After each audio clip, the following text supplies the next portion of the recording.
Hi everyone and welcome to the WCQ Italian National 2025. We are here live in Bologna as me and Alberto will be your commentators for the weekend, and what a pleasure it is to be once again back at the most important Italian event for our community, I'd say. Yeah, I mean, players are always showing up strongly at this event. Yeah. And, you know, after last year, we witnessed something, I would say, unbelievable. Indeed. After witnessing, you know, Lorenzo Muselli winning twice in a row the Italian National Championship, and only another player in history of our national has done it, which was Fabio Menicozzi, and what a show-off. Yeah, it was absolutely incredible. We had what was straight out the movie theater finals between two previous Italian national champions, which also later on clashed multiple times, such as at some Italian Opens. And what more can we say about Lorenzo Muselli? He has had an incredible season, quite consistent across the last few years. And, well, this weekend we'll find out whether he can become a back-to-back champion here. Definitely one of the favorites coming into the event, so we had to pick him. But before we move on into the match, just as giving you guys some infos, today we are nearly 1,400 players gathering, mostly from Italy, but we do have some players traveling from not only Europe, but quite other continents as well. So it will be an interesting show for sure. And the format and the meta for the event looks quite diverse, a lot of interesting choices. And I actually have already some nice insights, some statistics to provide you guys. In particular, as thanks to some tools, we have been tracking what has been the most popular main deck card across the past few events. And usually it was Ash Blossom and Joyous Spring. It has been dethroned for the first time in I don't know how many events, because actually standing on the top, do you want to guess what it is, Alberto? It's quite a surprising one in a way. The Fugalos? It is. It is Mulcharmi Fugalos, which is gonna actually be featured on later on in one of the exclusive playmats, but it is the most represented cards with nearly 4,000 copies, which means almost every duelist has it as a free off in their deck, and well, in the main deck actually. So that's quite interesting, but well, we'll be able to give you guys a little more updates on the decks. And standing at the top, it seems like it's Mitsurugi Raziel. We have seen the deck do quite well at past events. Although finally we have had some resurgence of the Malice deck winning some events, because it was almost turning into, you know, the deck that kept on losing in finals. And well, to focus on this round one, Lorenzo is bringing the Malice deck. He has played it at the last few YCSs as well. So what do you think of the deck chances to win the event? I think it's a very solid choice, especially playing the Bestials, which have showing up strongly in the last events. And I think this is the first time after 2 years that we're not seeing a Kashtira deck, a Kashtira card in Lorenzo's deck. Indeed. And let's see how this will try out this weekend. Yeah, but up against him, we do have Emanuele, which obviously will be a little bit of the dark horse out of the two. Always tough to play on stream, especially in round one. And he will be rocking White Forest. Not the runic version, by the way. He's just focusing on some Diabell Star synergies. Definitely an interesting spin on the deck. So I would say, without further ado, our players are ready. Let's jump into game one.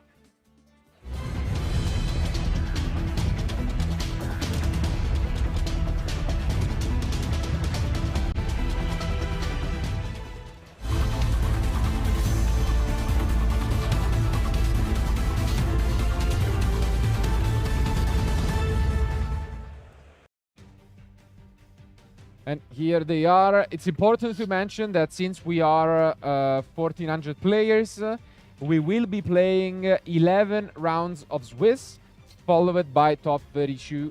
And in particular, day one will feature 9 of these rounds of Swiss.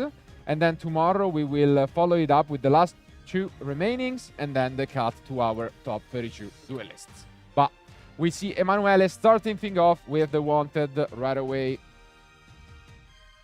Yeah, I mean, always having a top 32 tournament always reminds me of what we were playing, and I remember how tough it was to make it to the top cut, and having 11 rounds of Swiss means that maybe an 8-1-2 record should guarantee you top cut. So it's a long run, and here for sure starting things off on stream as the reigning back-to-back Italian national champion must be something that, you know, to be proud of, but at the same time, you know, Lorenzo has always been proving us how a player is throughout the past years at European level. I think he's only missing the world appearance. Yeah. Definitely one of those players who might be obviously in good contention for making it to the playoffs later on in Berlin at our European Championship. And let's see. But I'm pretty sure that knowing how pride is of being Italian, he would like to keep this title once more. But yeah, here we see this Diabell Star opener, where we are gonna transition right away into the Examinas. We haven't seen much of this deck ever since, you know, Snake Eyes got severely hit by the Forbidden Unlimited list, but it's still pretty strong, so let's see. Yeah, I think we've also highlighted the how many different decks can be played throughout the format, and you know, over the past events I always felt like there have been so many multiple decks, and you really, you know, can show off at an event playing wherever you feel like it's the most consistent deck, and at the same time also you can surprise your opponent. So. And yeah, with this we are in a very good shape, and we do reveal the deck that we are playing to our opponent.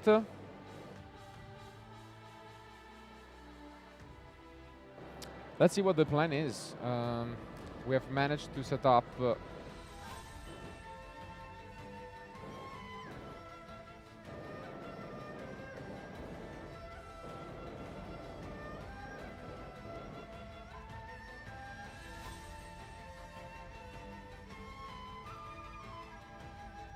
I don't know if here Lorenzo was asking his opponent on how the dynamic worked, because I mean, he's a super experienced player, but still maybe you're not super familiar with the White Forest, and the Tails is now being activated, so you can add back 1 White Forest monster from his deck to the hand.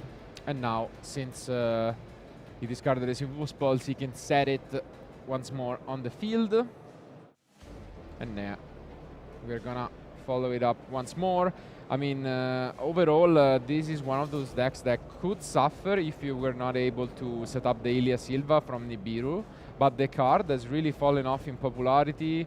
Neither duelist is even playing it at all in main or side, so makes sense why they would at least give the deck one more try.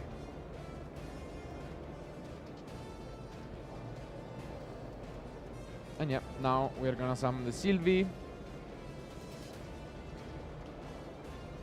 I feel like if you're Lorenzo, do you know where to activate your interruptions? Because you may not be super familiar with the deck, right? So it's I really want to see how he plays this out. And here comes the field spell, the Witch of the White Forest, and I mean, he's slowly improving his field card by card. And I'm really curious to see on how he wants to end up with, because now he can, I think, extend this even further after having added the LZ to the hand. And yeah, finally comes the Persiela. one of the best Synchro Masters in the deck. And yeah, it doesn't seem like Lorenzo at the moment is interested in interrupting. You have mentioned that he has quite some Bestials, but yeah, not the easiest thing in the world to do here, since we do have the protection from Ilya Silva. And it is important to mention that the order does matter a lot, because when you activate the Witch Field spell, you can special summon Dark Monsters then from the actual deck, but if you first summon those Examinas, it's all good. So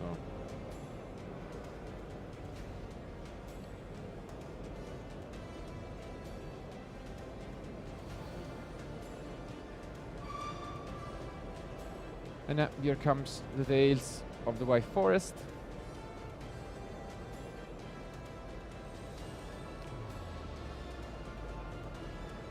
Usually, I'm taking a look at the deck list, because yeah, it's actually quite a different approach from what we have used to see from Lorenzo. You do mention, I mean, Kashtira's, but usually he likes to play a lot of field-breaking spells.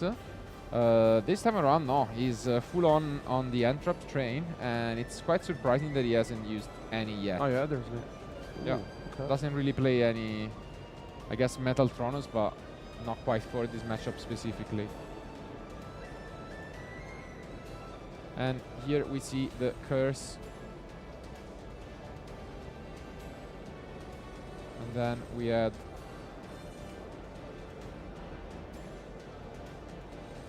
Marian and full spell and trap end. And also has first bullet goods. What a hand! Because I feel like Lorenzo's not playing any Nibiru, right? No, any at all. And he's not really. He's only playing the one copy of Talent, if we want to consider it as also a possible going second card, I guess. But yeah, full of Bestials, which would have been okay, but either he is saving them or not quite interested in using any at the moment. No, we didn't send. I think he added the Philia, yeah, which is now activated, and Lorenzo's allowing everything. So Yep. either he didn't draw any single interruption, or maybe he's just waiting for the right moment to activate one, but doesn't seem like it. So looking promising for Emanuele, who is now activating the Diabelis.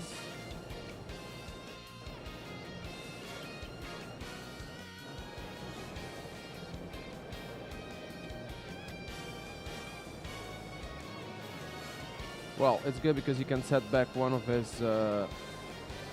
from the graveyard, and then basically he can send another one from the deck to the graveyard. Yes. And here comes the other piece of this nice combo, the Vengeance,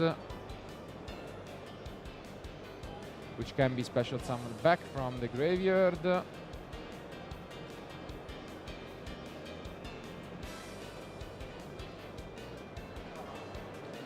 Yeah, that's a really good setup. Yeah, that is very promising, and I think maybe the only interruptions that Lorenzo may have had were Bestials, but let's see if we are gonna see some Bestials here. It would be a great spot. I think so. And yeah, we see exactly. one. Let's see if we want to negate it, though. How many is he playing? I think at least 6. Yeah, 6 copies. 6. Yeah, no, but I think it makes sense because in this format, like I think Bestials will really give you what you're looking for, especially not only in the Miller match, but like in some matchups like this one.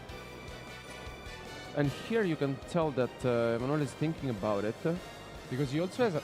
Is that Trust? Trust? Yeah, I think so, right? But no, okay. It does allow it to resolve, which is gonna shut down a lot of these interruptions. The Vengeance would have been really good to summon. And now we can trust. I guess Black Goat is an option. Let's see.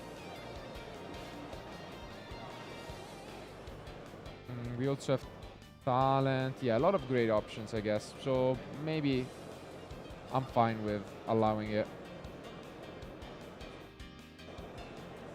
And yeah, we're gonna get a draw first, and then given our options, we are gonna then decide what to use thrust on.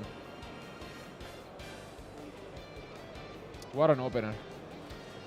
Yeah, I think you couldn't have asked for more, especially because your opponent just activated one Bestial, and here comes the thrust, and I mean, I think you go for the triple tactics talent. I would say so as well. And you can have a look at your opponent's hand if you feel like, or draw 2 cards, so I think it's...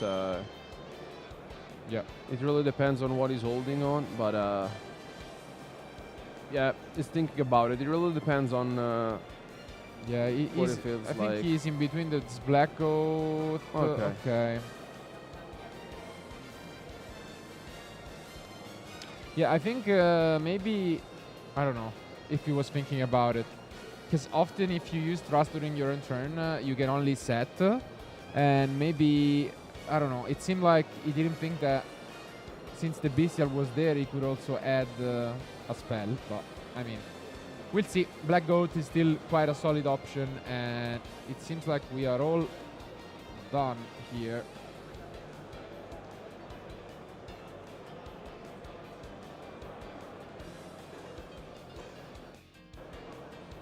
Yeah, he has another one as mentioned. Yeah.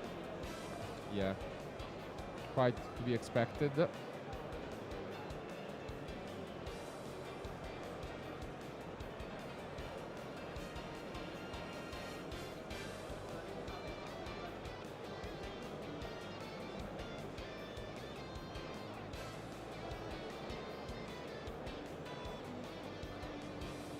Yeah, now play is given to Lorenzo, and he really has to navigate quite a field, honestly. It's... yeah. So this Sylvie was chained, shuffling back Terziela, and pretty much stopping the Ball Drake for 1 turn. And let's see. It's quite a threatening field. 4 monsters, 4 spell and traps. He knows about the Black Goat Lofts.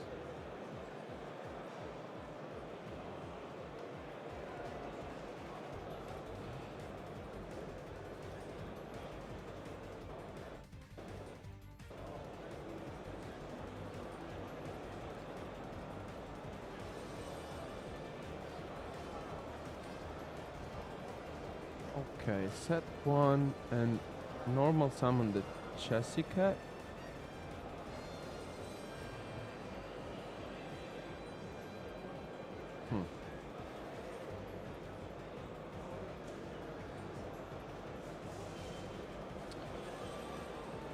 Do you think he's trying to force his opponent to activate any interaction here? Because he's just went straight away for the Jessica. So I'm wondering if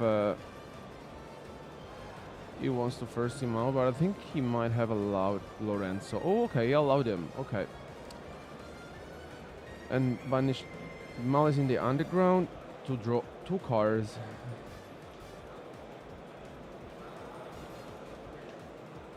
Surprising in a way. Maybe already has the other copy. Tough. Okay, he enters battle phase. And we are gonna put it face down thanks to our Slumber.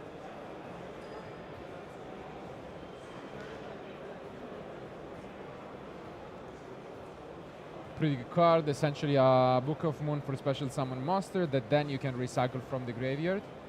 And yeah, Lorenzo is just gonna have a read, and yeah, that's going face down.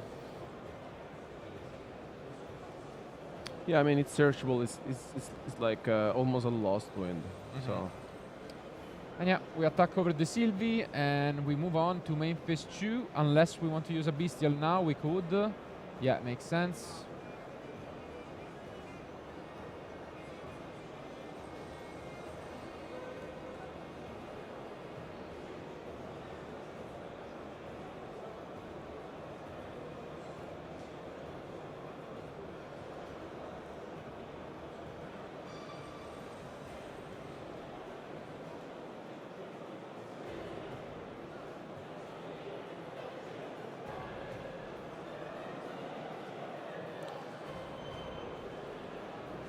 And we respond. Ooh, with a Dominus impulse. Oh, that's good. Okay. From Lorenzo, but immediately tributing to negate. Do we have something else?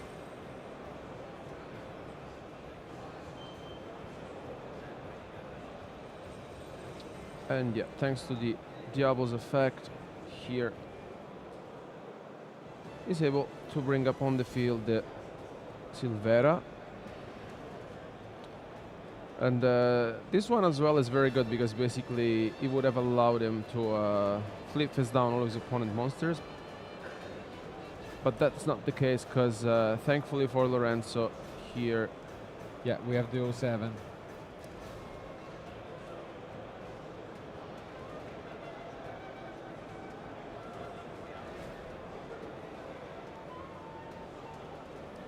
So yeah, it does resolve, puts face down the other Bestial, but 07 resolves.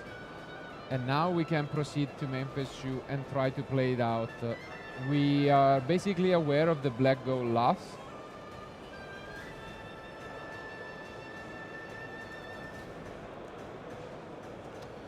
And that's a great. And this has become a very nice addition to the Malice deck. Yeah. You know, the backup Ignister. Here you can basically big special summon, and you can also add one Dark Cyber's monster.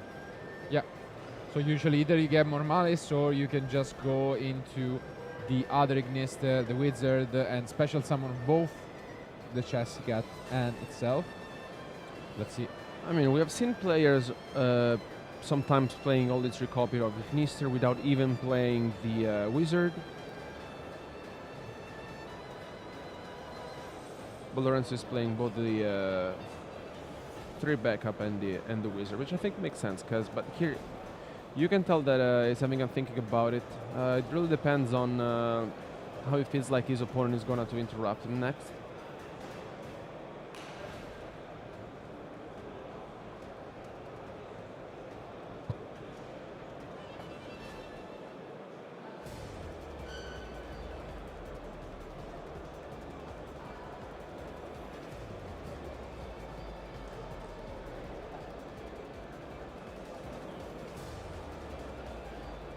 Very hard fought game already, almost 20 minutes down the line just for game 1. What a way to start the day.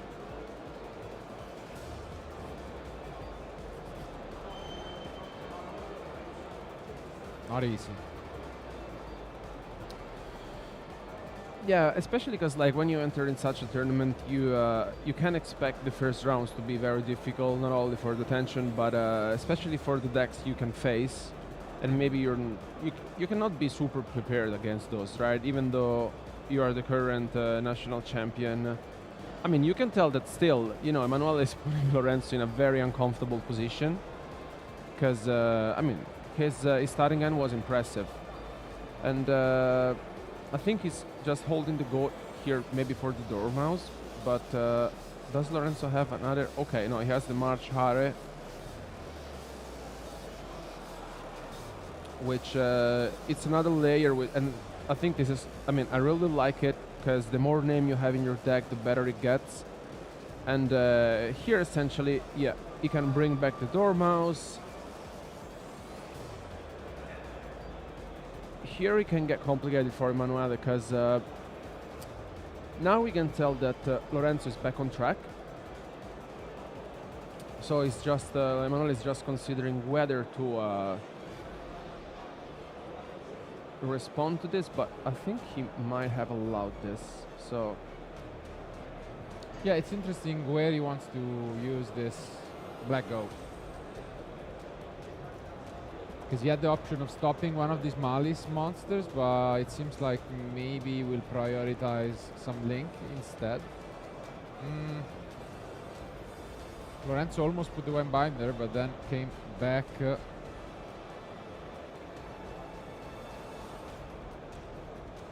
Yeah, changed his mind completely.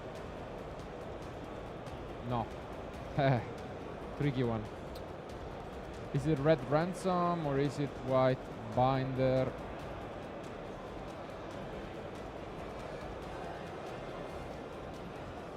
And he goes back to his original plan. Yeah, I mean, and you can tell that Lorenzo is really, taking his time, trying to understand which the best move can be. And he might have played hours and hours over the last weeks with his friends and testing. I mean, you can tell that, the first round of the national championship, it's something that you really want to take care of. And, in such a tournament where it's the top 32, every win counts.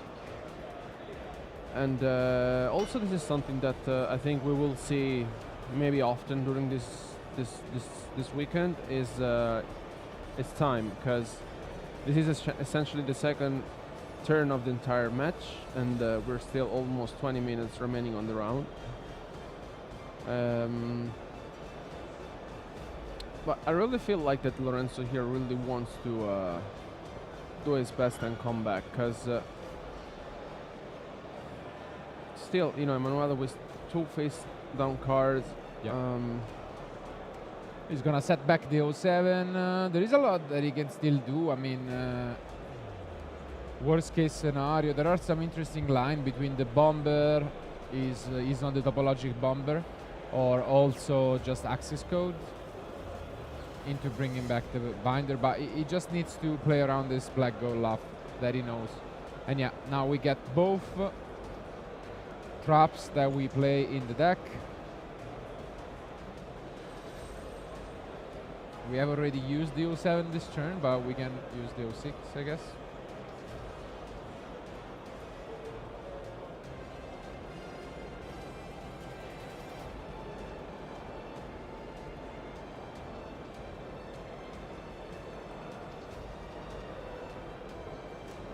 And yeah, here comes the question. Is it access code or bomber? No, instead we are gonna drag it on a bit longer. Makes sense. And yeah, we go for the second Linguribo into the wicket.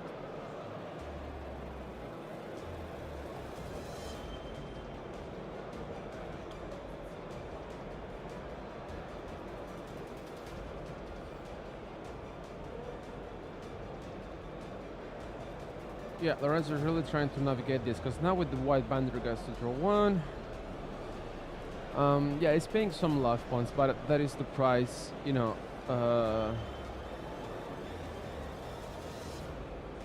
gonna be difficult, but you can really tell is he really wants to make sure not to make any mistake at this point. I don't know, I'm still a bit shocked about the black gold not being used earlier on, because now there is the Linguribo, which keeps it in check, and maybe this could have been prevented a bit better.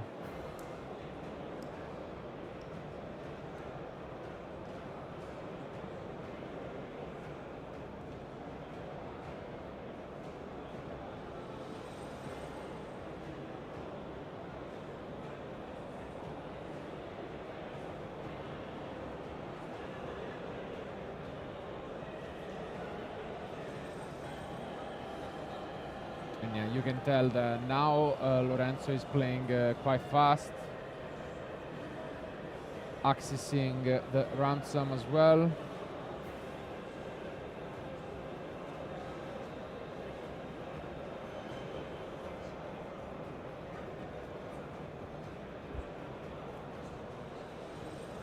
And also, do you feel like Emanuele is just keeping the black goat for, because like he hasn't used it yet, so yeah, here comes the access code talker.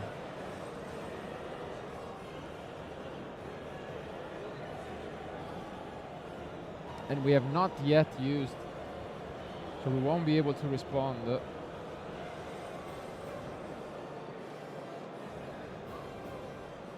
And this is gonna clear things up quite a bit.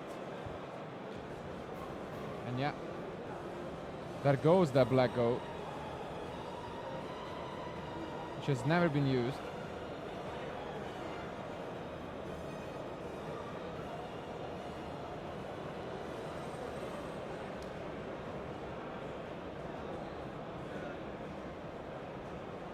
Well,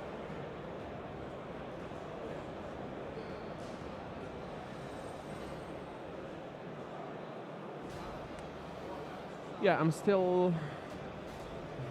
I mean, I think that should have been used before, for sure.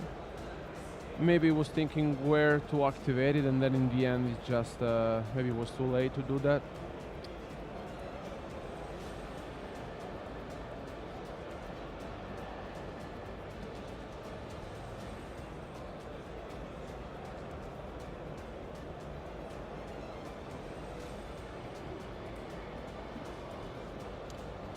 And yeah, Lorenzo still making sure he doesn't miss any possible play from his opponent.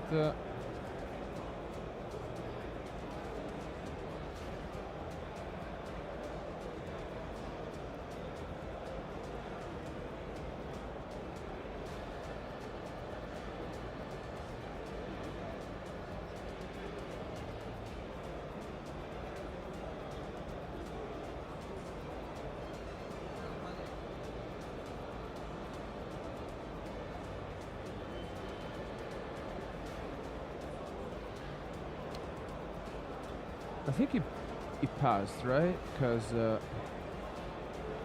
yeah.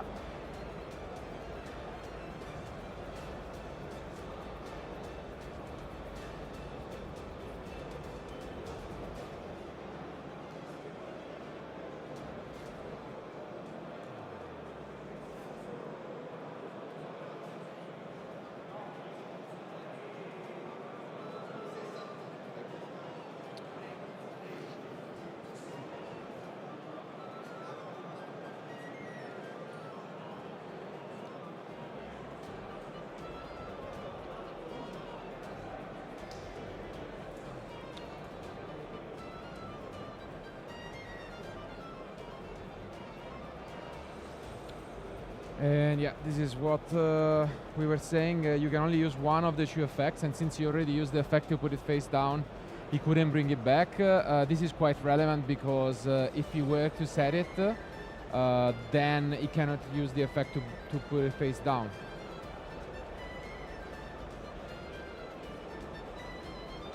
Yeah. So he can use the effect to put it face down now. Yeah, but it's quite different because obviously you cannot use it now. And yeah, this has been caught.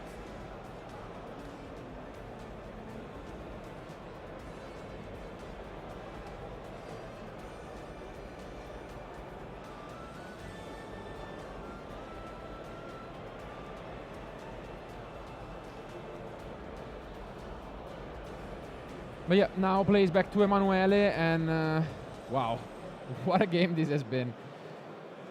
I mean, I think Lorenzo really tried his best to stay into this one. Yeah. But on the other hand, I really feel like this is far from over because, you know, Emanuele is still trying to push and continue playing, and, you know, there are almost 60 minutes remaining, and the one low in life is Lorenzo at the moment.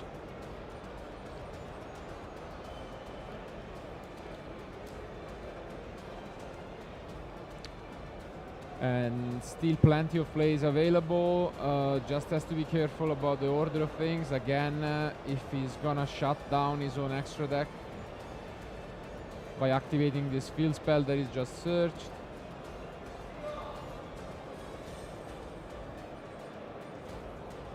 It seems like he's gonna think about using now the Black Goat.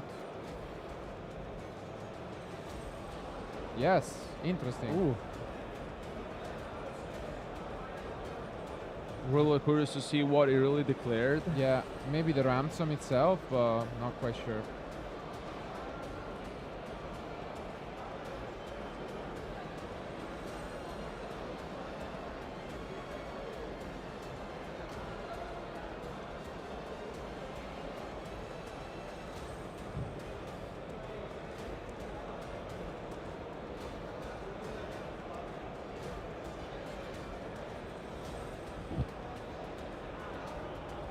Going through the motions.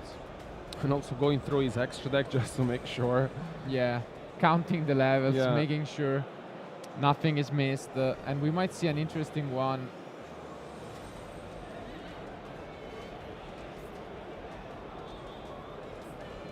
And Is it here the, comes the snake eye, no? Yeah. Vengeance Dragon.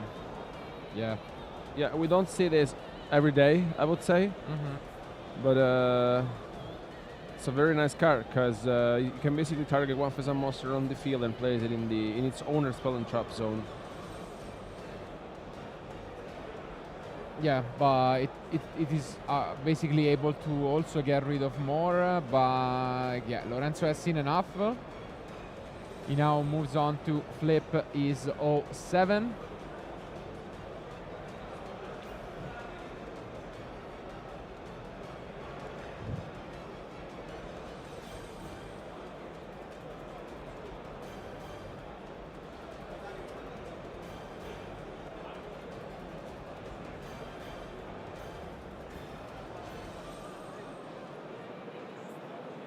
And here comes 06.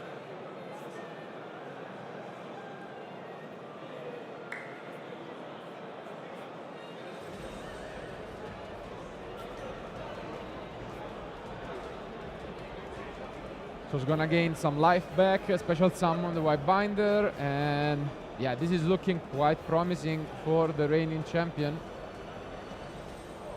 Trying his best to keep at bay the aggression from his opponent, who now moves on with an Ash Blossom to stop the field spell.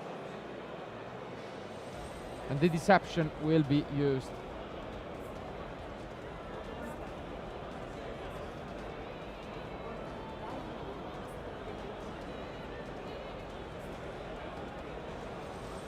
Yeah, I mean, Emanuele is still trying to figure out how he can push this one even further. It's not going to be easy now, especially the way Lorenzo navigated this.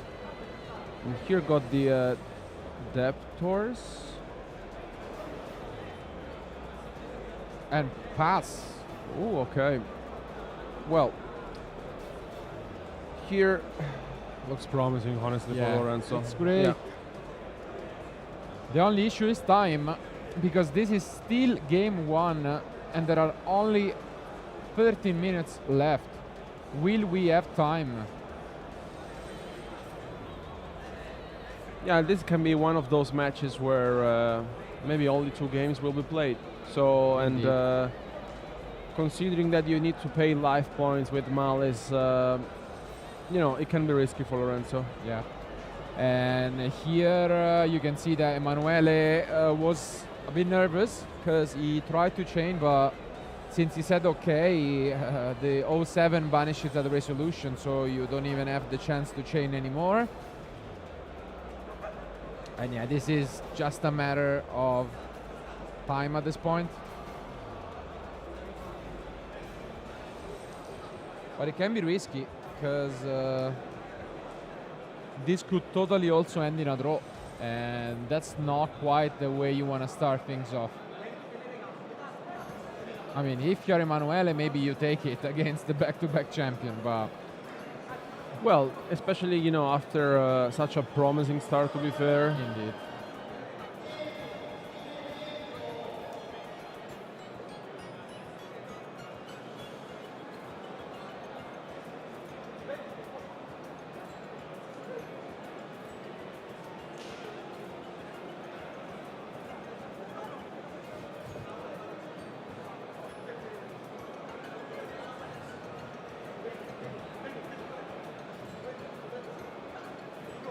And now we move on. Summon the Cryptor. And yeah, usually once the Cryptor gets summoned, Yeah, it always means that we're almost there.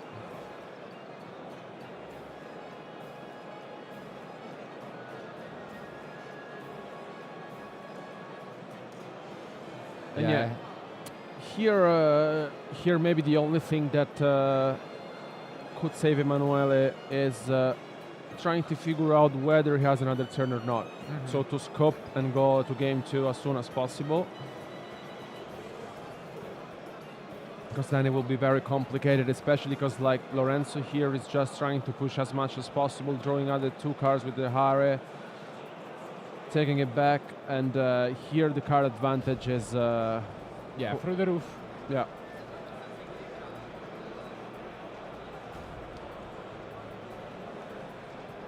I mean, I think here it's just a matter of understanding on kind of fill this one out right now.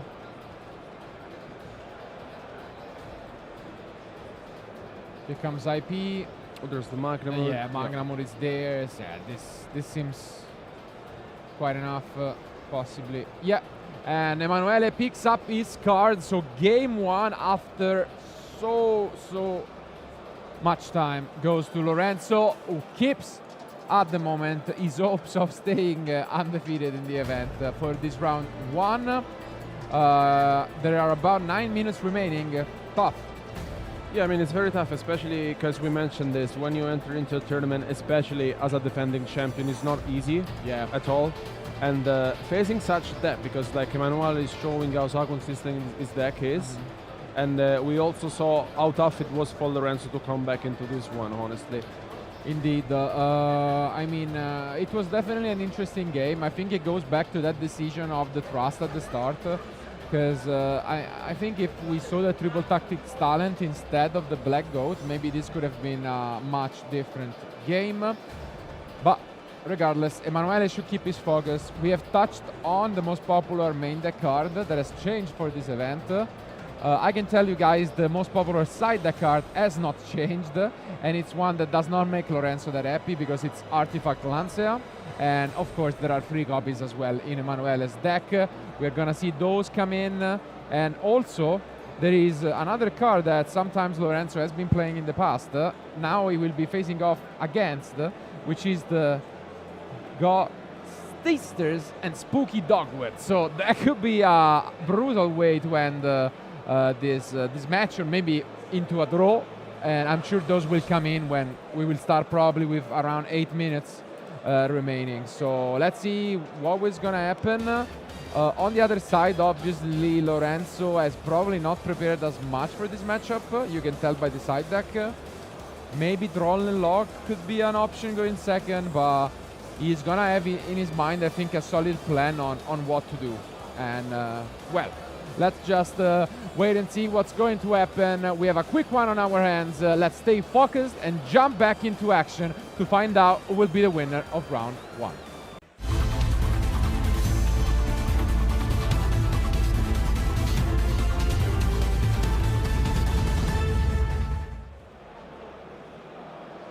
And here they are. Lorenzo showing off some of these new prizes for this season, those YCS Top Cut sleeves. Yeah, I think he has some of them. Yeah, for sure. And let's take a look at these openers. 7 minutes remain.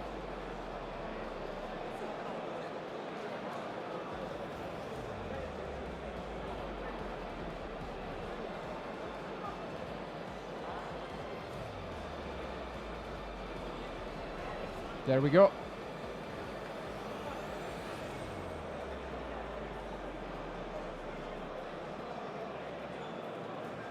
Lot of spells in the end. And again the wanted, just like game one. But Lorenzo, no, allows it. Perfect.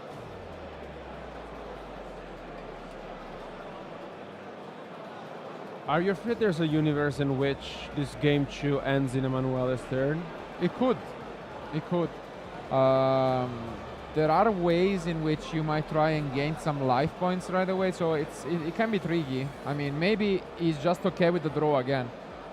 I wouldn't blame him, I guess. Yeah. I mean, if you know that you are never gonna win the game, might as well take the draw rather than the loss. It's quite relevant given that, as we've mentioned, and as you can see on screen, we're gonna have 11 rounds of Swiss and top 32. So 8 1-2 record might be enough. So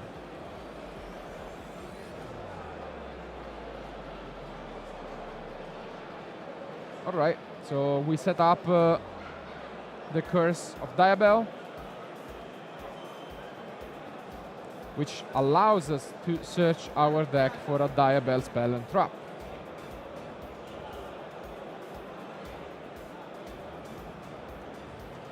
Are we going to see the draw after this resolves? Big question. Nope. Doesn't seem like it. So the Filia is there. And Droll would have been really good actually here. And time is becoming a thing because almost 4 minutes remaining on the round. And there's still plenty of action for Emanuele. Do we respond to this? I mean, you can tell Lorenzo's thinking about it. He may have some interruptions. An Ash, maybe. Yeah.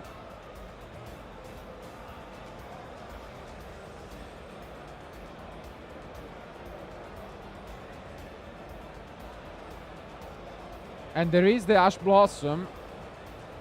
Interesting choice. Do we have enough to push through from Emanuele? We're gonna use that black wit. Is it going to resolve?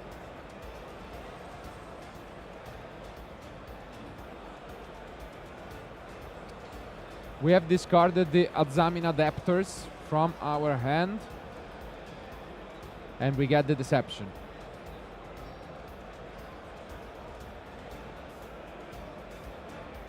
Ooh, and we follow it through with Tales of the White Forest. Yeah, this Droll and Lock would have put in so much work. Pretty much all cards searched in this end from Emanuele. Yeah. And we get the Sylvie. It would have been great. But here has mentioned, I really feel like this might end in Emanuele's turn. Yeah. You know. And that's too bad in a way, because the last card in hand, I think, is Lancia. Oh, yeah? I'm pretty sure. So that would have been a very nice opener. And yeah, we access the field spell.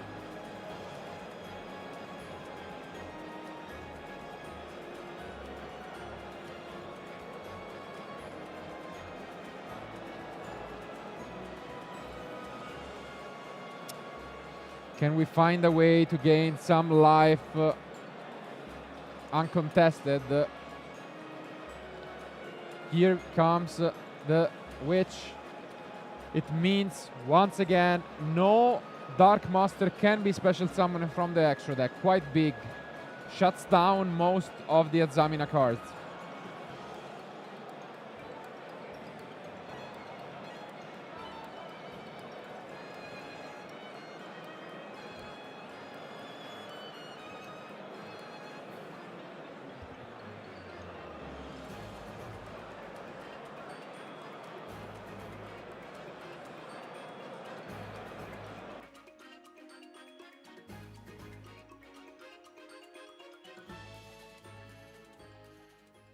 Here comes maybe an impulse. Nope. Gonna hit the field.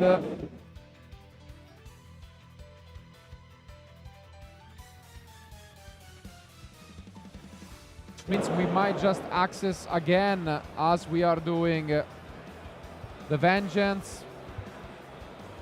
Do we have a Bestial?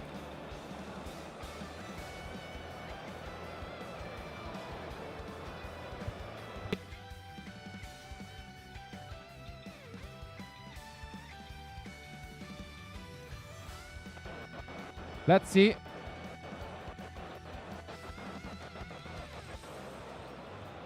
A lot of possible responses from Lorenzo. 1 minute remains. And there comes the impulse. Big one.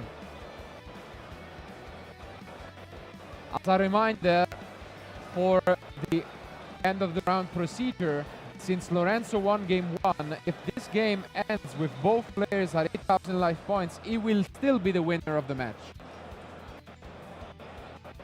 So, Emanuele needs to deal some damage in these remaining 40 seconds or gain some life points. Otherwise, it will be the reigning national champion advancing in the one with a 1-0 score.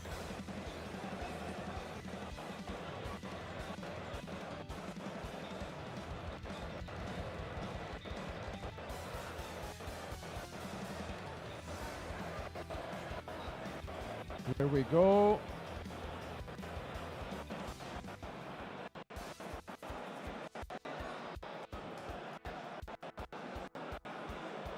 Oh, wow. So this would have been nice a bit earlier, actually, because Jurai Shin says that each time your opponent activates a card effect, you gain 300 life points. But if time is called now, that won't help.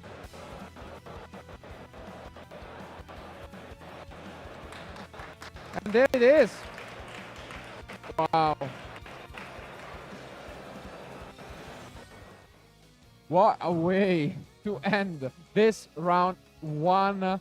A long, hard-fought game one, lasting almost 35 minutes, if not more, 36 closest. And yeah, I mean, what a show-off from both decks, I'd say. In the end, maybe it was the lack of experience on the biggest stage that costed Emanuele. It seems like his opener was really solid, and especially that triple tactic thrust. I think maybe was the key to him losing eventually game one, because he decided to go for the black gold loss, which he never activated for the remaining of the match. And if he would have gone for talent instead, I think, yeah, that would have given him so much more freedom to choose what to do. Still, though, kudos to Lorenzo once more with the back against his wall, against on the very first turn, 4 monsters and 4 spell and traps. He managed to completely turn it around and grind his way through this win. I mean, it's pretty solid stuff. Yeah, I mean, you gotta give credit to both of our players, especially because, you know, what a show off from Emanuele. And I really feel like, you know, especially in game one, he showed off how his deck is, you know, not only solid, but also powerful. And on the other hand, Lorenzo, you know, not losing his focus and stay concentrated. And but I really feel like that Emanuele was this close to gain a draw against the current national champion. Maybe if he would have synchro summoned before, we would have witnessed another game too. But I mean, as mentioned, playing on stage with a huge crowd.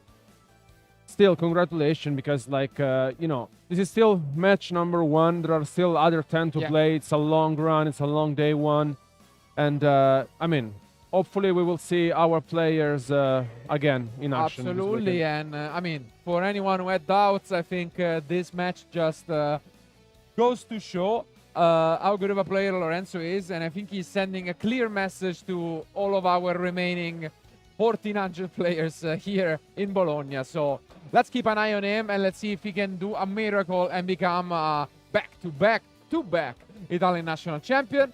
But thank you guys for being with us. This is the end of round 1, but don't go anywhere, because we'll be back soon with round 2.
And welcome back to the coverage of the Italian National Championship 2025 live in Bologna. In round one, we've managed to catch quite an exciting match where Lorenzo Muselli confirmed himself as one of the favorites to become a three-time consecutive Italian champion. But here in round two, we have yet more exciting decks, as the key word for this event is diversity. We have so many different decks and a lot of players just coming to enjoy, have fun, as we have been able to interview some of the players for some quick fire-up questions yesterday across the venue. And between some of them, we do have one of these competitors currently 1-0. And what I love about this match in particular is that we are gonna be witnessing two decks that may not stand among the most represented one, but for sure they should be quite fun. And well, on the one end we have Peppo, which is gonna be piloting Dragon Ruler, a deck that has dominated the game 12 years ago, back in 2013, but has received some recent exciting support. So I'm really curious to see what he's going to do. And talking of recent support, we have Life Twins on the other hand from Cesare. Yeah, I mean, I'm super excited for this matchup, especially because, you know, Dragon Lure always brings very good memories from 2013. And seeing the deck in action nowadays, especially after talking to Peppo, you know, throughout the event, he was, you know, very excited to bring this deck to the tournament. And yeah, he told us, I like the deck, I want to play it. Yeah. And here he is. So I'm really looking forward to seeing, you know, those Dragon Lures in action. And yeah, I am totally down for it. So without keeping you guys posted any longer, let's find out who will be the winner of Game 2.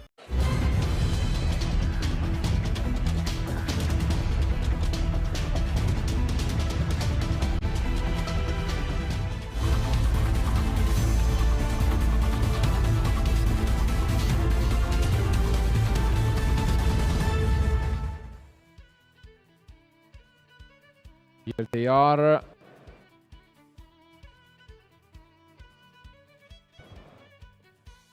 Quite the diverse strategy, and we've actually seen Jesse Cotton play around with Dragon Ruler quite a while. It seems like Peppo has followed a similar strategy, where basically he's running a small Tempai engine, which allows the deck to be quite explosive going second, while setting up quite some nice locks going first. I'm interested that he has decided not to include any of the straightforward like Archlord Christia or some of these cards that you can usually bring back by copying Redox effect. Yeah, doesn't even have it in the side deck. And we start things off with Tidal. And yeah, this is one of the best openers in deck, the Spectral. It's essentially allow you to have 2 Dragon Ruler monsters, and then you can even banish it, special summon back. It does a lot. But for now, this will be the effect. So essentially, you discard 2, add 2, and fills your graveyard. And yeah, this brings back a lot of memories, as you can see. He told us that his favorite Dragon Ruler is Blaster, by far. What about you? I think I have to agree. Yeah, Blaster team? Yeah, I think so. Yeah, you? Fair enough.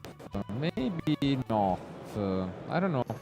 I actually might be team Redox, interestingly enough, but just because Reactan reminds me of an elephant as a shape, and if you know me well, you know I love elephants. I don't know, even Tempest is quite iconic for me. I don't know, all of them, Tidal, in Mermail, they've all shined in different versions. And yeah, here comes the Blaster, and we are able to push more. Which one is it going to be, Redox or Tidal? Let's see. And it is the Redox. So when it comes to the Odato, actually Cesare has so many interruptions, and he is one of the few duelists this weekend who has been playing the Nibiru's in the main deck. So let's keep an eye for that.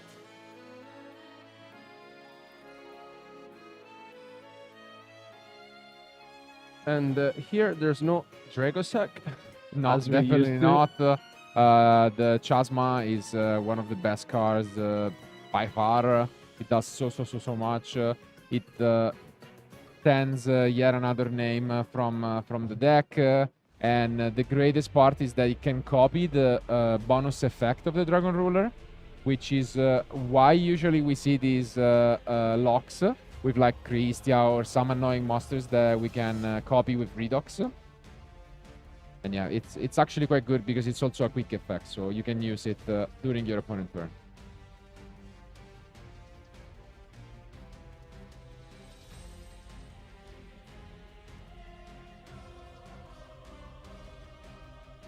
Yep.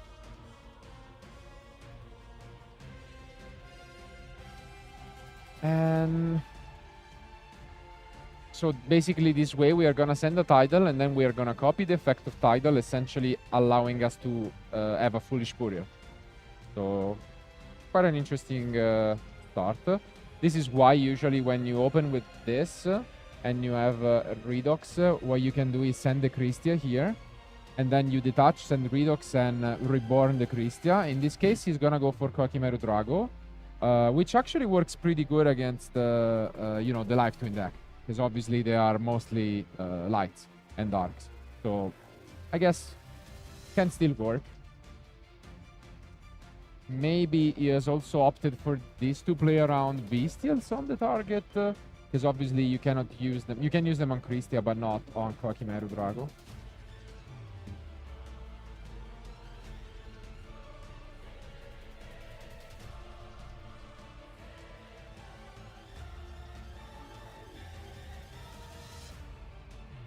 Let's see.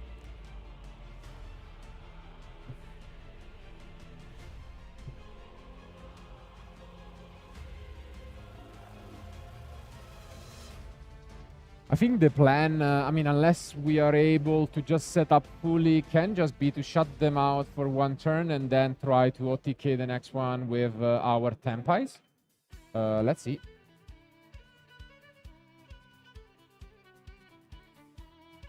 Yeah, and I think that's it. So we're just gonna go and probably send the Redox to bring back the Kokimeru Drago and call it a day. Not the most impressive opener, but might just work. Yeah, there it is. What is Chazar playing in the main deck to deal with the Kokimeru Dragon? Mainly impermanence, I think. Is that it, right? Maybe Cold Body Grave?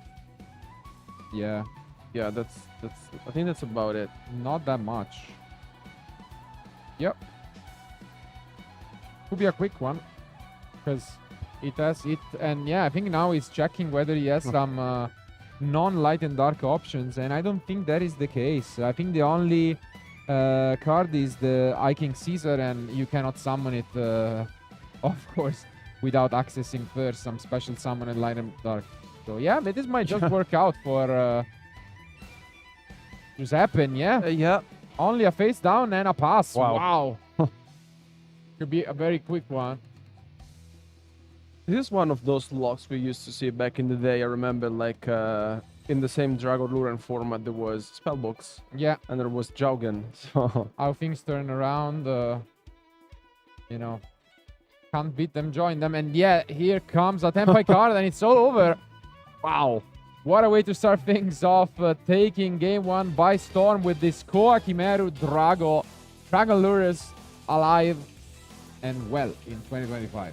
So, well, I mean, the plus side, it didn't reveal his deck. Fair enough, I guess. Now, I doubt he's gonna side at all, but what do we bring in for this matchup?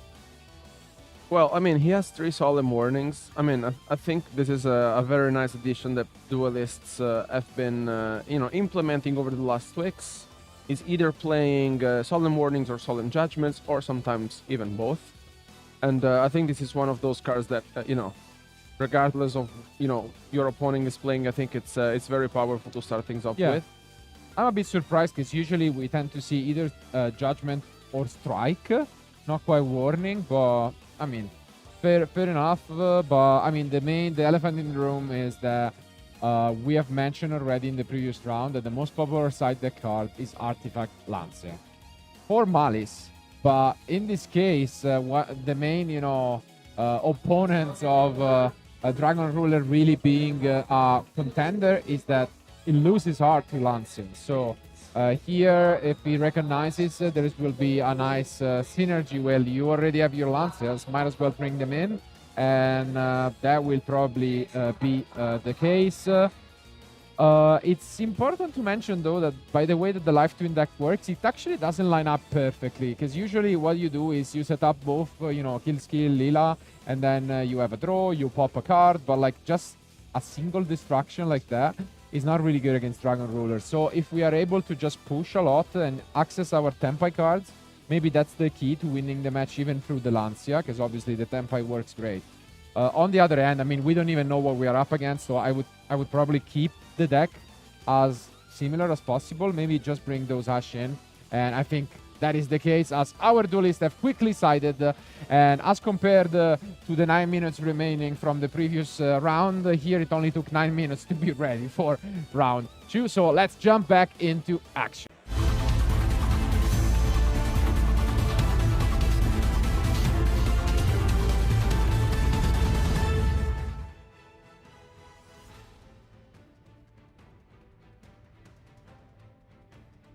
And here we are.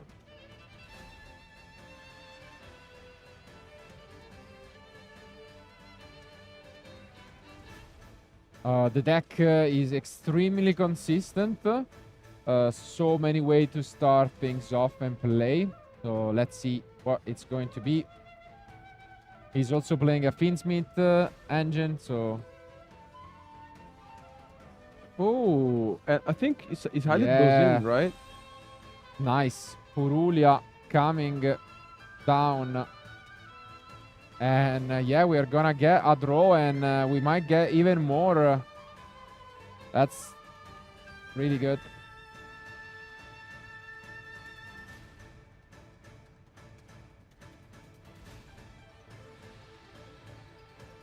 And wow, Wow. Okay. there's the Ash. I mean, what a hand, what an opener was. I Yeah, mean, the Puvalos definitely was scarier, and we did keep the Ash Blossom, so well played from him. This is one of the new addition in the deck, the Link one that they were missing. This Kisikil Deal.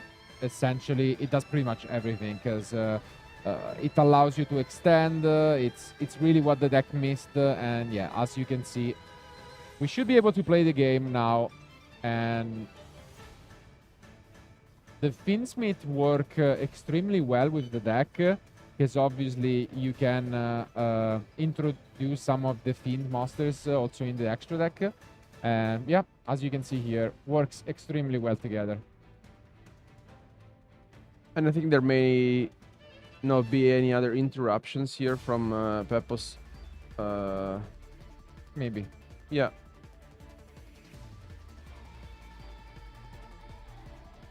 Thinking about what to do. We don't send the Paradise right away, as we don't have this engraver available.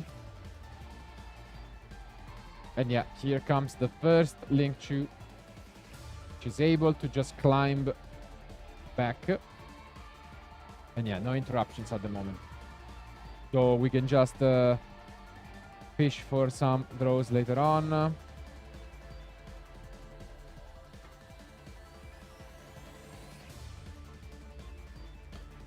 And this is, yeah, what the Life Twin deck does at its best. We've witnessed this in the past, but I mean, the deck is very consistent, brings a lot of different solutions. Now we draw. Yeah, and at the same time, you can also afford to play multiple hand traps, because essentially, I think Charizard is playing, I don't know, 15 at least. Yeah, and it's, I mean, it's mostly one card combos, so it makes a lot of sense that that is the case.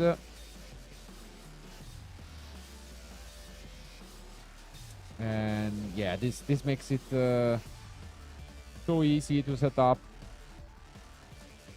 and access those Solemn Warning, Artifact Lancia, because essentially the deck is at its best when it can 1-for-1.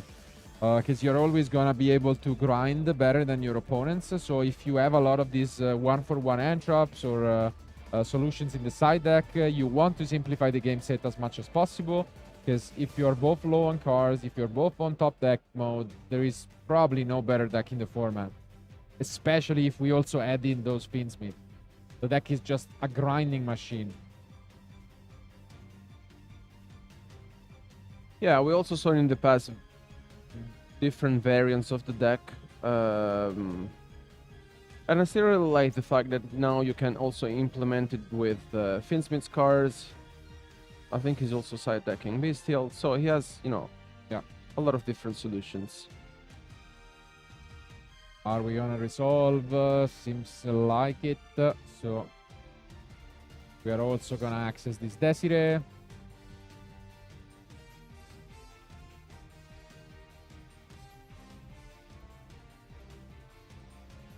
Yep.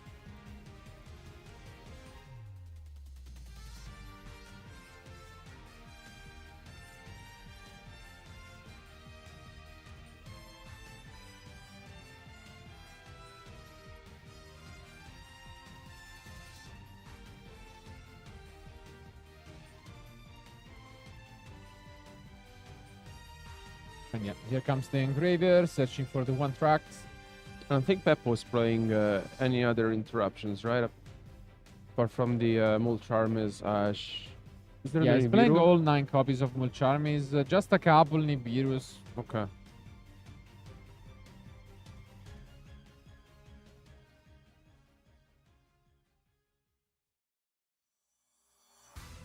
And yeah, here comes Lurie. I mean, that Kuva loss would have been devastating. Yeah.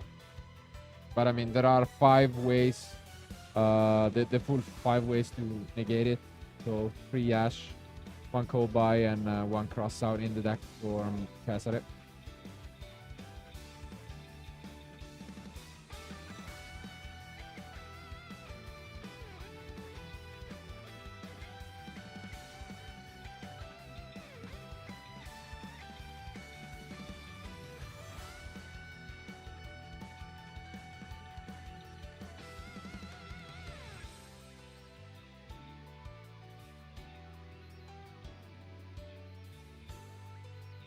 Yeah, you can definitely tell he's thinking about it. Do you think it's just undecided on how to deal with the Dragon Lure in general? Because, yeah, possibly. And yeah, here comes yet another amazing card that we have seen. Abawaku. Yeah, what an opener. We can creep back the sequence.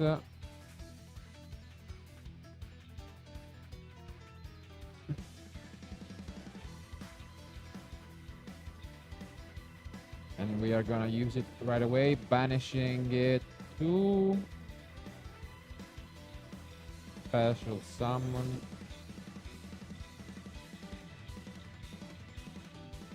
Yeah. I mean, impressive opener, honestly, from Cesare. Indeed. I think he was also well played to keep the Ash Blossom just in case there was a full loss being activated from Peppo's side. And yeah, I think that it's just he doesn't want to make any mistake here. He just wants to play it, you know, safely. Yeah. And yeah, Here, yeah, there was a bit of a mistake, Yeah. of course. Yeah, unfortunate. Missed on a draw. This was the whole point of going for the Necro equip. I mean, nerves can still get you. We have mentioned how playing on stream is never easy. It's still the start of the day.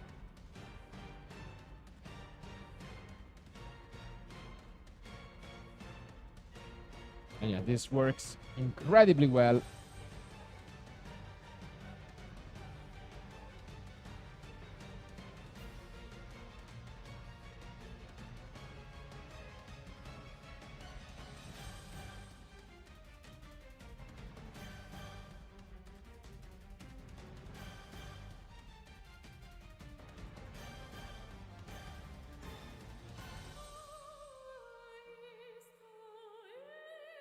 Yeah, just clarifying a little bit of the actions.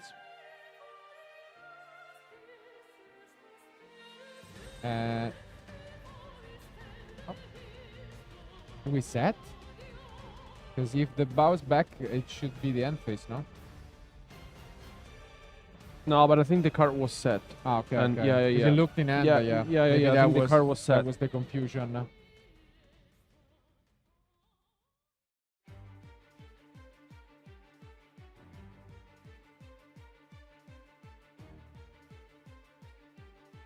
Let's see. Obviously, Caesar can be extremely good against Dragon Rulers. They are all special summoned effect. You can negate. And okay, we use the full 3 copies of the Morcharmi now.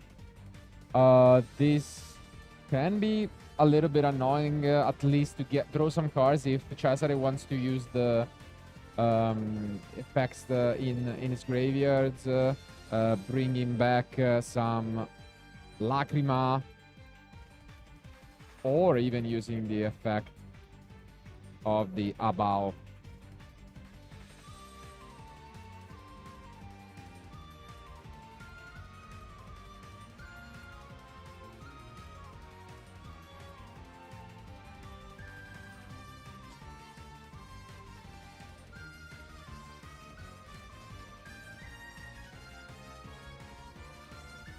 Let's see.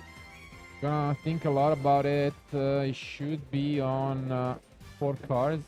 And okay, start things off pretty decently, but he's gonna need a lot of help to break this field. And Pydra alone doesn't do it. Oh, and there is an impermanence. This might just be enough, honestly. How do we even continue?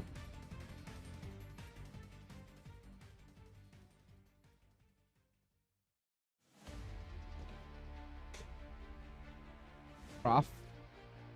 I mean, usually the deck can be quite interesting because it's essentially going second, can play like Tempai, and can main these 9 Mulcharmis, but going first, you can set up with this Quakimeru Drago, try to shut them down. So it's definitely a deck that has some potential, but yeah, doesn't seem to be quite the case now. Yeah, I mean, we've also seen during past tournaments how Tempais were splashed into some decks, and I really like those additions. Yeah. Now we've decided to crush and pass. Interesting decision for sure. Do we really pass? Yeah, we just passed. Activate yet another Purulia, but yeah, I don't think Cesare cares all that much. He can just use some of these Fiendsmith in the graveyard, possibly, and call it a day. And gonna start things off by entering this turn. Only 2 cards remain in the end from Beppo, and it's another Meowth. 5 Mulcharmis this game. Wow. Yeah, I think he already drew into Mulcharmis. Yeah. That's Good cards, huh? But totally. Yeah. too many.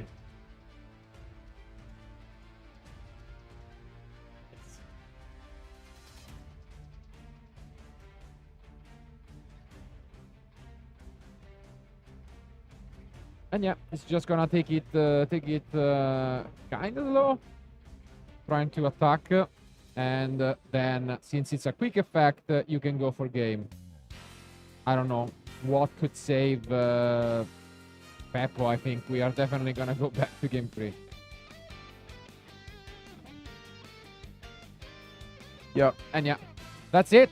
So the score is even. It's 1-1. Well, I mean, this was mostly a straightforward game. We saw a glimpse, and probably more than a glimpse, of what the deck can do. Quite oppressive, I would say. A lot of different things, a lot of different type of interruptions. Overall, it all came down also to the bad end drawn by Beppo, his opponent. The Puvalos would have been extremely good, but good recognition with not using the Ash Blossom on the Purulia, and then keeping it for the Puvalos. And I mean, at the end of the day, that's really what gave him the game, because there were so many special summon, and his opponent couldn't rally keep up. But now things get interesting, because we're going first. probably trying to set up the same Koakimeru Drago as we did. It was very effective. And we have multiple ways. Not only can we access it through the Dragon Ruler combos, but just the Hieratic Seal can do it. He's also now aware of what deck he's playing against. And there is another interesting option in the side deck among those targets that can be brought back or summoned by the Hieratic Sphere, which is this Armor Phage slot, essentially shutting down the extra deck from the opponent. So it's probably going to be quite straightforward again, trying to play the game, trying to set up and stun the opponent for one turn, and then just take the game by storm with Tempai cards on the following. What can Cesare do to stop him? Nice question. I mean, he has the Artifact Lancias.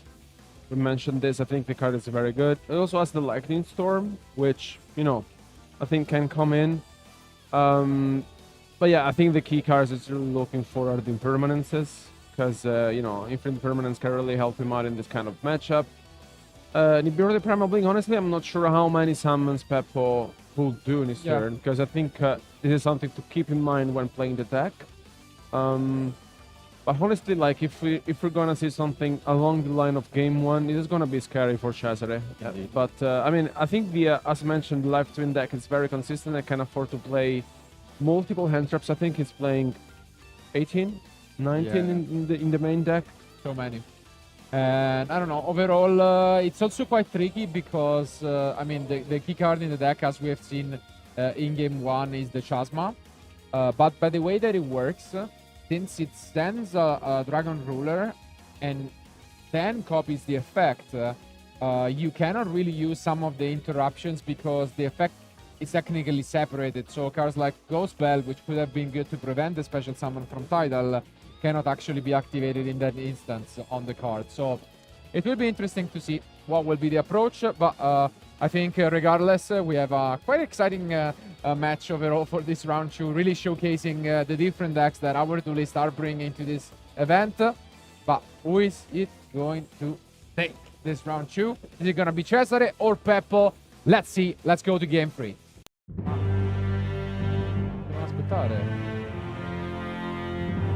Hi everyone, and welcome back to the coverage for the WCQ Italian National 2025. Got a glimpse of what we could see in the future. But for now, let's stick to round 2 of the Italian National.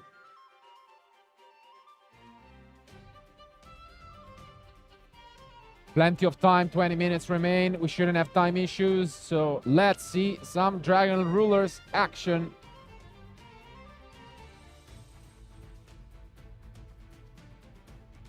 First of all, do we have a Mulcharmy from Cesare before the main phase? We're thinking about it, actually, huh? Oh, and we open, as we did in game 1, by actually discarding the one Phaedra deck. And it's, again, the Spectral. That's the best card you want to see. Yeah, it's one of your 3 starters. It's very good. It really depends on the last 3 remaining cards in hand. But yeah, looks promising. Yeah. I mean, as long as you take... you can take 2 routes here. Either you take 2 big Dragon Rulers, or if you take the so-called babies, which is gonna be the case with the Reactant, you can discard the Blaster and then still banish the Reactant and the Phaedra, possibly. Or, yeah, even the Spectral. And that's good. Do we see a Droll and Lock? We do see the Droll and Lock. Okay. I don't think it does all that much. Because, like, here, essentially, you already have it set up. Because you can, if there is no more interruption, you just use the Reactant, get the Redox, summon back the Blaster, make the Chandra, and then you can just set up the Koakimeru Dragon. So you're all set. We need another interruption, or we're gonna see a replay of the previous game 1. What can stop this Chasma? Do we have an interruption here? Do we have something? No. And here we'll see the Chasma, which can be used to send Tidal, send the Kwakimeru Drago, and then during the next turn send Redox and bring back the Kwakimeru Drago. Yeah, and this combo is also unaffected, let's say, by Nibiru, as mentioned. So absolutely. Only like impermanence is the best way to stop this. Yeah, and also the Drawn and Lockbird, I don't really feel like it's so impactful against this deck. But yeah, as mentioned here, here's the Kwakimeru Dragon being sent once again, as in game 1. Cannot even ash this. So do we have the impermanence, or is this really going to be game over once more? And I think that's a pass. Yes, it's a pass, and we should be using the Chasma again.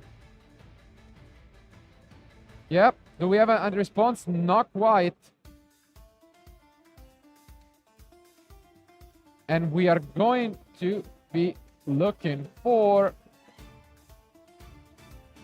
Because I think this is what he's thinking about this bell, but... Yeah, the way it works is not quite... But it's not dark. Yeah, but it's not dark. It's wind. Yeah, it's a wind monster. Yeah, you cannot really use it. Oh my! And we do have... Oh my! Ooh. Oh wow! Probably the only other card aside from impermanence that could have stopped it, and it's the Call by the Grave found. That's brutal. Wow.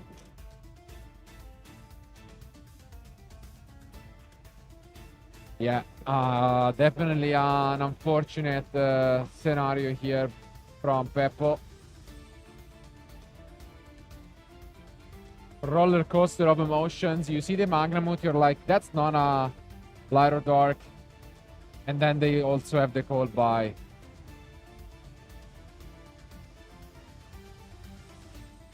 The issue is that most of his interruptions are just more Charmies, which he cannot use at the moment.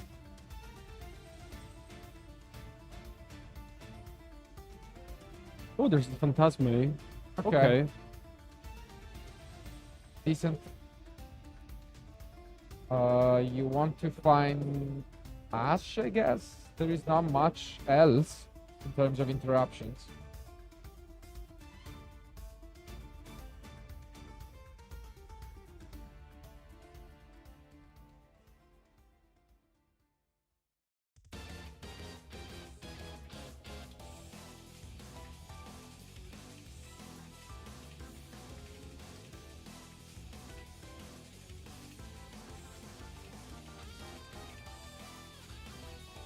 Let's see if he found an Ash Blossom out of his deck.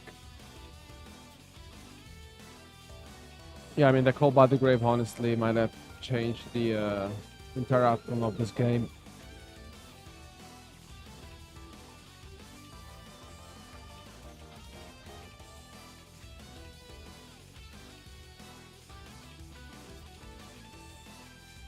Yeah, it's quite rough out here.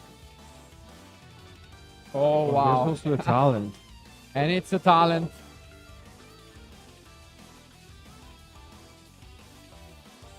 Wow, what a end. And it's Spooky Dogwu, and there was Ash and Nibiru. Wow. Tricky. Actually, quite tricky.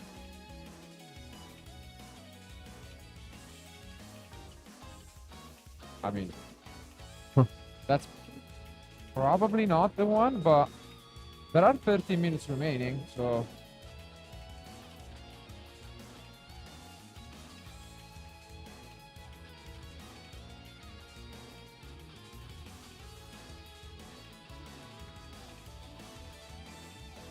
It's going to be the Nibiru, okay.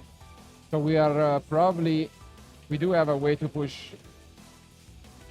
I mean, this is extremely good, because... they have to decide on what to activate this Ash if on the Finsmith part of the deck. And the issue here that now this lingering effect will be quite annoying. Essentially what it does is each time your opponent activates a card or effect in response to one of these effects, you can draw a card.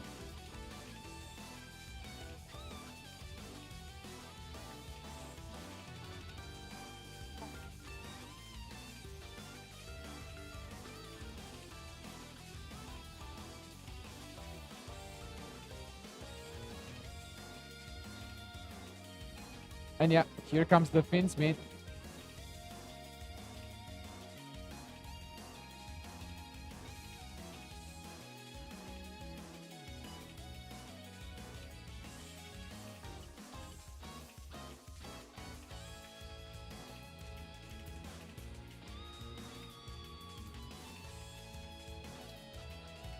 Big moment to think.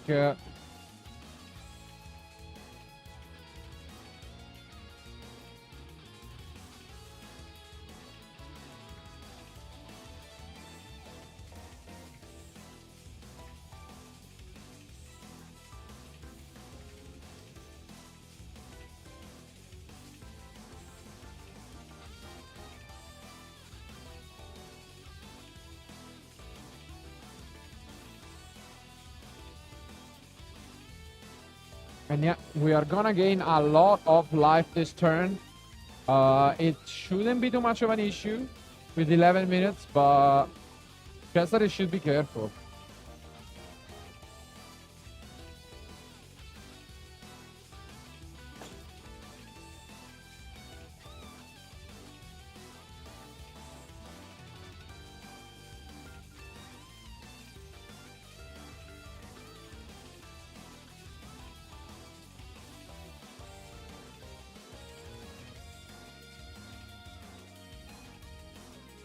So now we can destroy something if we want. But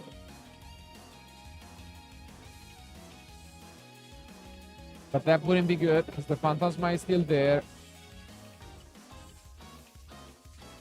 That's so much life. Yeah. Wow. Yeah, we attack over Phantasma, deal 900.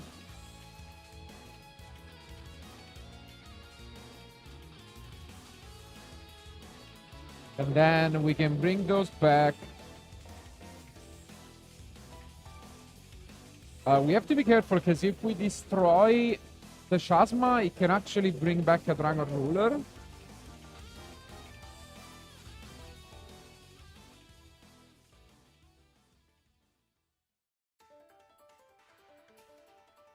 And yeah, it can activate the effect. Yeah, I think he forgot about it. Oh, there's there's in damage. Yeah, but yeah, we're in damage step, right? no. What? No, we can. Okay, that's fine. No, because we attacked over, then we tributed, bring both back, pop, then activate the effect, draw a card, negate.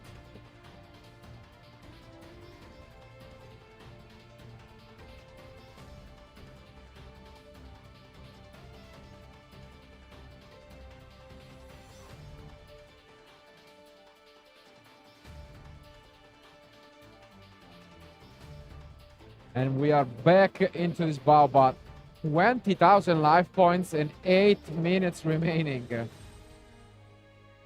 Wow. What a turnaround. I mean, we're pretty much out of cards now. We draw to 1, but our graveyard is filled with Dragon Rulers, so technically we do have cards there.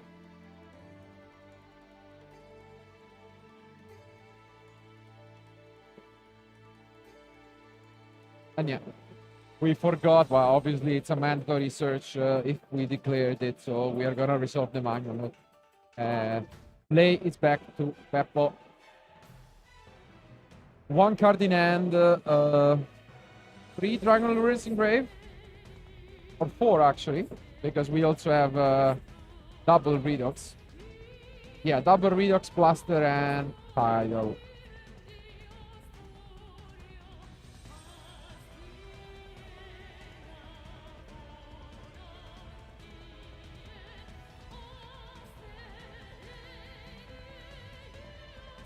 That works out.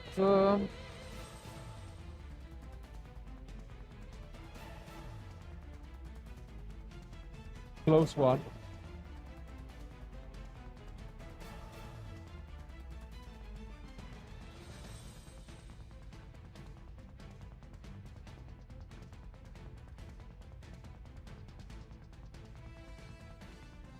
And here comes Redox. So we only have a Blaster, and now we are gonna respond by bringing back both and destroying one of the two dragons. Gonna be the Redox. So we can still use Blaster. And yeah, there comes Blaster. Do we want to respond? Yes, we do. Discard a card to pop, I think.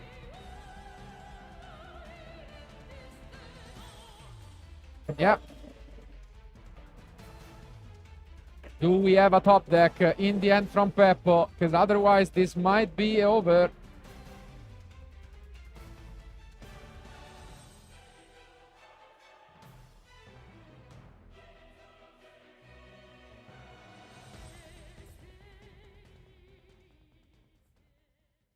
Six minutes remain.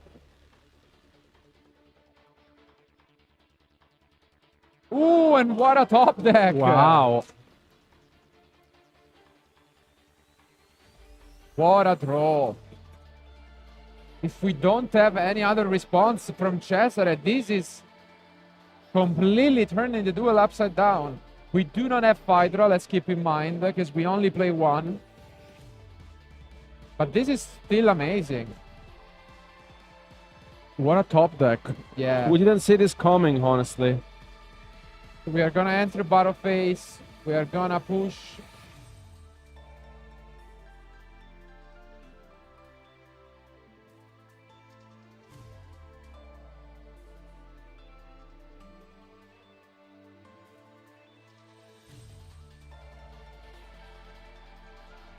Do we have a response? Doesn't seem like it. Ay, ay, ay. Could be trouble.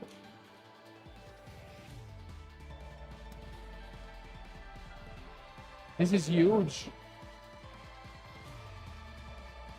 We can just do so much. Because if we go Sangen, we bring back the Phaedra, we bring back more. The title building level 7 means we can access Trident.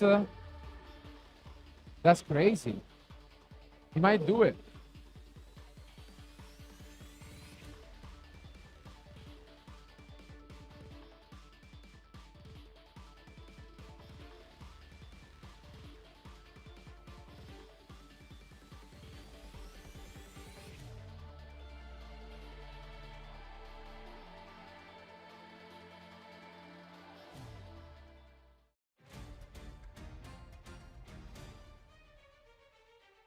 Did we crash?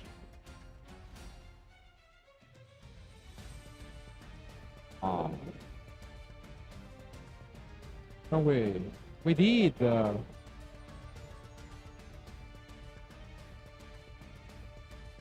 I think... No, that's quite unfortunate. I think he forgot about the attack points and he just crashed it. Oh my. This was pretty much game over, and that's quite unfortunate from Peppo, who is giving his opponent one more chance. This was completely over, but got too excited and punished by it. And now there is one more opening, but 17,000 life points of difference.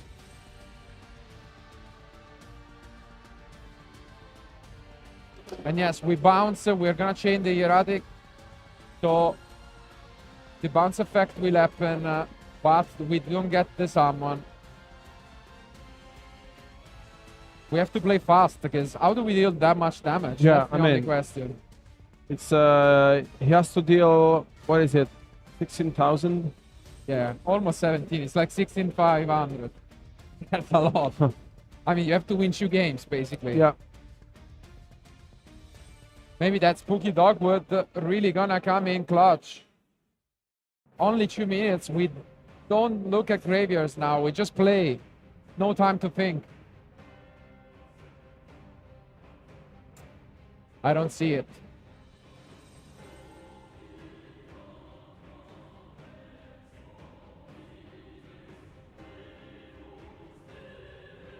Yeah, I really don't.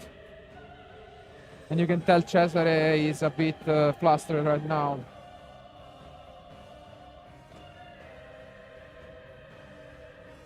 Wow. Typhon definitely means we are not dealing damage. And did we even... Yeah, we only summon once. Yeah, I think this is all over. A pass.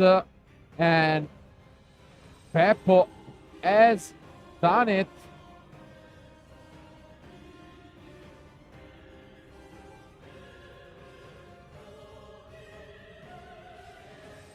Oof. And the Spectral top deck to close this one out even more.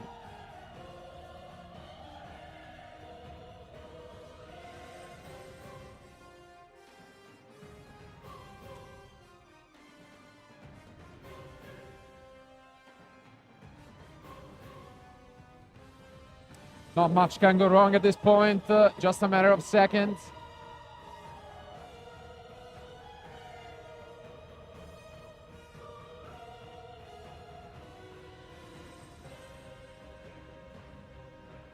Alright. Forcing Ming to stick with this choice.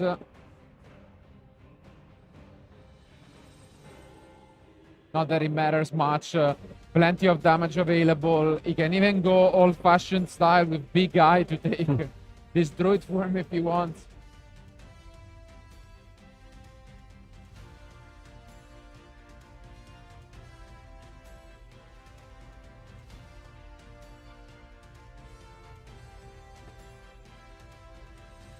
Ten seconds remain, and yeah, this just seems a formality.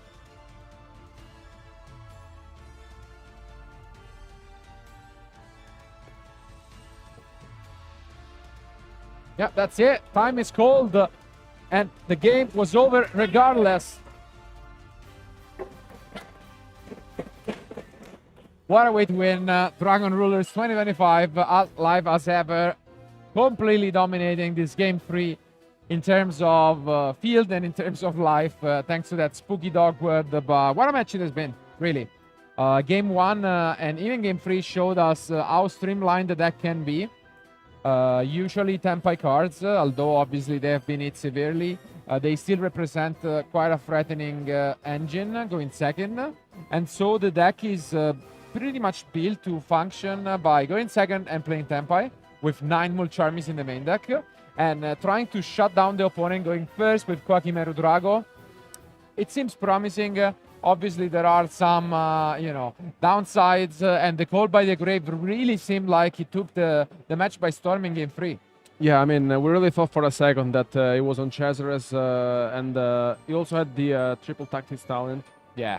That could have changed the game entirely, but it was not the case because, the Spooky Dog would... honestly win Peppo's the game, essentially. Yeah, it did its thing. Overall, also thankful to a clutch top deck. It was really a roller coaster of emotions. We thought he added because his opponent tried to use the Magnamut thinking that the Drago was a light or dark. And we thought at that point the game might have been over. Then no, he actually says, no, I actually have Called by the Grave as well. And then it's shocking. The game progresses, we think it's completely over, but the top deck of the Tempai card was enough. But then again, another roller coaster, because Peppo, getting too excited, forgot that he didn't have the Phaedra, and didn't go for the Synchro Summon, crushing his own tuner. So, yeah, what a match it was. Really what we want to witness here at the Italian National Championship, but... Thank you guys for being with us. As a reminder, we still have 7 more rounds of Swiss to be played today, so don't go anywhere, and we'll be back soon with round 3.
Welcome back, everyone, to the coverage of the Italian National Championship 2025. We are now in round 3, and we have witnessed quite the exciting action. So if you have missed any of it, just go back and watch later on. But now we have yet another exciting one with decks that we have not seen in action. And that just goes to show how many different options there are. Because both of these duelists are still undefeated with a record of 2-0.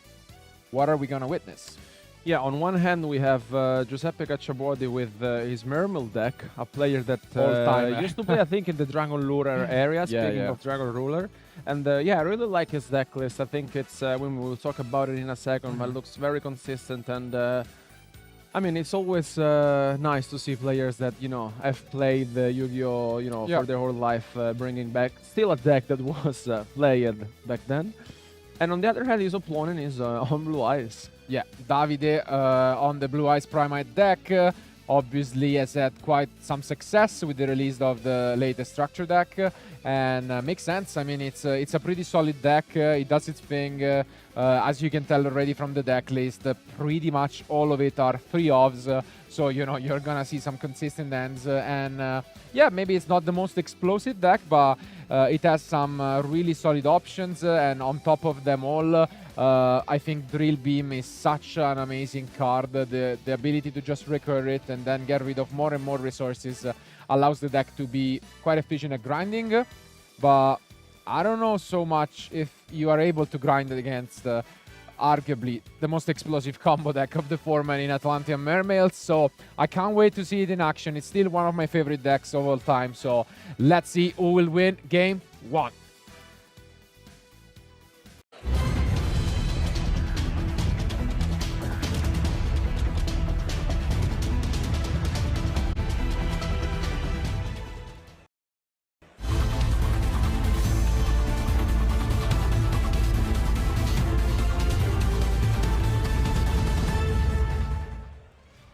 Here they are. Important roll. And I think it's a 9 from Giuseppe.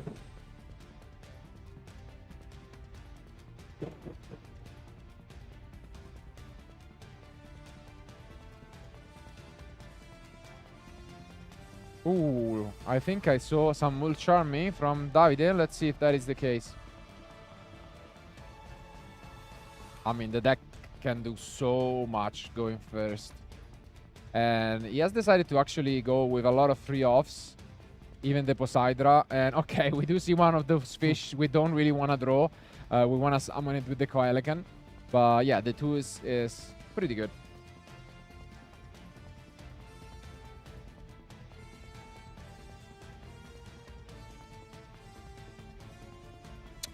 Do we see a response? Yeah, there is a Fuvolos in the end, and also an impermanent, so quite a strong opener from Davide. Trying to prevent the Neptabis from coming down. It's by far the best card in the deck. Do we have something more from Giuseppe?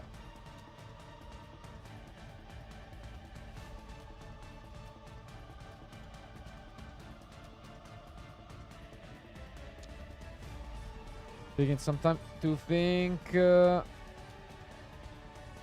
Seems like he wanted to normal summon a monster.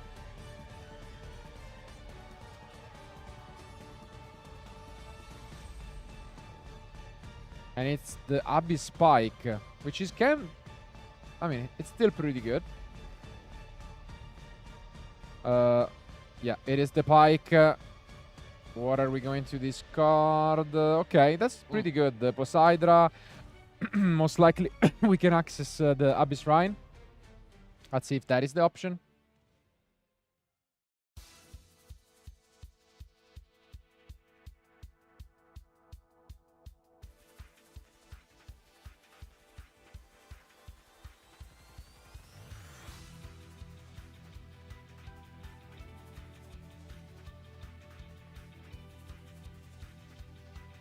Is it? Here it is. And there goes the Fuvalos.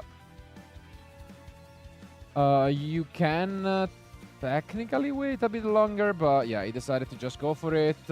And Let's see. It is definitely quite annoying for the deck.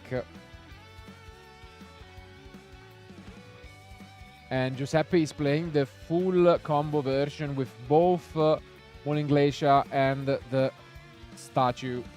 Oh, and yeah, makes sense. He already had the shrine. That's so strong.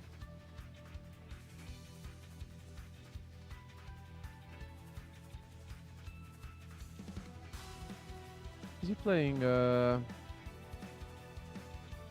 Mulling Glacier? Yeah, both. Okay. He's playing everything. But the problem is you're gonna give a lot of draws if you go for the co-elegant line. So yeah, we must see something else. Also, it's important to mention, obviously, that things have changed quite a bit since the last time we saw the deck in action without, you know, Bahamut Shark. So, or a Beast Dweller for what matters. And yeah.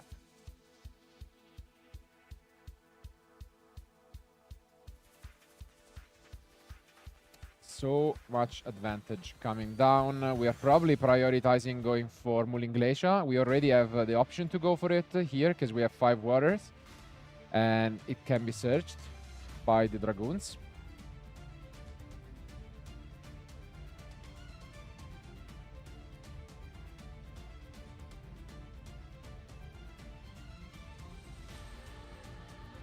Did you catch what he added for the shrine? Nope.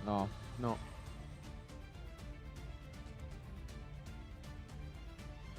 But yeah. Important decision here. As Davide is also showing us, there are exactly 5 waters at the moment.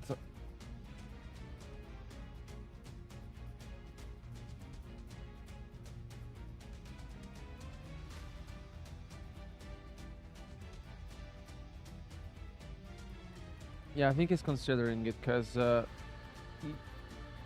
it depends how many draws he wants to give to his opponent. Tough spot. I mean, you can tell Giuseppe is having a big think on this.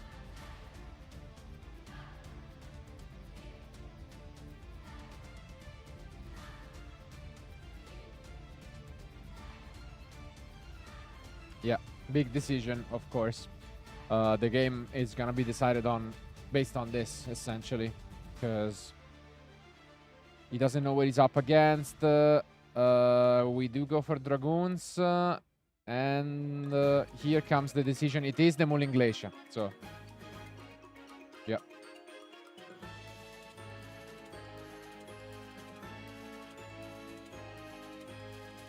Let's see what we are gonna snipe off the end from Davide. Here it comes. This could be extremely impactful. Obviously, we don't want to eat the Primate Dragon. And it is... Drum rolls. Magnamut. And a spell. Yeah. Yeah, and it should be... Yeah, oh, that's a good one. The Primal Lordy Lord. Yeah, that's a pretty good snipe. And Davide is smiling because that hurts. Yeah, I mean, Magnamut is pretty bad, I'd say. I mean, the deck is water, so you have to use it on your own turn or your own cards, but the Lordy Lord is a really good one to hit.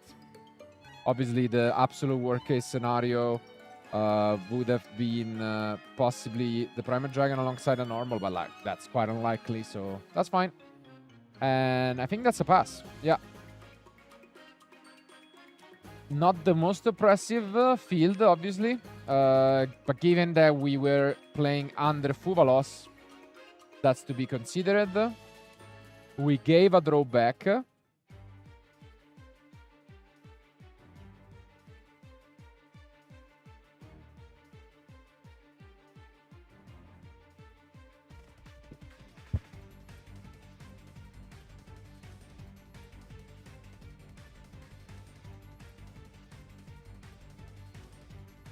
Let's take a look at the end. I see a lot of trap cards. Is that right?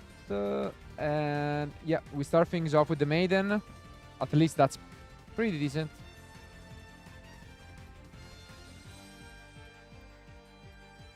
Oof, but that's quite unfortunate. We do have the Maiden, but we have the 1 copy of True Light in hand. Wow. So yeah, we thankfully can still place it from the end. But yeah, that's quite unfortunate.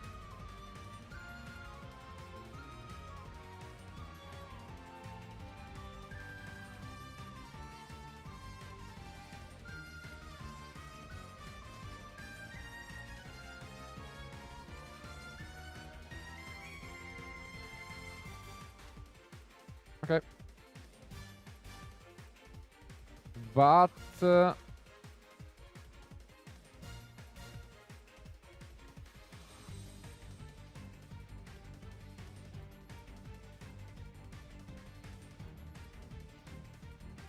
I think we have just responded to the effect of Maiden. Yeah. So we have stopped with the Abyss Lacia.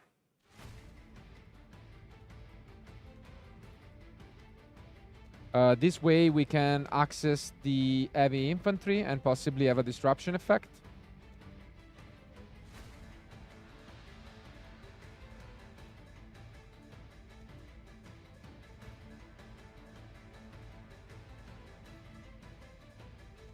Because we do have the Shrine Engrave, so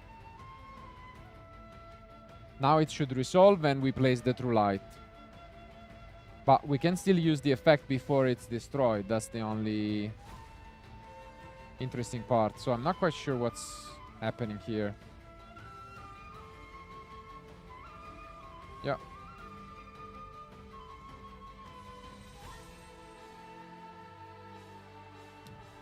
Definitely an interesting line from Giuseppe, because if you're able to destroy the True Light, it's actually quite beneficial because it pretty much destroys all monsters that Davide controls. But doing it now doesn't really have much of a purpose. And yeah, Davide is able to set his card. Is it the wishes or was it the raw? Yeah, the wishes, makes sense. Yeah, so I don't know. We did open both traps, which is quite unfortunate. The Majesty was also in the end. So we are just gonna get rid of it to activate wishes. And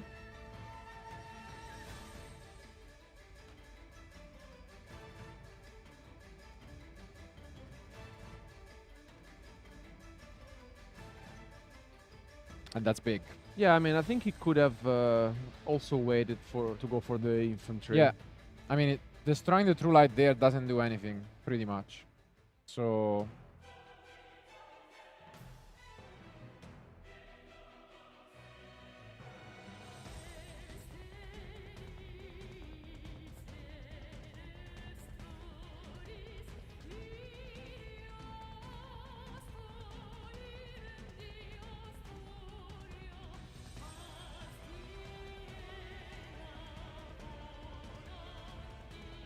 yeah, here comes the Sage, and yeah, he gets to use its effect. Yeah, I think it was quite of a slow start for David, especially because the Mulling Glacier really hit, you know, to the Magnamod, which may have helped him out using its own graveyard. I think he's still trying, you know, to navigate this by having, let's say, not the greatest of the hands, but still trying, you know, put some pressure into his opponent. And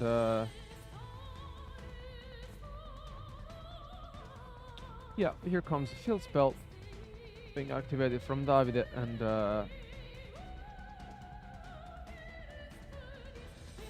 let's see if he finds a way.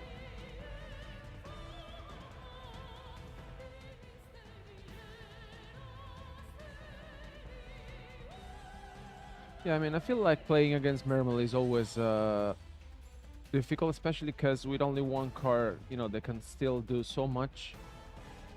And at the same time,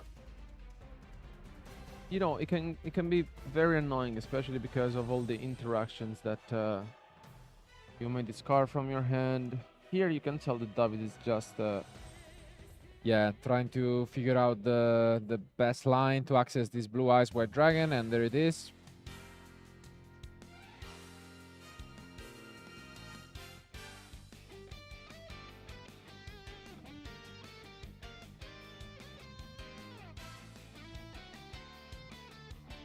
Yep, and here comes the first Blue Eyes White Dragon of this match.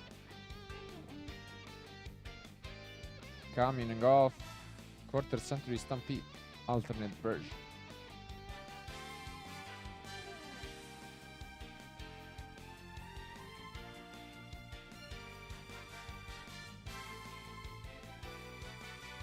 And yeah, here comes the Spirit Dragon, fully in control at the moment.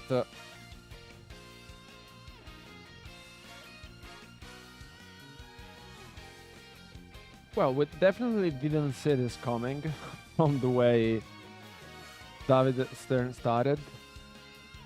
But, I mean, I think it's been a while now since we have seen the Blue Eyes deck in action, and we really have to say that not only the deck is super consistent, but, you know, brings up very good memories, and it has so many good cards in the extra deck as well.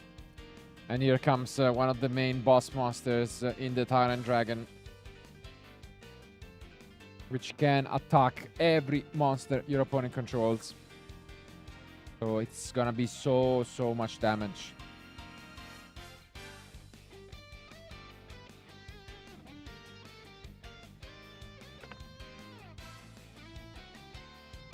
Could even be almost a game, I would say. Because yeah, it's gonna be a lot.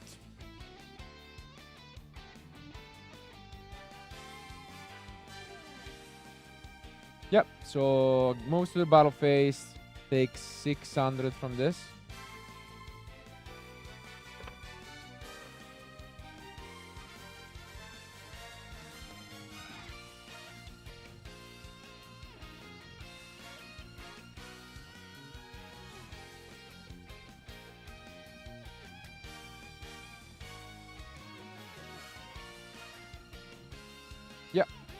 Explaining to Giuseppe all of the different effects. As you can see, he has not been keeping up with the game all too much. And yeah, here the Tyrant sets the Majesty, which is great interaction. And then he's gonna be able to keep attacking over the rest of the field.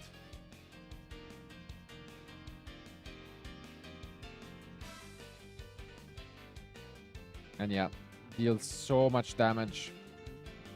It's 26 over the Neptabis plus 18. I think this is barely not game, but maybe 500. Yeah.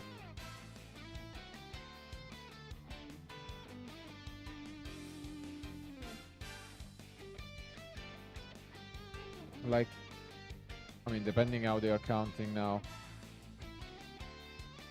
Yep, just explaining every effect to his opponent in detail.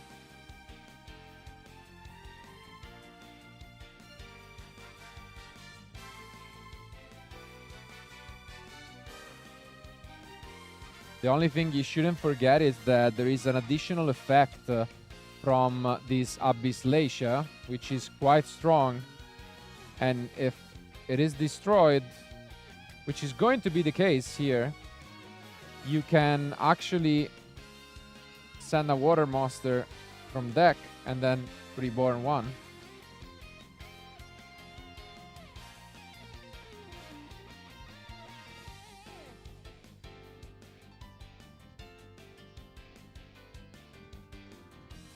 Yeah, because you still, even if you negate it, you still pay the cost. That's the beauty of Atlanteans.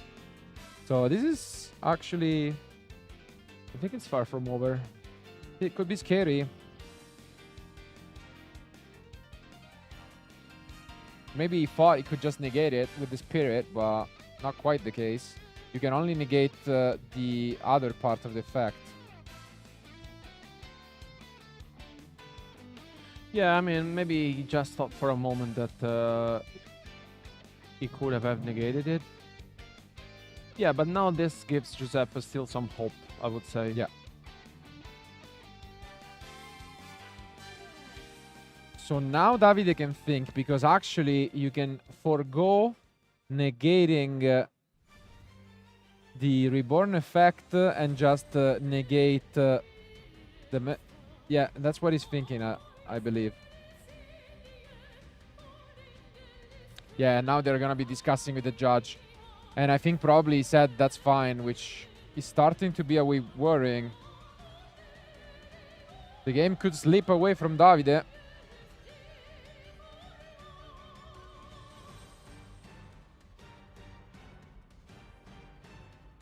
I mean, I really have the impression that this game could go either way from the way this is turning. But yeah, I think here they're just clarifying a little bit the Poseidon's effect.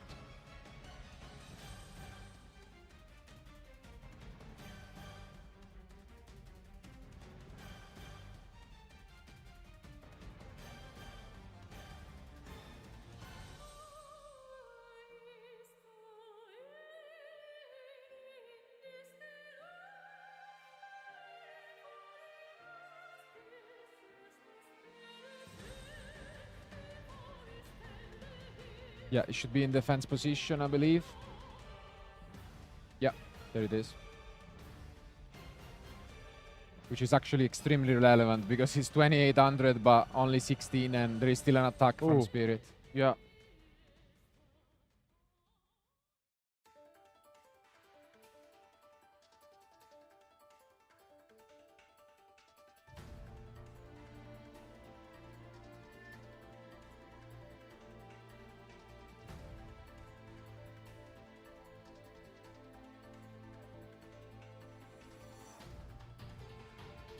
And yeah, Davide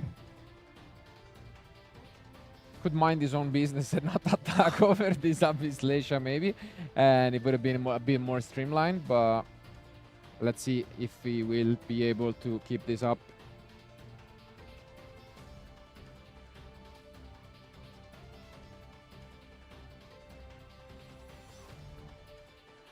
Okay, here comes another pike.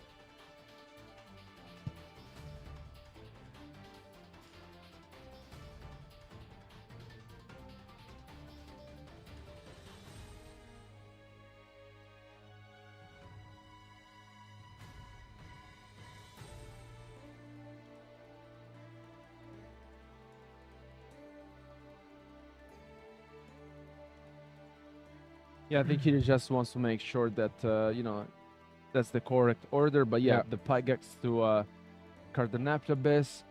And then the Neptune can bring back a monster from the graveyard.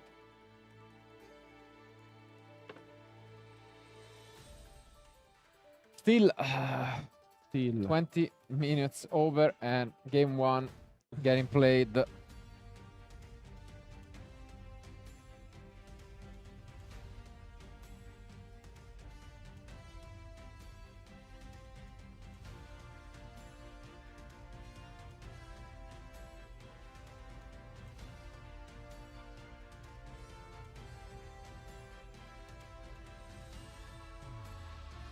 It's important to keep in mind that in the first turn of the duel, in which Giuseppe took a long time to decide what to add with the Dragoons, he has been issued a slow play warning. So obviously he cannot take all too long, because the risk of it getting upgraded to a game lost is quite real. And yeah, now he's gonna resolve the pike and in a new chain activate the Tabis.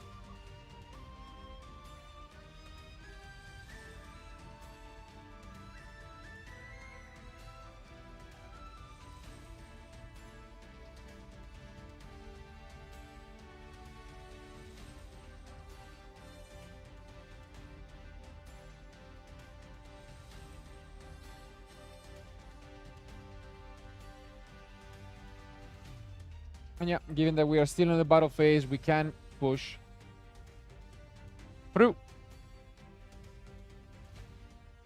Giuseppe managed to survive this assault of dragons And this means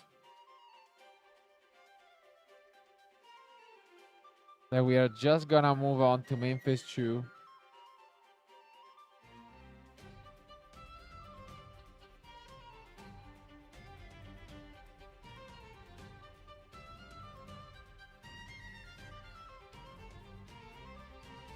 And here, play is back to Giuseppe. Yeah, I mean, I think it was quite a back and forth game 1. And we really have to say that Giuseppe was able to stay in this, although, you know, Davide really pushed and tried to put as much pressure as possible to his opponent.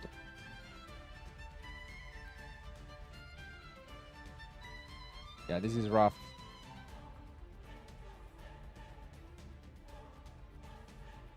Abyss Dweller might not be there, but Double Spirit does a lot. And oh, we have not activated the Spirit, and I think, yeah, that's exactly what they are gonna clarify. Because as you can see, Davide smiling a little bit, not giving a chance to interact with the Shadow Guard, and now he has used one of the Spirit Dragons to negate it. And yeah, this seems rough. There is still another negation, and there is still that Majesty face down, which is able to destroy cards from Giuseppe. Strong effort, but this might be over. We do have a solid end, though. There is Neptabis, which I think on the normal summon we could also just use the Majesty. Instead, we are gonna use the Spirit Dragon other effect. And yeah, that just works. But, wait. Isn't it just special?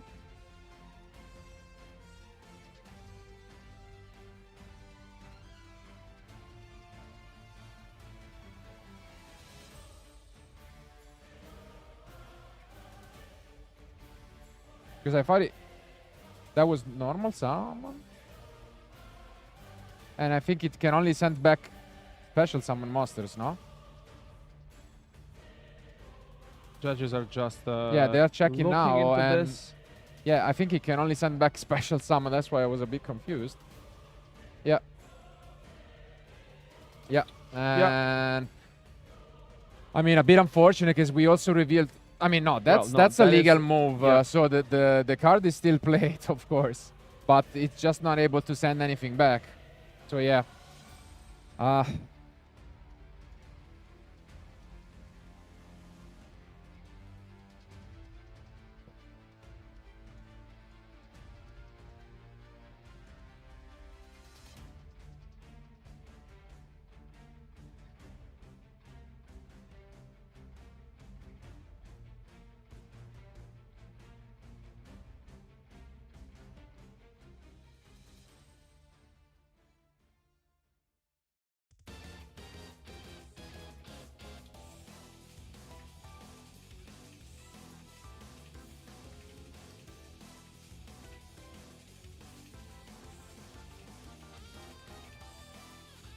Yeah, so they're just gonna quickly rewind the game, I guess, because now instead, obviously, as mentioned, he has used the Majesty. Yeah. And this changes things quite a bit, because... And this will be relevant because with this interruption, which didn't happen, yeah, of course, this could change the outcome of this game 1, which for a moment we thought that it was under Davide's control, but now Giuseppe is back on track because not Majesty being activated yet. So let's see if he finds a way. What a grind. That's pretty good. We send an Atlantean, then we can bounce back the other spirit, but I think they cannot be... It does it? Yeah, it does target. And there is some questions to be asked. Gonna be a close one, but We have used a lot of Atlantean Mermaids. Do we have anything left? Doesn't seem quite like it. Doesn't have any cards left in hand, right? As well. No. So yeah, this is not gonna do all that much. And yeah, we are just gonna use the other Spirit Dragon to just get rid of the last card. And I think that's all but done. Solid effort by Giuseppe, but in the end it's Davide who takes game 1. Well, what a way to start this round. Both duelists trying to give their best. In the end, it was the Fubalos who really shut down Giuseppe on his first turn. Otherwise, we could have seen a full combo from the Mermaid Atlantean deck. Instead, an area of interesting plays from both sides. It really seems after a slower opening, Davide had what it takes to take the game by storm. But then maybe just a bit misstep when he didn't consider the Abyss SHUEISHA side of things, which put Giuseppe back into the game. But in the end, I mean, as we've mentioned, Abyss Dweller might not be around, but like Spirit Dragon can still negate a card in the graveyard. There were 2 Spirit Dragons plus the Majesty. That's so many interruptions, and I mean, that's fair enough. Now it will be Giuseppe though, still going first, still trying to combo. And we can expect him to just put even more, you know, going first card. The main one is obviously the Deep Sea Minstrel, which tries to snipe some of these interruptions from the end. I mean, I feel like Giuseppe could have not played this out differently, especially because Davide started things off with Infinite Impermanence and the Fuvalo, so it was not already easy to navigate through this. And I think there was also a moment in which we thought, okay, maybe he survived and he can make it, but I think in the end it was way too much. And I mean, there's still time on the clock, so we may potentially see a game 3 if, for example, Giuseppe starts things off incredibly and there's no interruption from his opponent. It's important that now, though, he knows what he's up against. As he has all the different combo pieces. For example, the Barrier Statue could be extremely good. It's really tough for Blue Eyes to out it, possibly, and that could be the direction that he decides to take. On the other hand, I mean, we have seen the Fuvalos in the main deck. I think we can just add even more and more Charmies since we're going second. But yes, it's gonna be a similar play style, just trying to get your interruptions, hope there is enough, and pray for the best. That's usually the strategy going second against Mermail. But without further ado, our duelists are ready, so let's jump back into action.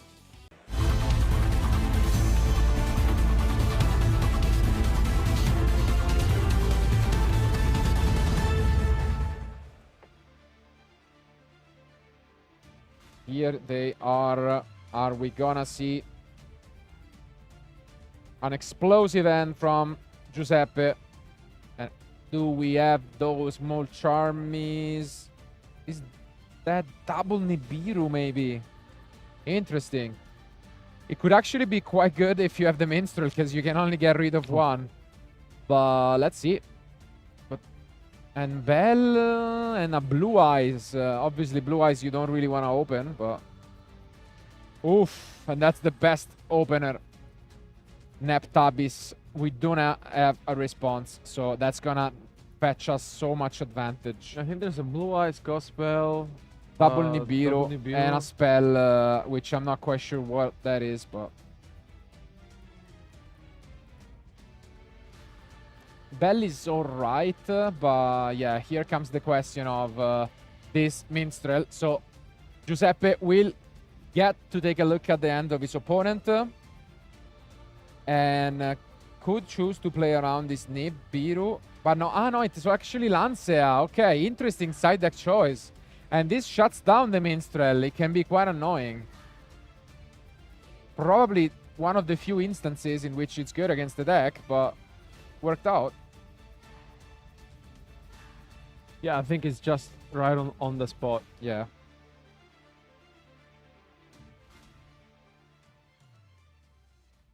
Oof, but Tius plus Dragoons is extremely good. Thinking about it, actually. really not going for it. Does he have squad?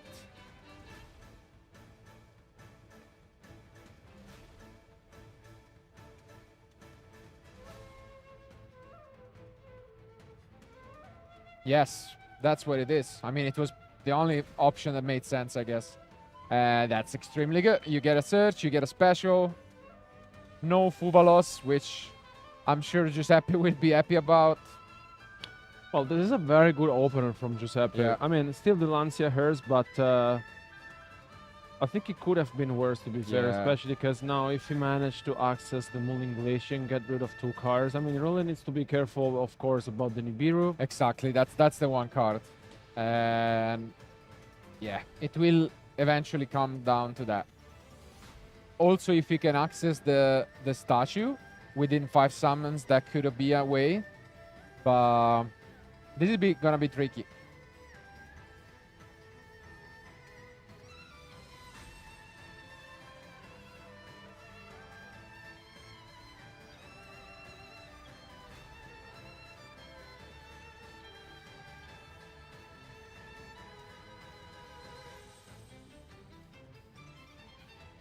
So we get another squad, then we get the pike. And this is the 3rd summon, so...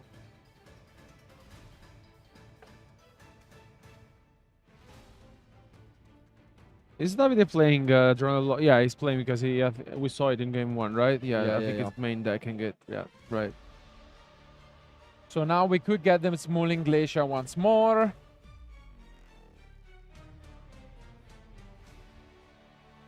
Which can be tricky because if we use Mulling Glacier, it could probably be the 5th summon, and then our opponent is kind of forced to chain Nibiru, but then it's kind of like you lose 3 cards then.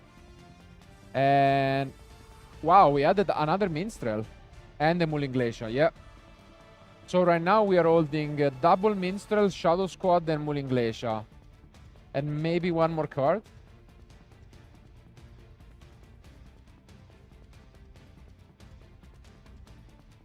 It's interesting that we are not getting to the shrine.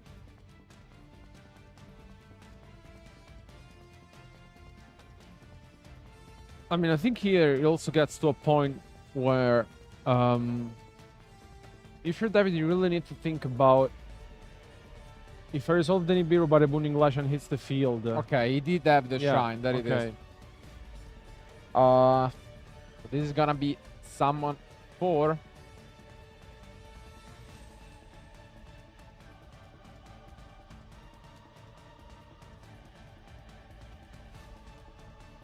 And he gets rid of Teus. Is he gonna be co-elegant? Yeah. But this lines up pretty poorly against Nibiru because now we have 5. We can go Mulling Glacier first, but that would be the 5th summon. And then... yeah, that's the summon number 5. So we can chain Nibiru, or we can resolve it. But if both Nibirus are discarded, that's devastating. No, we are gonna chain Nibiru here. Wow, summon number 5, and you can see Giuseppe shook. He's gonna lose his entire field.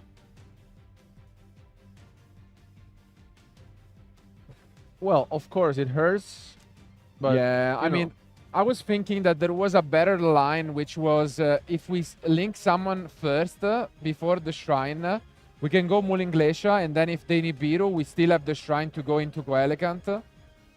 This way, kind of risked it a bit too much, I think. And we discard Blue Eyes, and at least it's going to be the only playable card, which was the Wishes. Yeah. So that's big. So he has the Ghost Bell remaining in hand, right? No, I think, yeah, it's the Ghost Bell. Yeah, should be the Ghost Bell, for sure. And it's a pass. Yeah. Wow. Oh, and we draw the second Wishes. Wow. I mean... well, what a top deck. Yeah. Brutal one, for sure. Well, after one was even discarded, honestly.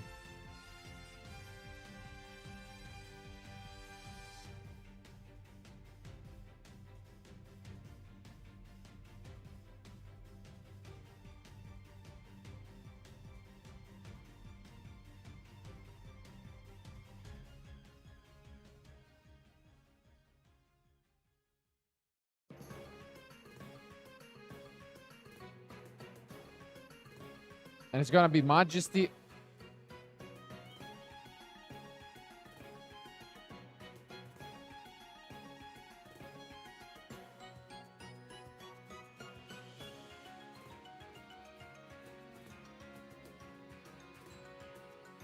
And yeah, it's the Maiden.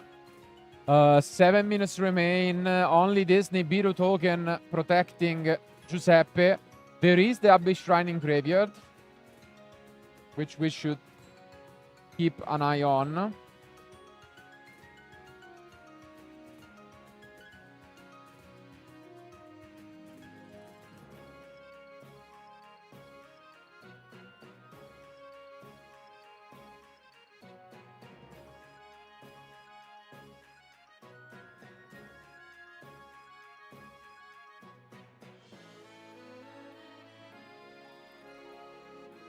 Here it is once again.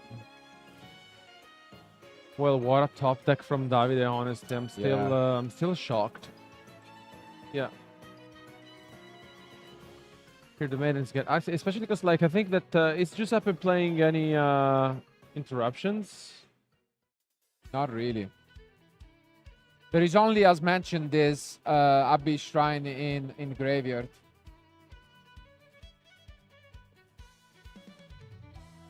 And yeah, we're not really doing anything.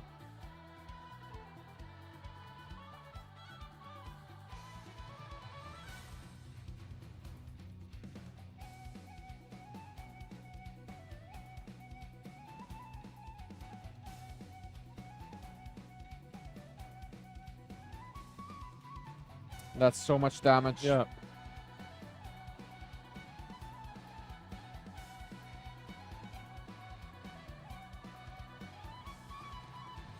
We can use the shrine.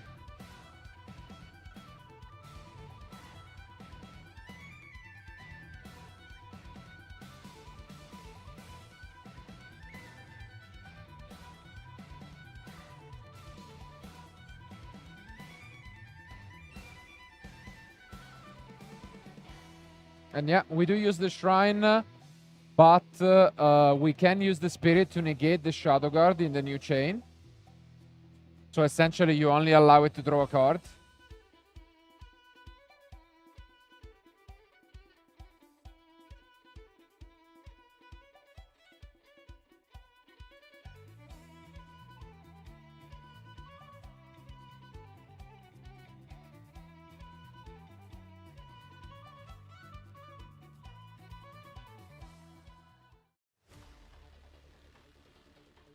Yeah. Ooh.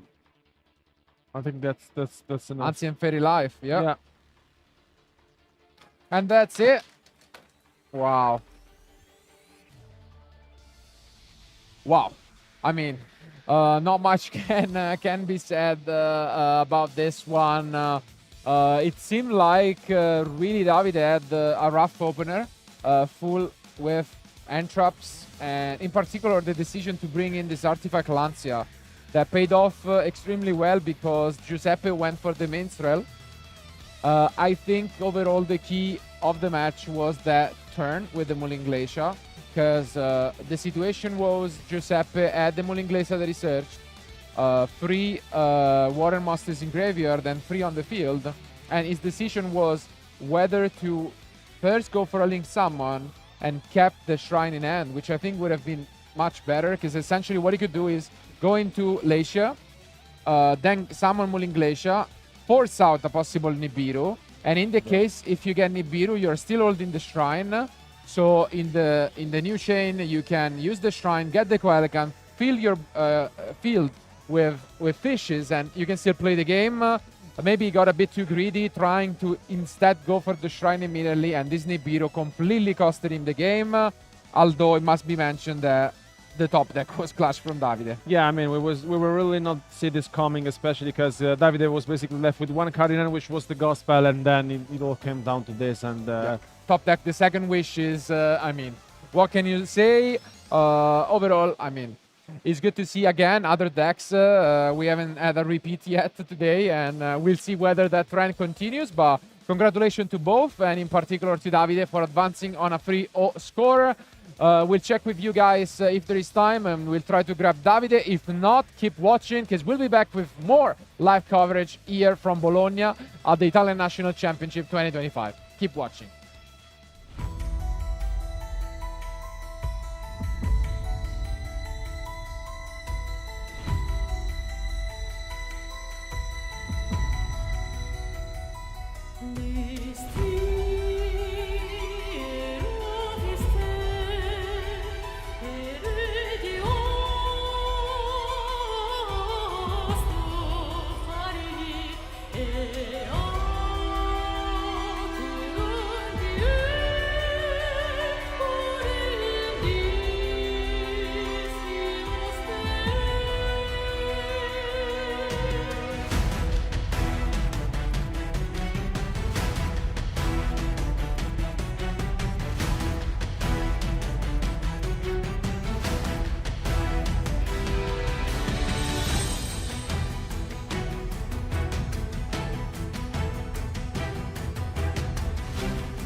Welcome to round 4 of the Italian National Championship 2025 live in Bologna.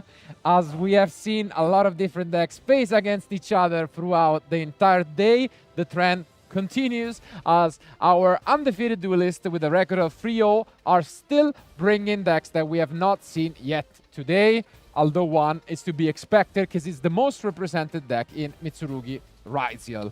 What do you think of the deck? Yeah, I mean, I think it's a very solid choice. It's become super popular, and over the last few weeks we have seen the deck basically rising at the top tables during events, and I think it will show up strongly also in the top 32. Yeah, Raisieling. And on the other side of the spectrum, though, we have quite the opposite. If the most represented deck will be piloted by Gabriele. We have one of the few non-Italian players this weekend in Miguel, all the way from Spain, although he has been attending quite a few Italian national championships already, and he is rocking Cyber Dragon. Wow. Still undefeated after 3 rounds. Honestly, I'm excited even just mentioning it, so I want to see what he has in store for us. A lot of interesting cards, both in the main deck and in the side deck, so I think without further ado, our players are ready. Let's jump into the match.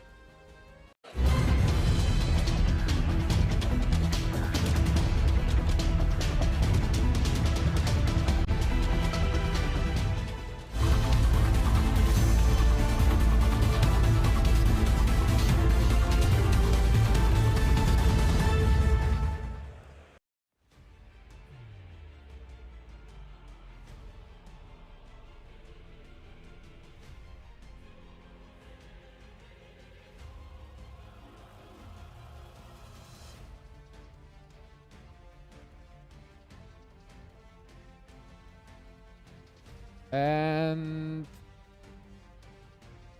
there he goes. Nice handshake. And I think, I mean, this is actually one of those decks where you could go second with Cyber Dragon. He's playing 6 Mulcharmies, Lightning Storm, all of these kind of cards in the main deck, but I think he still decided to go first. So let's see whether that would be the case. No. Actually, I think he picked second. Did he? No. Yeah. Oh, yeah. So we see a Purulia, yeah. So we decided to go second, winning the roll, and our Purulia has been stopped by Ash Blossom. So we might have a blind going second deck on our ends. That is exactly the case here. But here comes the Ice Raisiel, and it's going to resolve. Yeah, this is the first time we see Raisiel in action this weekend, but I think it won't be the last time we will see it. Yeah, I mean, I don't really know what to expect, to be fair, because so far it's been the most popular deck mixed with Mitsurugi. And I also really like the Raisiel Heraldic deck, which is super powerful, super dynamic. I really want to see at the end of the day how many players will advance into top cut with this deck. And I also feel like it's one of those decks that can really play through interruptions very well. And obviously, I mean, Detonator still, even though one, it's a very solid card. But funny enough, what is an efficient way to get rid of a Detonator? Just Cyber Dragon into Chimera Deck Fortress. I mean, it works. So, all the way back from 15 years ago. But for now, Gabriele doesn't have any intention to stop. So much that he can do. Which is something I think you may not even think of if you see a Cyber Dragon on the field. You don't go straight. Yeah, okay, it's gonna fusion. Probably some of these duelists that don't even, they are not even aware of the existence of the card altogether. So let's see. This is always the big question. Does the Duo Drive resolve? And I think the answer is yes, because I can tell you already, outside of those Mulcharmies, there is no other interruption from Antonio.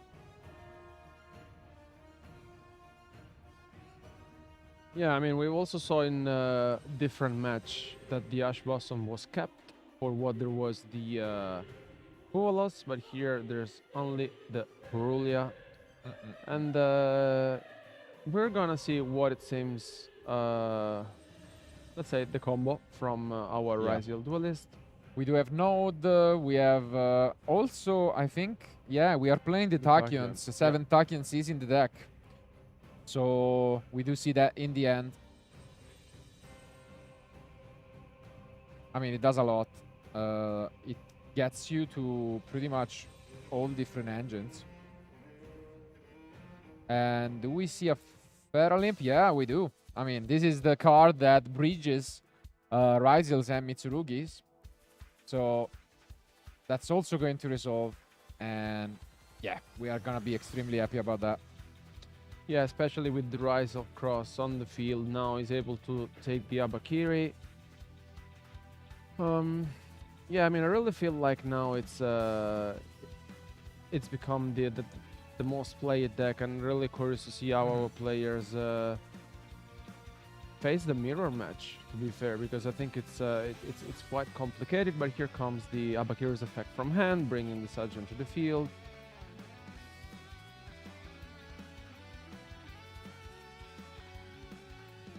And here essentially gets access to the ritual. Yeah, that's all you need. Playing a pretty standard list, I'd say, I guess, Go Spell in the main deck.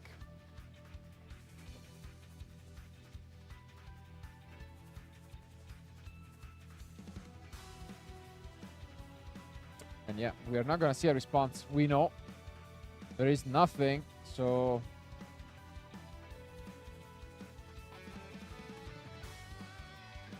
gonna spend some time thinking about what to go for.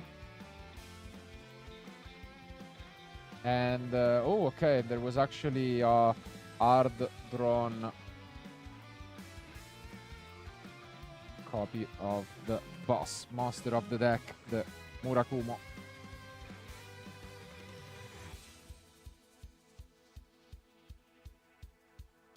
Yeah, I mean, at this point, I mean, if you have played or followed competitive Yu-Gi-Oh, you should all be familiar with these kind of openers. It's the deck that has been crushing it, winning YCSs over in the US. And yeah, we also seen it in action last week and the French National Championships. yeah, of course. I mean, I really like it, to be fair. It's super consistent, and of course, when there's no hand traps, it can really show how powerful the deck is. And what I really like is just you can basically play a small Mitsurugi engine. You can essentially play 3 prayers, 1 ritual, which is all you need essentially, and 1 of each name of the monsters along with the ritual ones. And as you can tell now, I mean, he has 6 cards in hands, I think. And with the cross on the line here, it's it's quite huge. Yeah, Stops any possible surprise.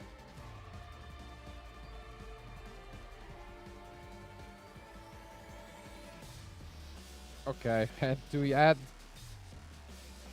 damage to injury, here comes, yeah, the draw effect, I would suppose, from Dugares. Yep.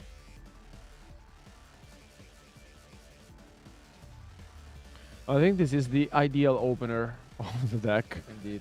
Because with the amount of hand tracks being played during the format, it's quite unlikely that your opponent only has 1. But as mentioned, Tony is playing only the Mulcharmis. But yeah, given the the deck that Antonio is playing, is it like playing something to like try to close the game, like just attacking? Yeah, he does. Limit removal, I like mean, Power Bond is there, okay. all the OG cards, let's say. And he does have Thrust, Lightning Storm, and Talent, which are, you know, going second, quite effective spells. And yeah, here comes the detonator.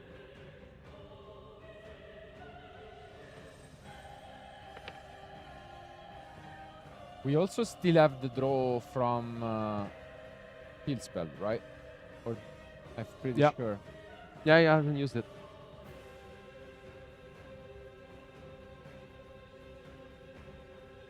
I think it's going for it right Maybe. now. Yeah, just checking what names we have under our XYZs. And yeah, seems like it is the case. Yeah, shuffle, draw.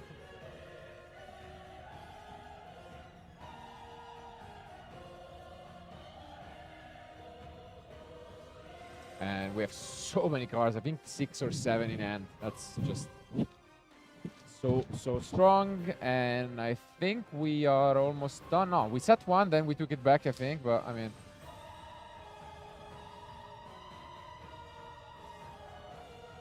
yeah, there it goes. Free spell and traps. What an opener from Gabriele. Yeah, this is more than scary, I would say. Yeah, I mean, you have said it. This deck uncontested does so much. And although Lightning Storm is decent because we played everything in attack position, it doesn't even get rid of the whole field because Detonator just doesn't care. And here I really want to see Cyber Dragon. what the deck is capable of. Okay, so we already start things off by having a card red, which time is the Clockwork Knight. And it's actually quite good because it says that every monster on the field becomes machine. So basically, Cyber Dragon, if it sticks, gets rid of the entire field, which would be extremely funny. Yeah. Oh, wow. Well, I mean, we can just set a Cyber Dragon and that does it. And, I mean, if you're not familiar with the deck, yeah, you can see. you're maybe asking Gabriele, yourself what is going on. Yeah, Gabriele is just reading. And the tricky part is if you want to pop it, it has a graveyard effect because you can banish it, discard, and then it adds any machine. So do you, in your mind, you're probably like, do you want to do? And no, Gabriele said it's fine, which means any Cyber Dragon monsters now completely clears it. And we follow it up with yet another free off-in deck, which is the Cyber Dark Realm. And it allows to add a Cyber Dark monster from deck. And then normal summon it basically in addition. But I don't know if it's gonna resolve actually. And yeah, makes sense. We're gonna get rid of it. Which really makes me wonder, do we really not have a Cyber Dragon monster? And okay, there goes the reason. We go for talent. Both taking and drawing seems good.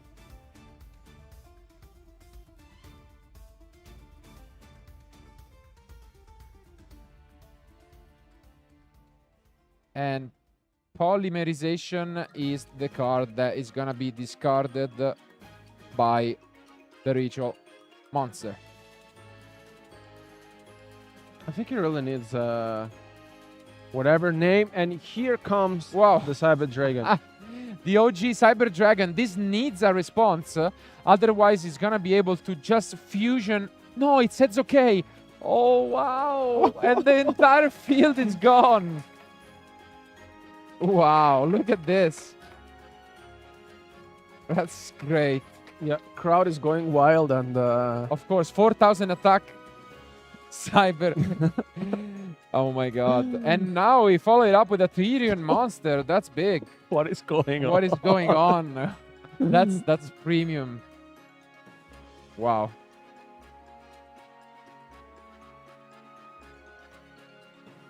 This is something that you don't see every day. No, not at all.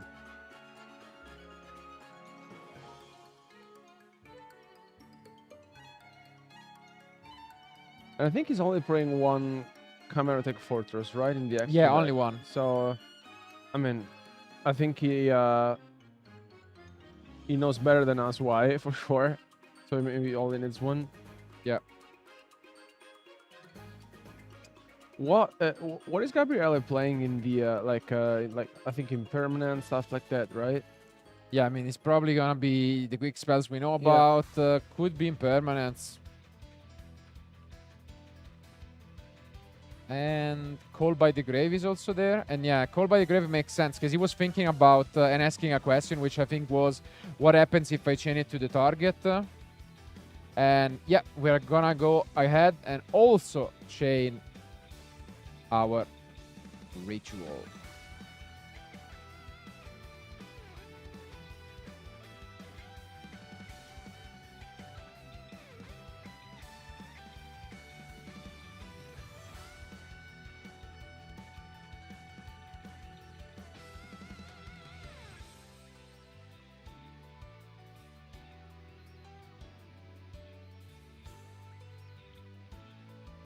Yeah, okay, so the players here now gets to resolve, bringing the Murakumo back.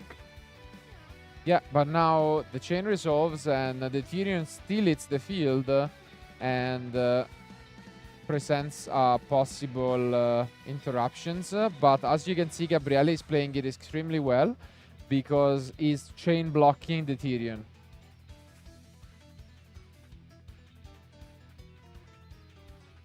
And yeah, so it's gonna be forced to just negate, but the Raigeki-like effect will clear his field. Do we have another way to push? And it is a pretty good one, but is there an impermanence face down? No. It was also very well played by Gabriele here, honestly. Yeah. But with the last, I think it's the last card, maybe 2 cards remaining in hand from Antonio. I think it might as well be the last, yeah. Interesting options here. Okay, and it settles on Cyber Emergency.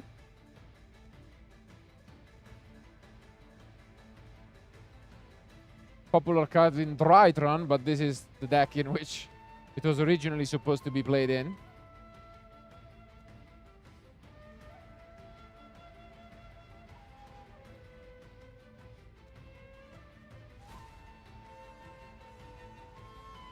And there goes Cyber Emergency.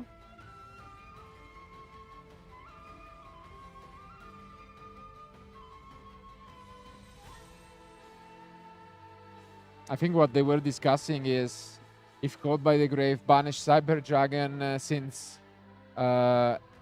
these monsters are considered Cyber Dragons, does it negate the additional effects? But it seems like our judges have settled on a no.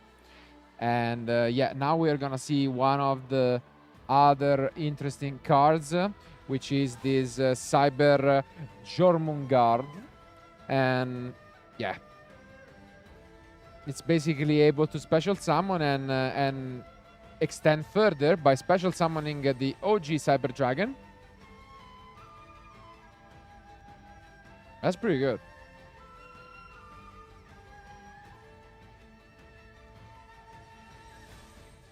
Either we access Infinity. We can do a lot of different things here. What a turnaround.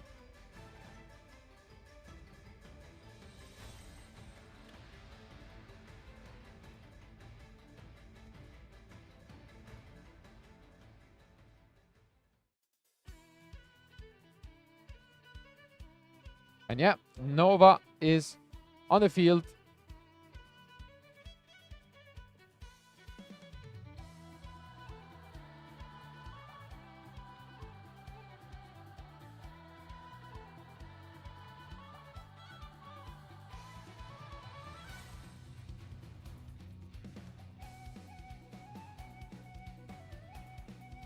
We can upgrade into Infinity, given that we had a target to activate the card, I guess. But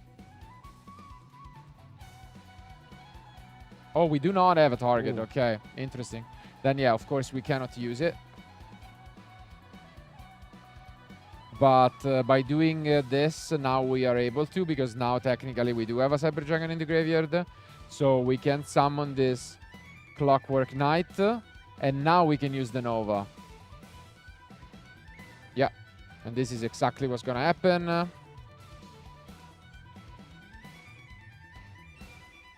We do not use the Clockwork effect because we already have the Clockwork Knight in play.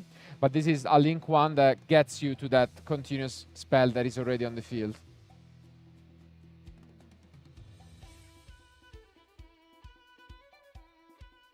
But yeah, it's extremely interesting to me that he's only playing one Chimera Deck Fortress. Because even here, he could summon it again. Yeah, exactly. It seems like it's very, it's a very easy way to do it. But, I mean, he definitely knows the deck better than us. Yeah, there must be, a reason why. Also, a second copy, I think, would have been very good. Yeah. But, I still feel like that, looking at his deck, it has so much potential in this specific format. And And you can tell. yeah, you and know. obviously, like, it has a huge surprise factor. Yes, totally. That's the main thing going for it. Let's see. And yeah, there goes Infinity. It can try to take, and it's going to resolve. Doesn't seem like it's quite enough, but it actually, there is 1500 more damage from the spell. So it's quite a lot. The clockwork should be 500, so technically 1000. Yeah.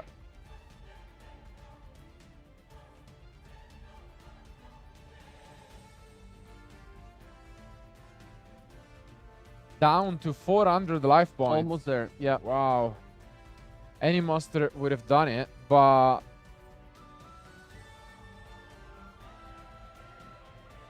now it gets tricky because if you don't close the game out, this is one of the best decks at coming back again, and that is Mitsurugi Raizio.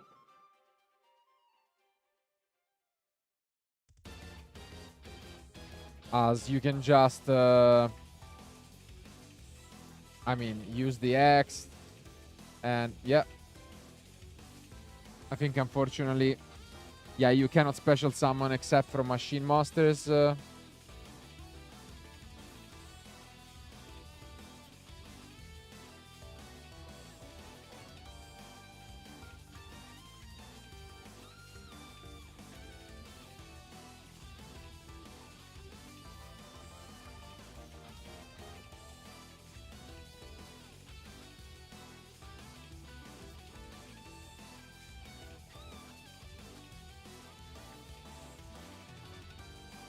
Yeah, here Antonio now is considering his options whether to pass, and indeed, play is back to Gabriele.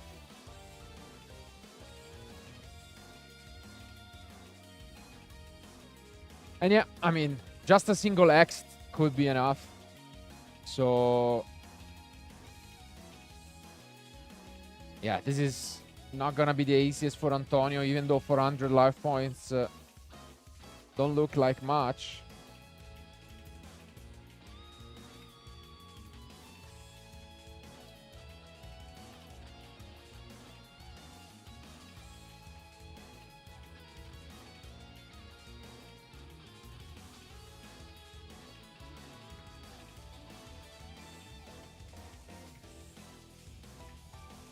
Yeah, here comes the Tachyon. We knew it was there. It's such an important card now that Bonfire is limited, and it's so versatile. It allows to access Lancea in the side deck as well.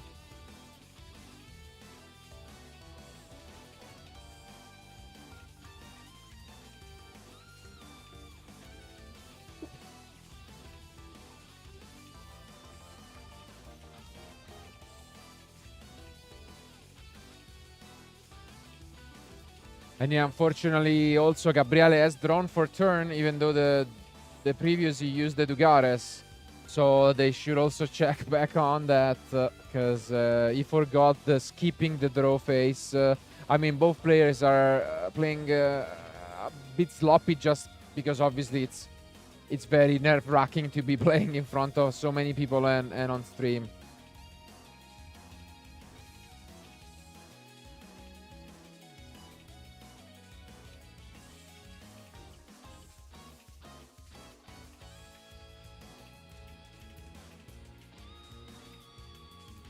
They left to check whether that card was known, and this is unfortunately quite a tricky situation, because if this wasn't on stream, with the judges constantly checking over the cards, it could even lead to a game lost, unfortunately, for Gabriele, but yeah, I think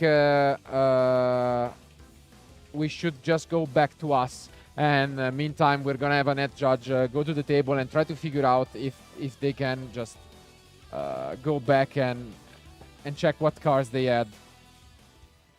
Yeah, I mean, what a game it has been. Obviously, we saw arguably the best deck in the format, one of the best, surely the most represented deck today in Mitsurugi Raizio. Raizio just starting things off as good as it gets. Stopping the Purulia with an Ash Blossom and then having, the best possible end you can. Ending on a threatening field with the cross, the Mitsurugi interruptions, detonator. But one thing was not planned. That Cyber Dragon plus Clockwork Knight turning all your monsters into machines for a 4,000 attack Chimera Fortress Dragon. I was also thinking, like, with such an opener in the current format, I think 95, maybe I'm too generous, 99% of the decks would struggle to face that field. Because essentially, like, Antonio was able to leave his opponent with 400 life points remaining, and if he had any other, like, monster spell, it's, I mean, it would have been game right away. So I think it was incredible, like, it was such a show-off from him, and, like, if you're Gabriel and you're playing against such a deck, after you basically start things off with the, I would say, very solid hand, you're pretty satisfied. You have the cross, you have the detonator, you have the dual drive. I think you probably in your mind you're like, okay, I won this. Like, I mean, you have it resolved. I didn't get any interruptions. I think won. Yeah. But instead, it was really with his back against the wall on only 400 life points, and of course that's quite a bit rough. Then I mean. It's not unsurprising that given the amount of plays that went through, especially during his turn, but then also during his opponent's turn, they both, didn't keep their focus. They are both not really used to playing on stream, probably the first time for both. And I mean, it's just to be expected, nothing too out of the ordinary, but unfortunately you must try and keep focus, because the stakes are as high as they get.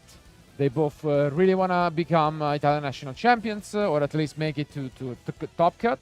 And I mean, in the meantime, I can give you guys some more stats about what is going on this weekend, because we have mentioned the most played deck being Mitsurugi Raisiel. That is true with a total of 331 participants. But Malice is pretty much there, because second place is Malice with 304 duelists representing it.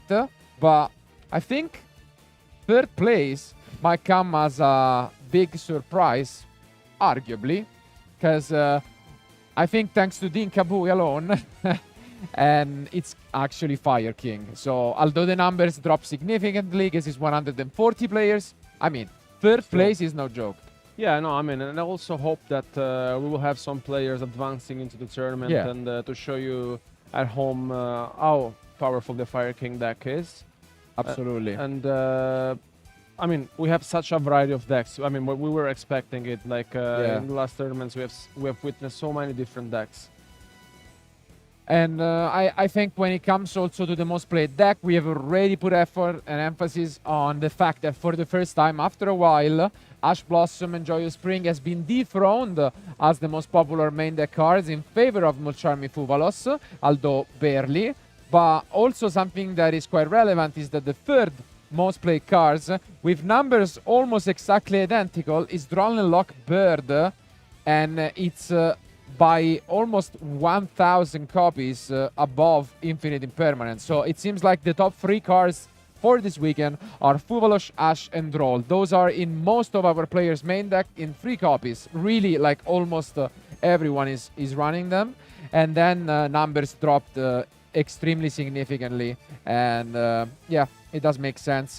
When it comes to Call by the Grave, I think it's worth mentioning that it's also up there, because obviously, since it's limited at 1, you cannot have 3,000 copies, but it's still in the top 10 cards for a reason. But yeah, I mean, it's a lot to be expected. As mentioned, we have already been witnessing 8 different decks in these 8 rounds, in these 4 rounds. So I mean, it's a testament to how our players are here. Not only to have fun, to compete, but play what they are most comfortable with. Yeah, but I think we also said this quite a lot of times, especially when entering in such a tournament in which you can expect a lot of different decks. if you really feel like playing your deck and you're comfortable with it, look at Antonio. Like, he completely shut down with a couple of cards what is the best strategy at the moment. Yeah. And who knows if he's gonna also win the whole match, but I would not be surprised considering it was quite far into game one. Yeah. And I also really like the idea of bringing, an innovative deck, I would call it, because like at the end of the day, maybe your opponents don't really know what you're up against, how to interrupt you. So it's super explosive. You can also close the game and seal it very fast. So Yeah, and I mean, the surprise factor has been quite the dominant key for a lot of events. I mean, we have already mentioned Dinkabuy and its Fire King deck, and when you take it a step above, where pretty much none of the cards are really known, it's a huge advantage, and that will definitely pay its cost. And I mean, being free already, it's nothing to joke about. Today, we still have 6 more rounds, because we will be playing 9 rounds of Swiss, and then tomorrow we will follow it up with the last 2 remaining, and then top 30 Shu, which will be just the best of the best. yeah, I mean, I really feel like that also the atmosphere the last national championship here was. I mean, it's no joke because making it to the top 32, you can afford to lose 2 matches maximum, and Yeah. it's not guaranteed, I would say. So that is why I think the competition is super high in the room. We have YCS competitors, YCS champions. We have former back-to-back national champions. Yeah. We have Diego Ganzerli, who is a Diego. back-to-back Italian Open champion. Yeah, I I mean, mean, yeah. I really think that over the last few years, the level has always increased and increased even Indeed. more. And I also expect that, for the world playoffs, some Italian names will also boost in. Exactly, because at the end of the day, we play Yu-Gi-Oh! All year long, and obviously YCS is among the most prestigious tournaments. But I think that ever since we get to around May, and when these national events starts happening, it does have a special feeling to me, because the World Championship is such a unique event, and this year I think we are extremely proud to be hosting it in Europe, in Paris, at the end of August, and I think it's the dream of every player to just qualify there. And this feels like the first event, at least for Italians. We have had already some national championships where that's the start, because it just feels like a ladder. National, European, and then World Championship, and it's one of the events where you can also get a lot of points to qualify. It's basically the last big chance to refine who is gonna qualify for these playoffs, and that's exactly important. But without further ado, we can go back to the table and jump back into our round 4.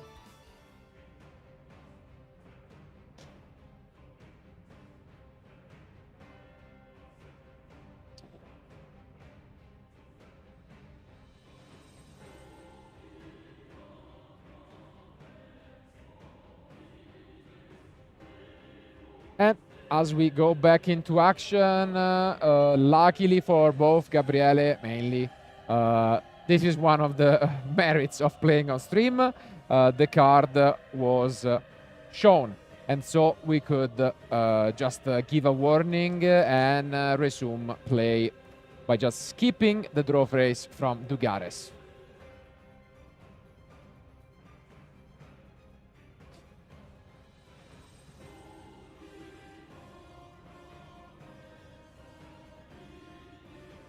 You know what would be extremely funny?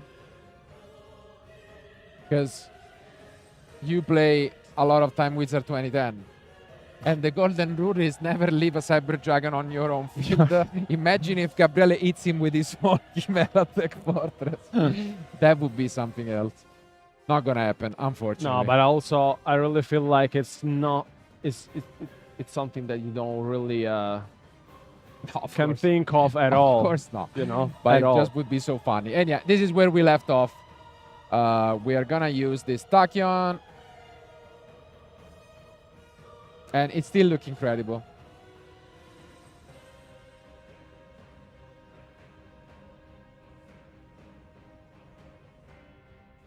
But It's gonna negate we are it. going to negate it. Makes a lot of sense. Do we have what it takes? I feel I mean, we can draw with cross. What is in the end? I mean, the Ryzel deck, I mean, can never be counted out. Even down to one card, there are so many good top decks. And, I mean, this is gonna be extremely tough for Antonio to stay, even though he only has 400 life points.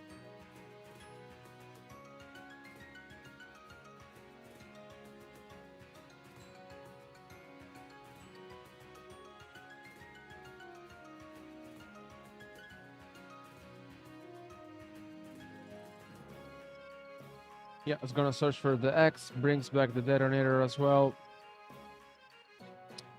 And yeah, I mean, as mentioned, there's no surprise that the Ryzel deck is the most consistent deck and the most played deck this weekend. I think this 400 life points remaining are really the key, hopefully, for Gabriele to come back into this game. But it seems as if now he's able once again to combo off, given that Antonio is left with no other responses. And yeah, as you can see here, we can just reassemble the entire field, get a lot of advantage, and it might just be too much for the Cyber Dragon. Great attempt.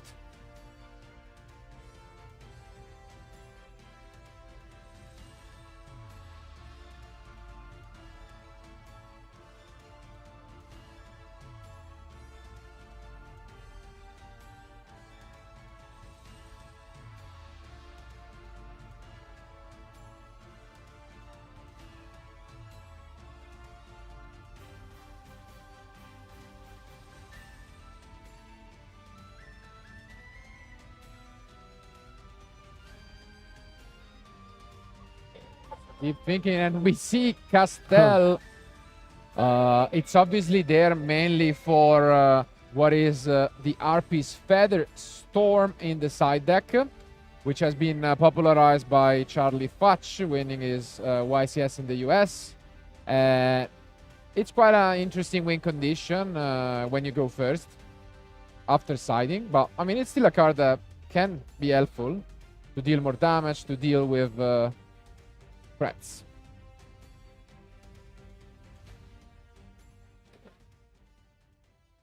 But with this impressive field, honestly, I mean, although Antonio fought really hard, time is approaching, and you could also consider into going into game 2 if you don't really feel like you can hang into this.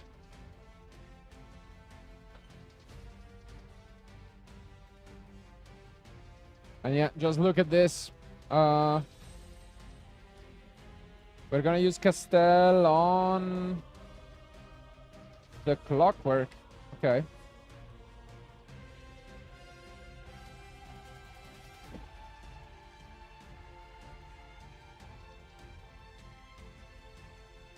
And yeah, gonna move to attack.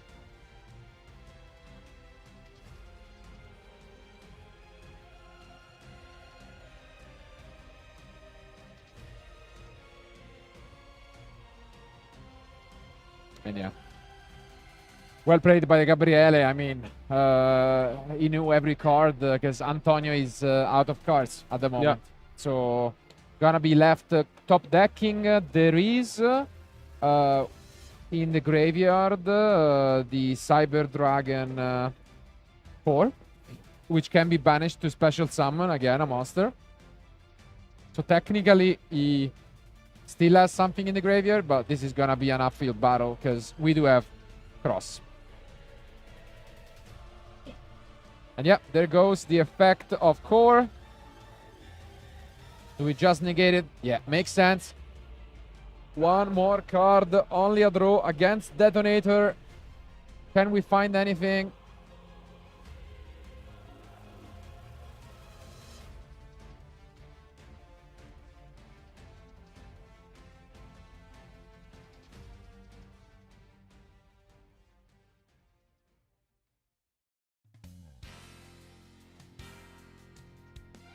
And it's a pass. Yeah, I mean, it's a pass. Now Gabriele is free to do. And yeah, it's essentially a concede. Gabriele takes game 1.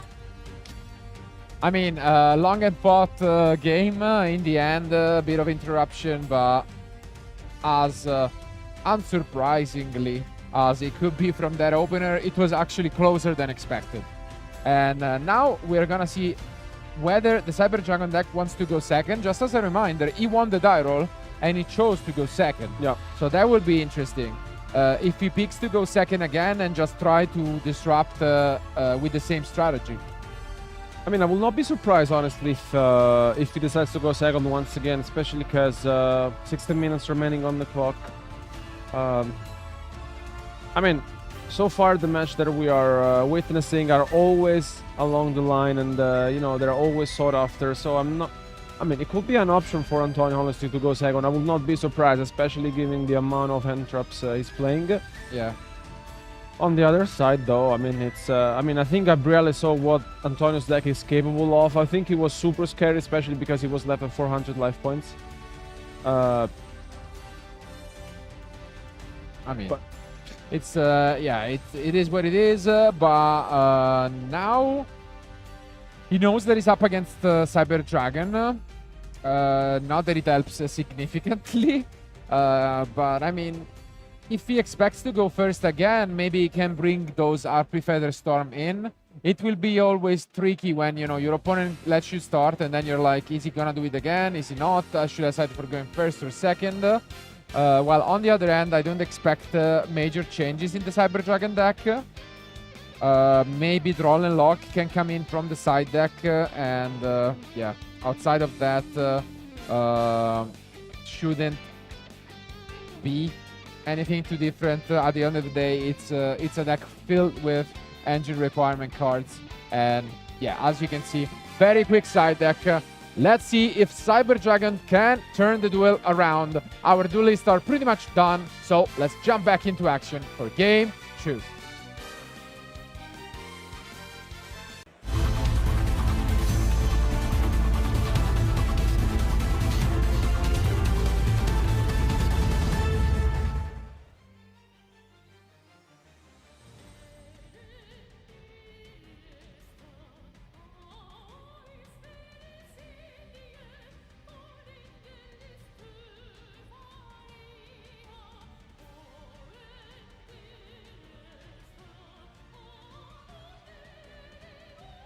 Let's find out whether Antonio is going second. Doesn't look like it. I think he is going first this time. And yes, he does with the Cyber Dark Realm.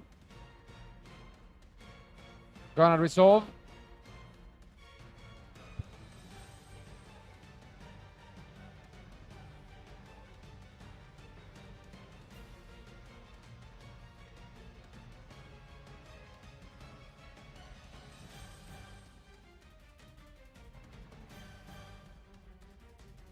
Yeah, here Gabriele just wants to make sure. Yeah, he reads every card. We access Cyber Dark Chimera.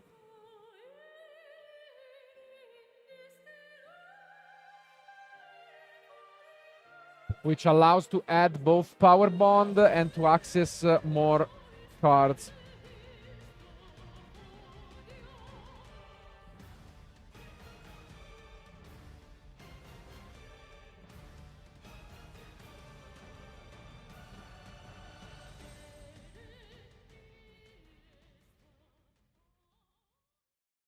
Yeah, seems a very good opener for Antonio. And here what we were mentioning before is exactly if Gabriele has any interruptions, where do you use them? Because it's quite evident that it's not familiar with the deck. Yeah. And now we are going to access the Clockwork, which allows us to go get the key card from the previous game. The Clockwork Knight, which turns every monster into machine.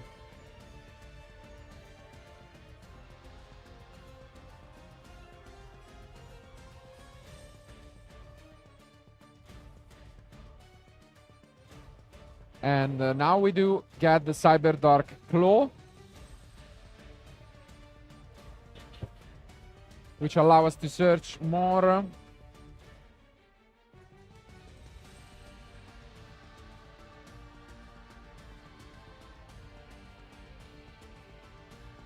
Yeah, so we can discard it and add a Cyber Dart spell or trap.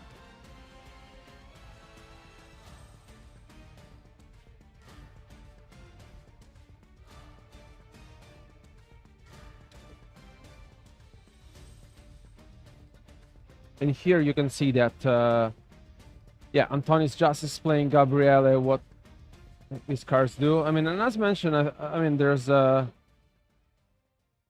think there's no surprise to me, especially because you don't really say this quite often. But I really like the way Antonio's playing this one out, proving us how powerful the deck is.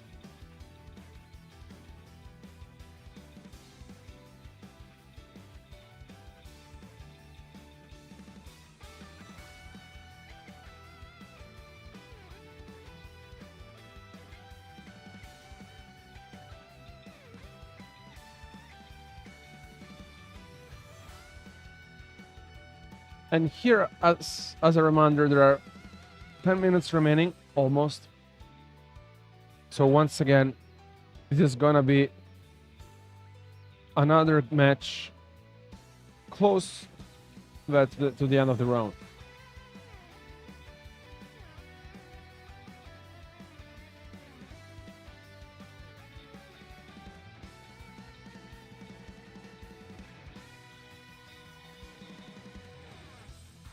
Yeah, I mean, when the stakes are high and there are not, insta wins, it makes sense. And it seems like a lot of these duels have been dragged along, a lot of changes in who is ahead, that takes time.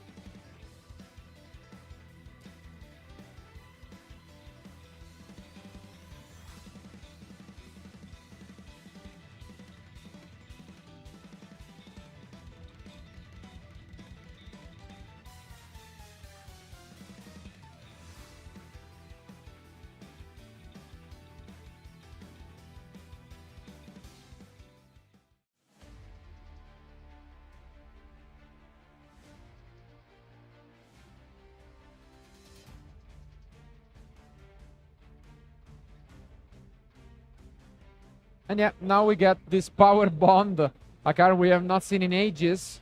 Obviously good for going second, not quite when we go first.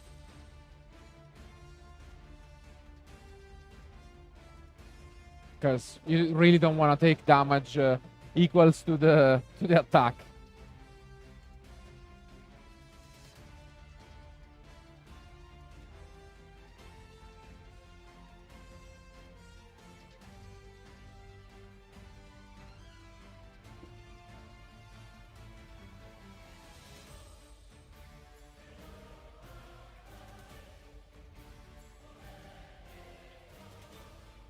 Okay. And is it gonna be just the SP? That's the question. And we do activate the power bond. Wow. Bold move here. I was thinking he might have kept it, but that's not the case. Yeah. We haven't seen power bond, I mean, in, I would say, in years.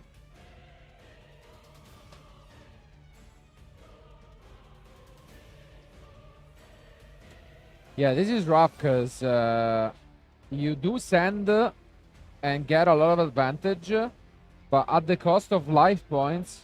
And with 8 minutes remaining, that can be extremely rough.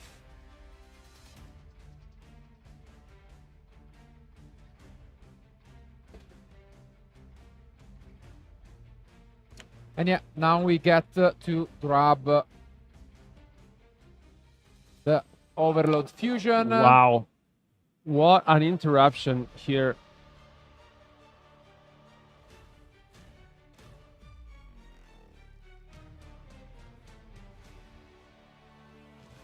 And yeah, there goes Nova into infinity after reviving Cyber Dragon.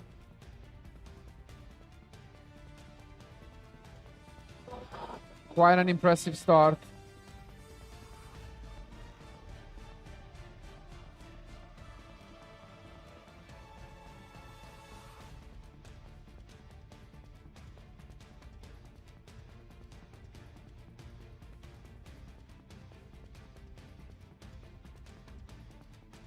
And yeah, now we are going to use the effect bouncing back to grab polymerization from the deck.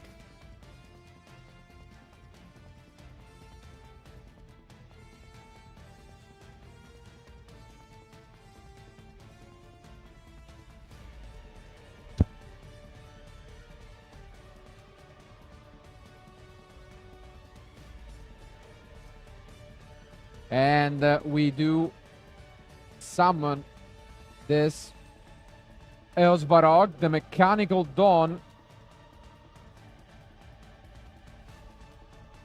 What an opener. What an opener from Antonio here, which, I mean, just a little knight plus the infinite, then the Regulus, then the fusion.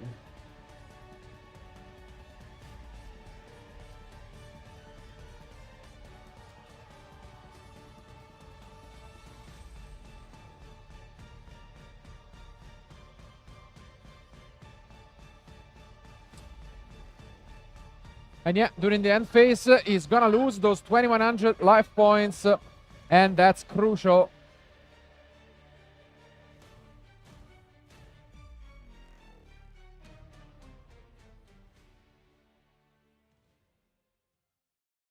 And here comes the turn from Gabriele.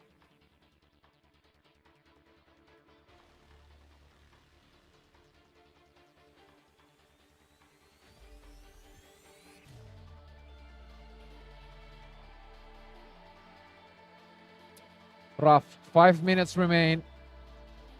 He has to go through a lot of interruptions here.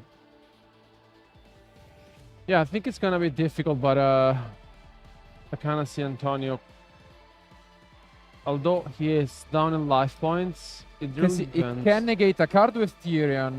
The fusion monster negates a spell or trap.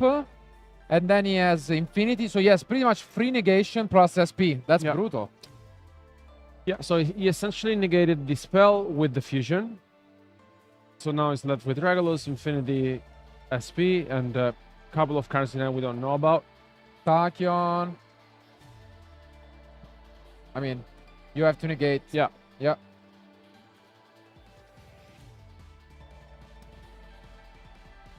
The end is Ash Blossom. Ritual, okay.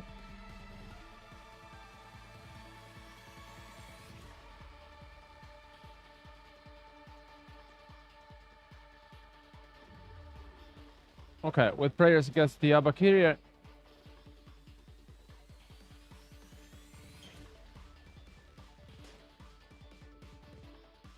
Ritual gets activated, yeah. And let's see if Antonio, okay, he negates it with the Regulus. Yeah.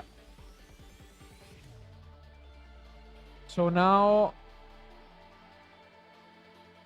we get the Cyber Dragon.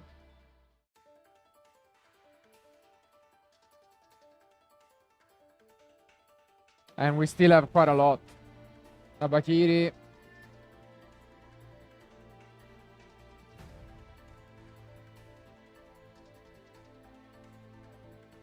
Gonna recycle back.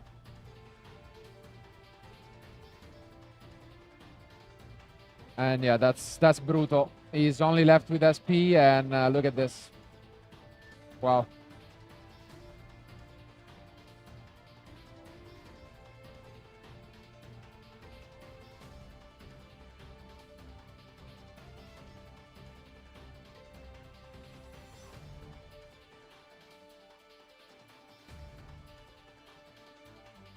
So the effect is chained, power bond is discarded, and then the SP banishes the infinity, and it's a pass. Wow. So there is actually quite enough time, and cards are picked up. Wow. What an ending. And we are gonna go to game 3. Wow. That was definitely an interesting turn of events. There should be still time to play it out. which means that the Ryziel deck is extremely favorite, given that one card among them all, Gagaga Cowboy, is obviously an option when time is called. Looking rough, because there is no interruption in the deck from the Cyber Dragon player. Only a lot of Mulcharmies, Droll, Ash, that's about it. No impermanence, Veiler. So, Well, I think Gabriel has a plan. it's Just go for the pretty Cowboy. straightforward. Yeah. I mean, he will try to just go for it. And if Droll and Ash can maybe stop it, we could also have a draw. And I think that's most likely the only scenario. I don't see, unfortunately, Cyber Dragon winning. So it's probably gonna be a win for Ryziel Mitsurugi or a draw. Let's find out what of the two it will be while they finish up siding. But yeah, I mean, what a back and forth it has been, and kudos regardless to Cyber Dragon, was close to taking even a 2-0 victory. So it shows that really you can play even such a underdog deck for this event. I mean, our players are basically almost done with the side deck, so I would say, without further ado, let's just jump into this super quick game 3.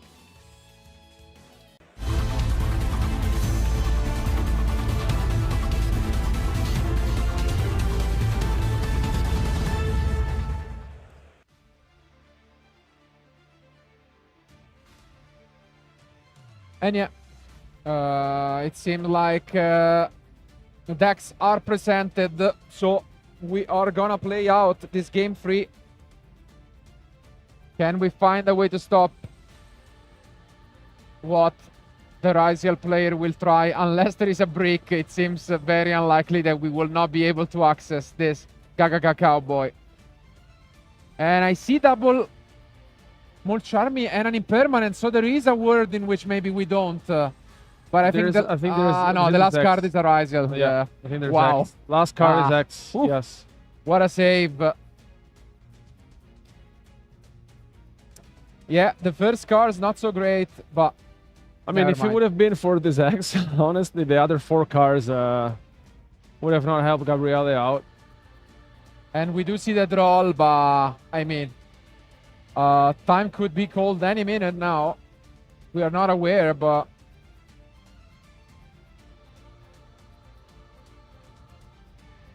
Yeah, and here we go. and yeah, there goes Cowboy. I don't think there is much of a response available from Antonio, and unfortunately, that is how the game ends.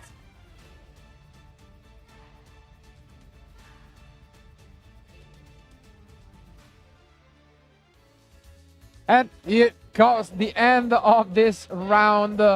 Very well fought match by both. I mean, Ryziel Mitsurugi is the deck to beat. Is the most represented deck this weekend.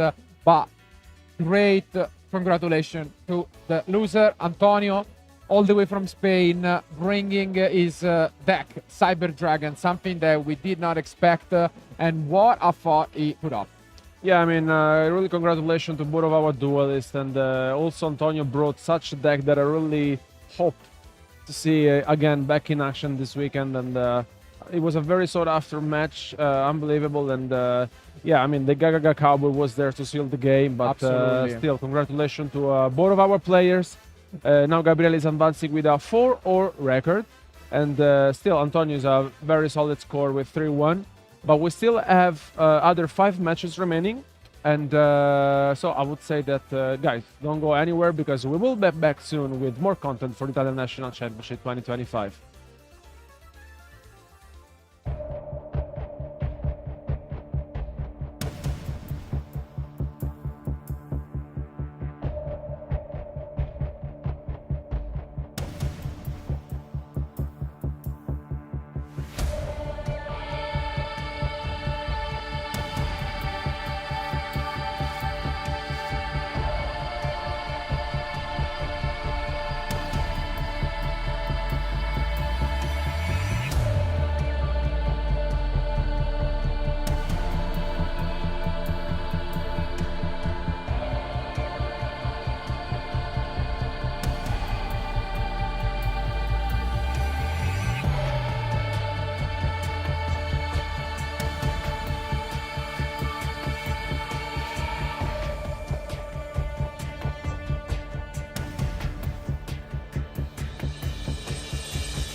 Hi guys, I'm Diego Ganzerli, And I'm Danilo Siracusa.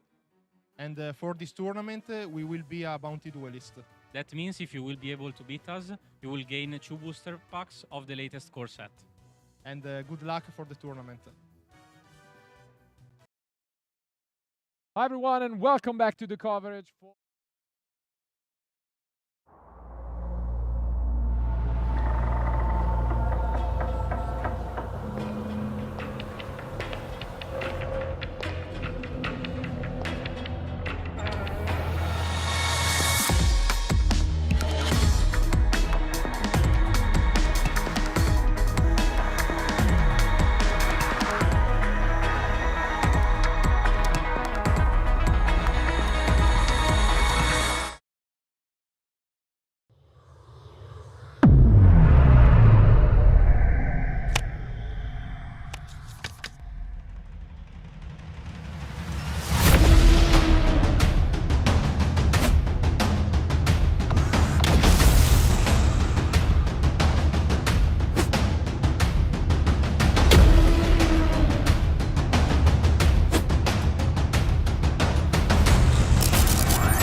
Welcome back to the coverage of the Italian National Championship 2025. We have witnessed some amazing action already with 8 different decks in the first 4 rounds.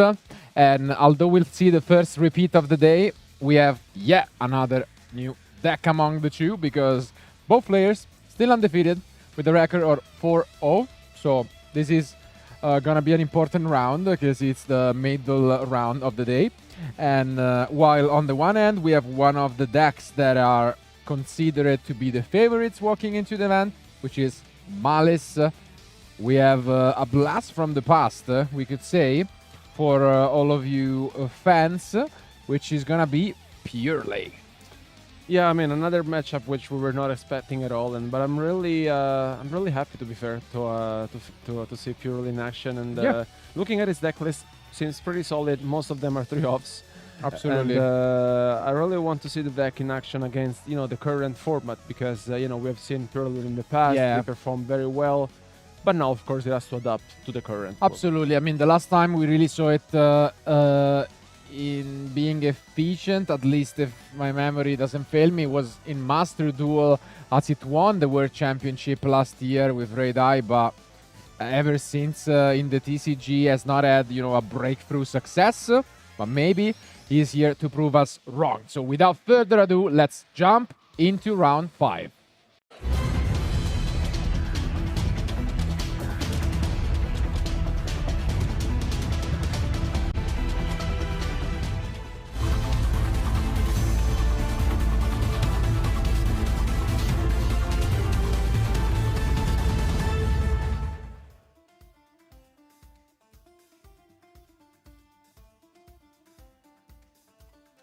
And here they are. Let's see who's gonna win the die roll. A nice 6.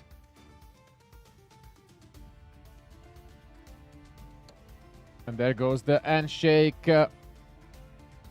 Obviously, Purely quite the unique deck. It's interesting that it's performing so well considering how many draw and lock are popular this weekend.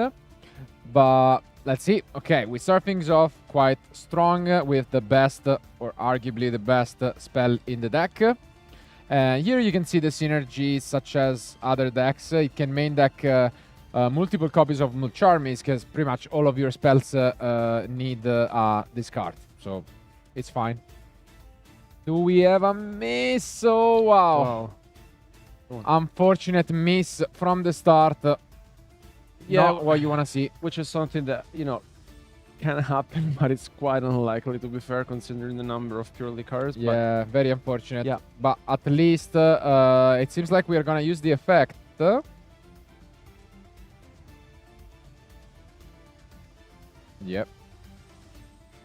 Yep. So we are going to use effect, go into our first Purely Xyz of the match, and it's going to be the nice plump. Oh, wow. We have the second one. This can represent so many draws. Yeah, this is something you don't see every day. No, because the card is semi-limited still. And yeah, this basically will represent actually, yeah, a lot of draws. Because you can draw 2, but possibly if you are able to search the Pure Leap, it can even represent 4 draws, which is just unbelievable.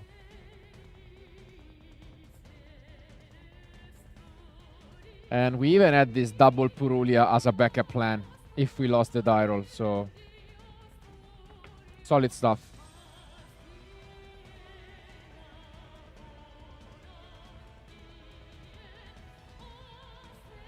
And yeah, there it is. That's scary.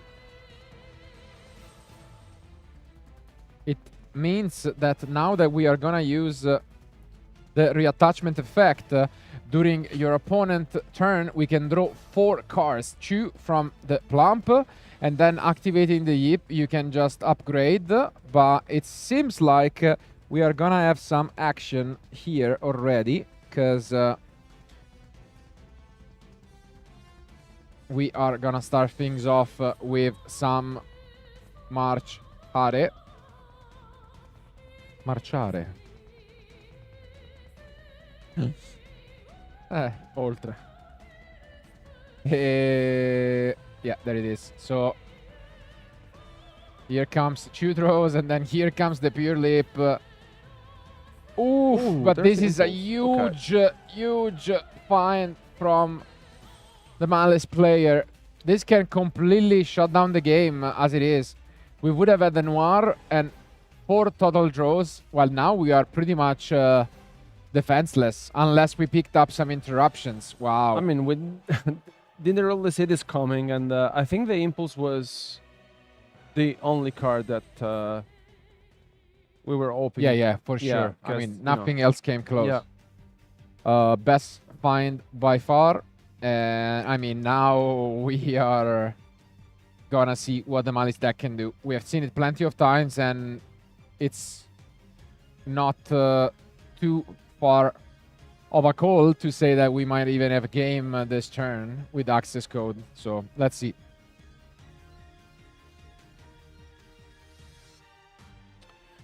Yeah, it was a very promising start from the poorly player, but the Dominus Impulse, honestly, is really making a difference now.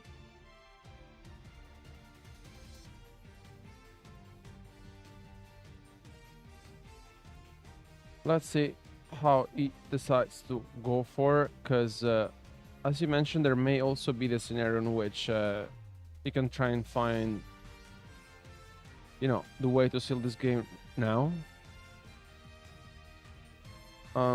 Here comes the Red Ransom, taking the Malice in Underground. And I think he will be quite, doable to make then the Access Code Talker. Here, passing for... here it is, yes. As mentioned, yeah, I mean... Yeah, this could be a quick one. Yeah, totally. And yeah, it's just gonna double read to make sure that there is nothing too strange happening, but no, there is nothing.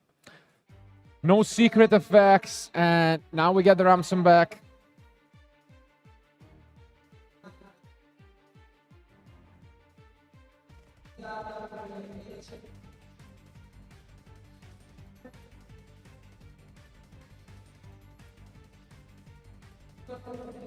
And yeah.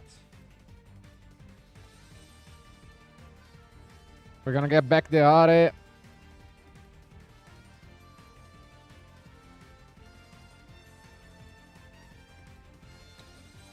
I think here it may be just a matter of making some calculation, unless, there have been some good draws.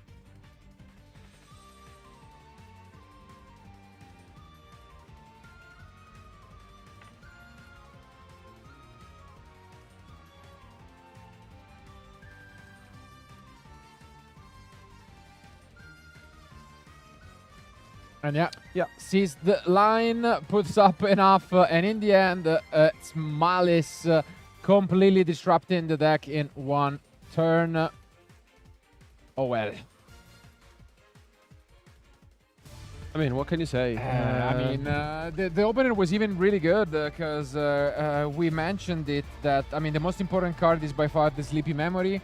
It's the semi-limited card. And if you are able to put it up along with a Yip, you can even have game, because not many decks can out the Noir. But that Impulse off the top, or probably kept wisely for the Yip, just completely crushed the game.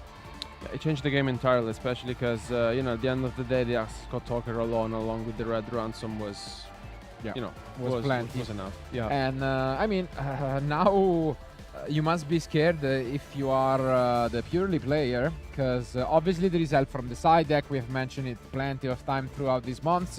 Artifact Lancia among them all. But the plan is pretty much what happened. So obviously we missed with the purely, which is a bit unfortunate, but we want to set up my friend purely and set up the Noir. And it doesn't get much better as getting double Sleepy. Like, that's the dream opener. So if we lost with that, I don't know. We need to find a backup plan and hopefully set up more. On the other hand, if we have experience against the purely deck, I would say Fuvalos is still pretty solid.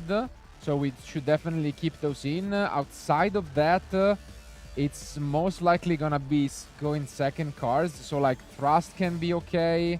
Feather Duster can be decent, but you know, nothing screams fantastic. But I think the Malice player will be pretty happy with how things turned out. The worst case scenario, he can just go first, game 3, and try to win that way. So he can take even additional risk in this game. Why not? He's the one ahead. So without further ado, our duelists are ready. Let's jump back into action.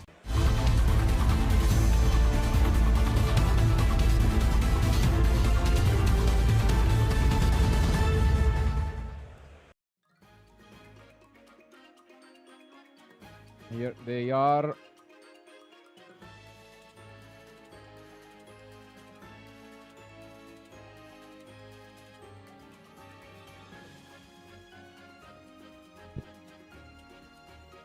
Let's see if we can turn things around for Pier Francesco and his purely deck. And again, the Sleepy. Wow, Okay, I see. yeah. Purulia, Droll, Fuvalos. Oh, wow, really? Yes. And there comes Purulia, which is not that great against Purely. I mean, you can use your spells to just summon the monsters, so actively can even not do anything. And here we see the Sleepy, to which we should answer with the Fuvalos. And it's double draw. Oh, which it's double draw. Yeah. the synergy is not great, because... And yeah, here comes the Fuvalos. We can chain another quick spell, but we don't. Okay. It's going to resolve, and it hurts. Well, There's a still, he really needs to find something good out of his deck, because double draw and then the thrust, there's no real open play at the moment. So it's let's see here how much he wants to extend this. Oh, he drew the Ash Blossom. So I mean, he's responding, but he doesn't really have plays at the moment. And so now we are just gonna go into the small Noir, potentially threatening to set the Yip and giving our opponent a draw.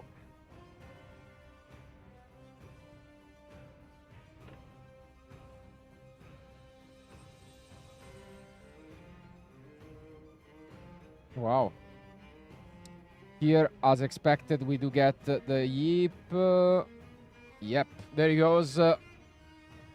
We just moved to the end phase, attach a quick spell. Most likely the Sleepy. Yeah, there he goes. And let's see if we can find the impulse once more off the top, because the end was lacking with those double draw. So, important question. We draw. Can we resolve? We draw.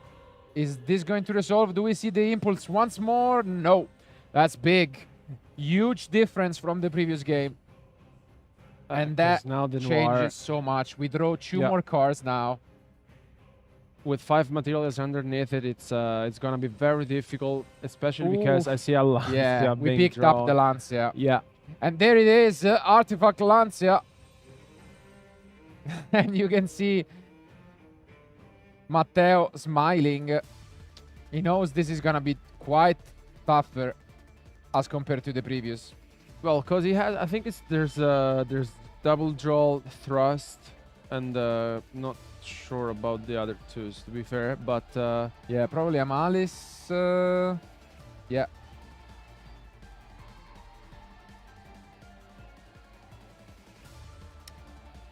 There goes the white rabbit. And I mean, this is the usual purely opener where you're like, okay, how can you out my card?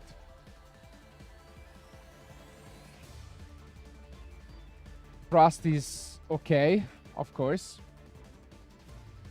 But we cannot punish. How can we out this Noir?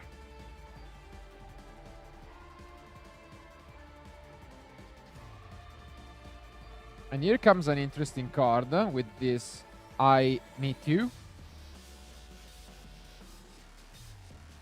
Ti sta alienando. And there it goes. Obviously works great with the Ignister part of the deck. At Ignister. Yep. And there goes. He's not playing the wizard, right? Or is No, he? he is playing, yeah. Okay. Yeah. Usual 3-1 engine.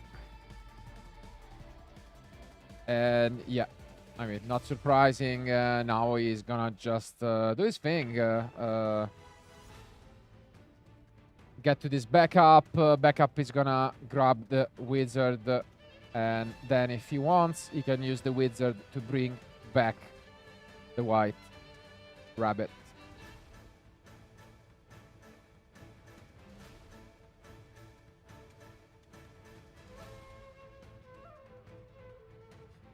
Yeah, this seems extremely rough. And yeah, as expected, there goes the wizard into the rabbit. And we are actually using the noir here. Interesting. Feeling threatened by this.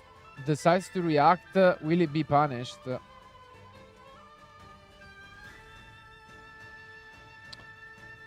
This stops the wizard from coming down altogether while shutting the white rabbit. But it now makes the noir vulnerable.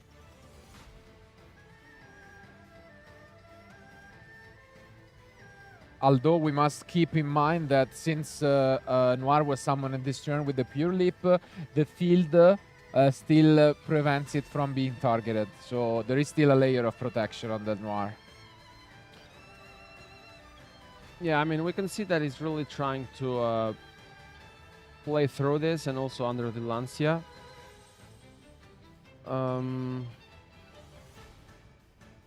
Yeah, tough. Tough spot, especially because now I think he's just sitting on the noir. And, Okay. okay, here he goes for interesting line to bring back the Splash Mage, but the noir is You gone. can actually, I mean, on someone interact, because then it cannot even activate the effect.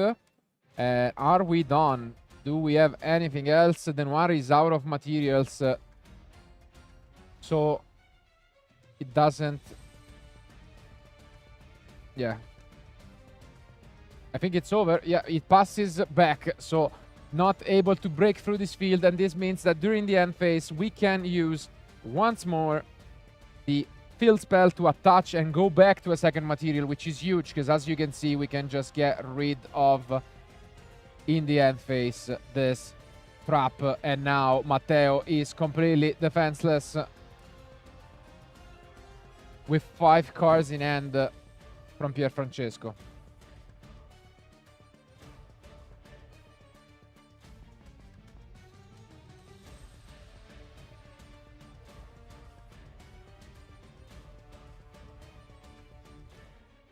Yeah. Great spot. I think I see a my friend purely.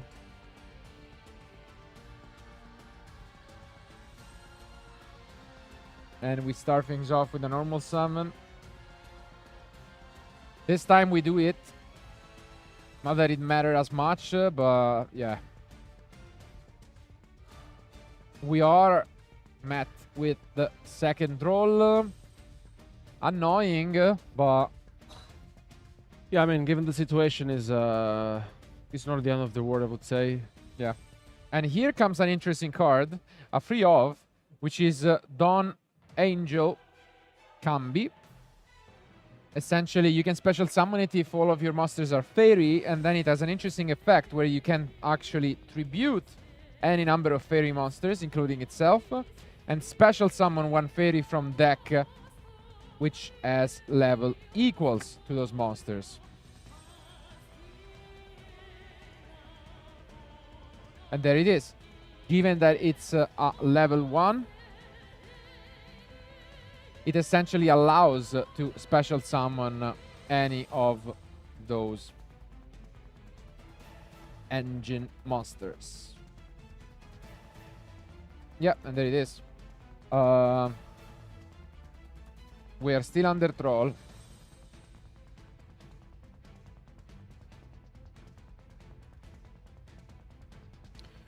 Yeah, still on the job, but as mentioned, I mean, he's really on the driving seat and putting pressure onto his opponent, which Yeah, is left that's with only big. 2 cards in hand. Yeah, I mean, the Noir having resolved previously, it's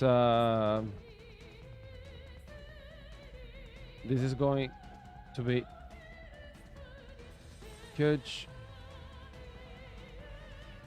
Yeah, it means that at least we can draw even more cards during the standby phase if we are not able to close this one out. And yeah, he's thinking about it, but yeah, it will be the double sleepy.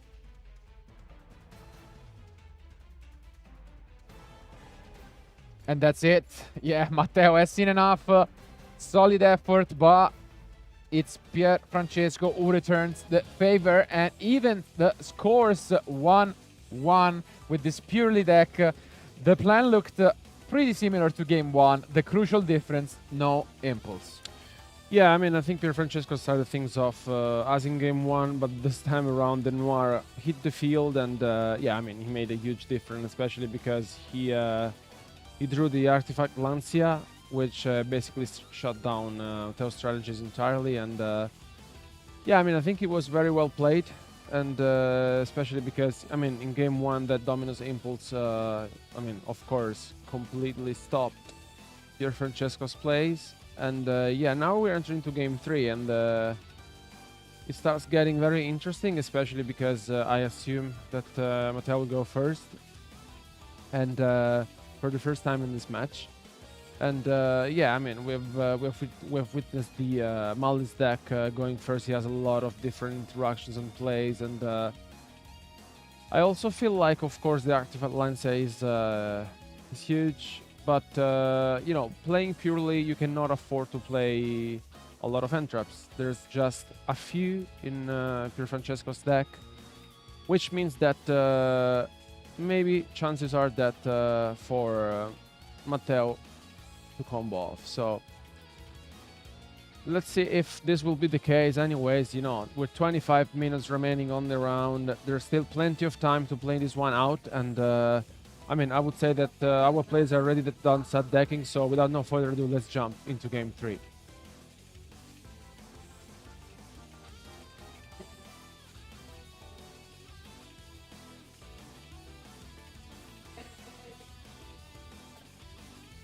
Let's find out who will be the winner of round 5.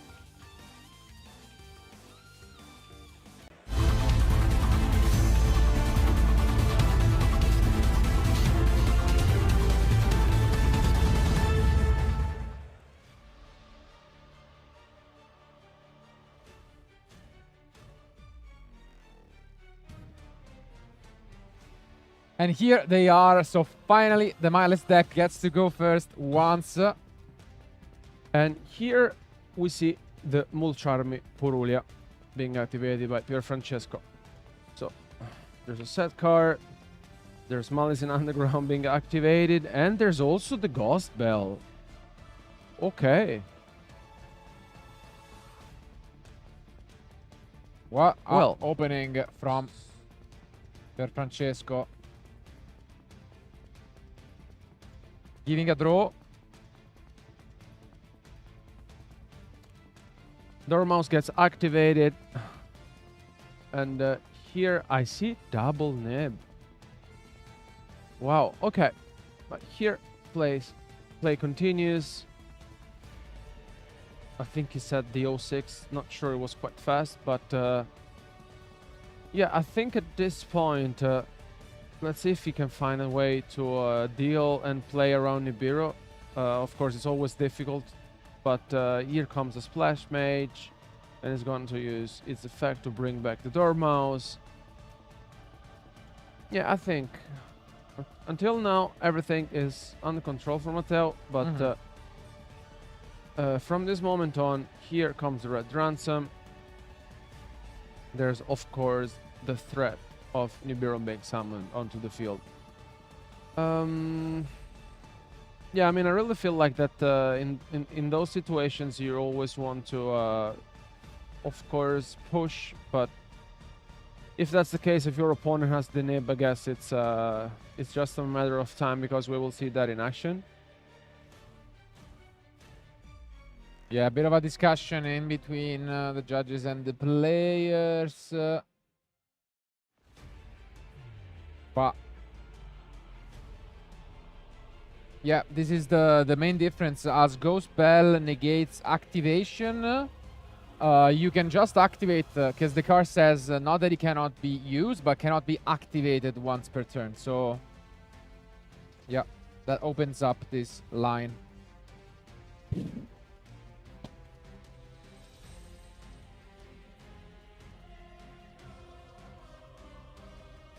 Yeah, goes for the Dormouse effect, and everything seems quite under control for him. Yeah. Pretty good stuff.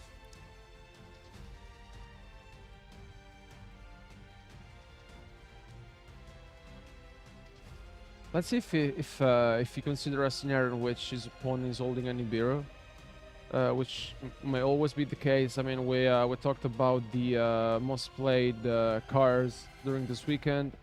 Nibiru is not on the very top, but still is quite played by our players this weekend. And here he decides to go for the Wicked. Yeah, Francesco is allowing everything. And here the March Hare got some of the Banshee, the Red Ransom. Then you can go Red Ransom, Wicked.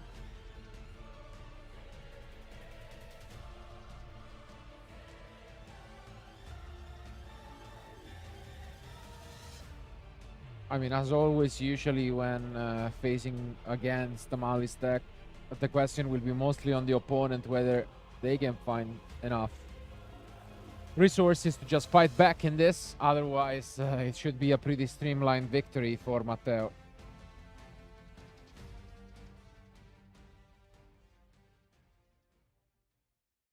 And here comes the Nibiru.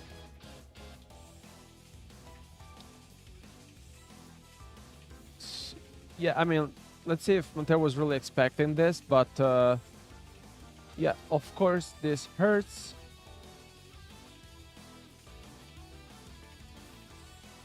Yeah. Once more, Nibiru coming on stream to shake things up.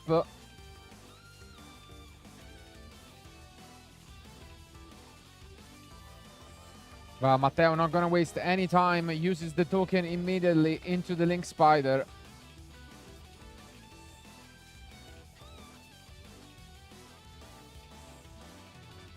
And as the Trust, good one. wow. This is a very good one.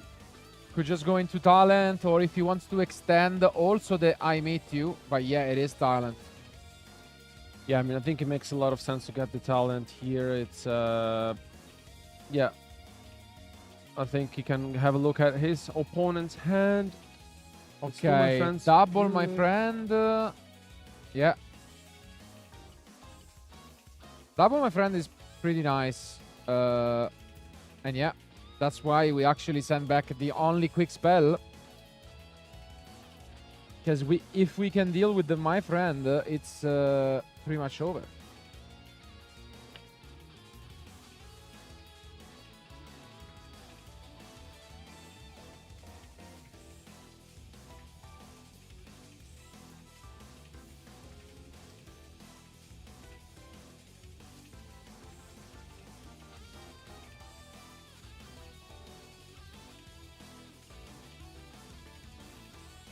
And there goes my friend Purely. Still, this Nibiru was able to shut things down significantly.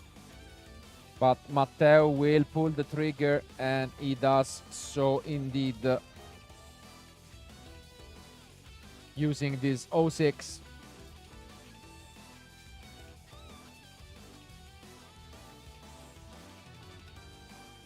To get back the ransom.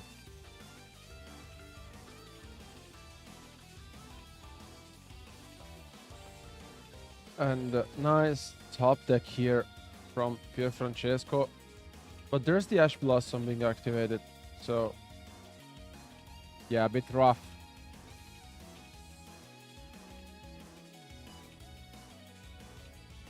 Anima summon. Is it just gonna be SP?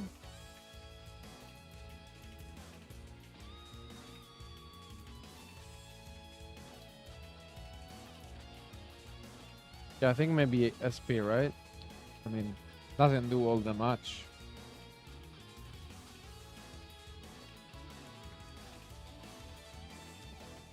And yeah, we know.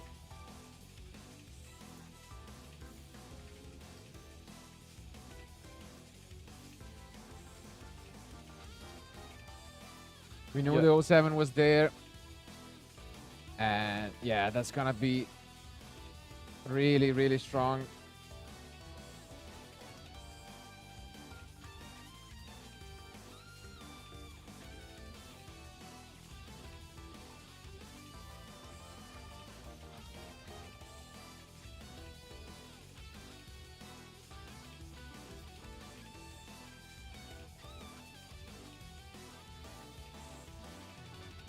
Do we have something else from Matteo? Because we can try to push one more time. And there we are. We knew about the other, my friend. The last card in hand is Nibiru. And now we can finally access some purely XYZs with the pure Lily. There it is. Adds the field spell.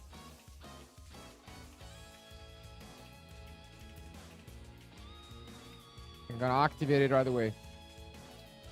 There is still hope. This looks pretty good. Is there really? Yeah, the Are comes down.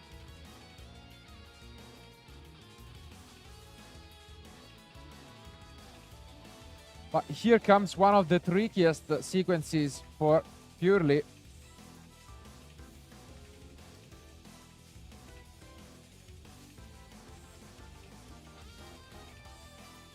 When you try to have this sequence of attacks and adding. And let's see whether that will be the case.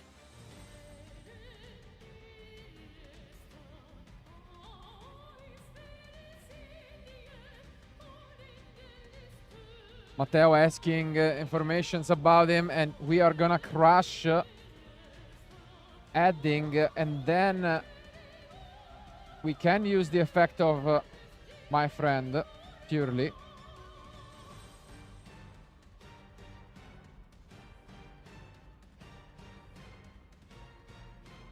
And now we also have access to Zeus if we want, because we a monstrous battle.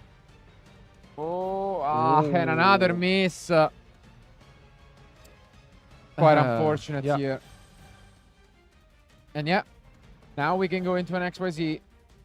We do have the option to just attach 2 more and go for a huge Zeus, or keep going. There it is.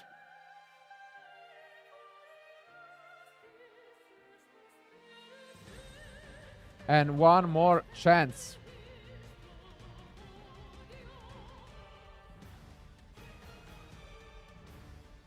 Are we gonna find a Purely card? Oof. At the very end, quite important. Yeah, I mean, he was really hoping for the last one out of the top.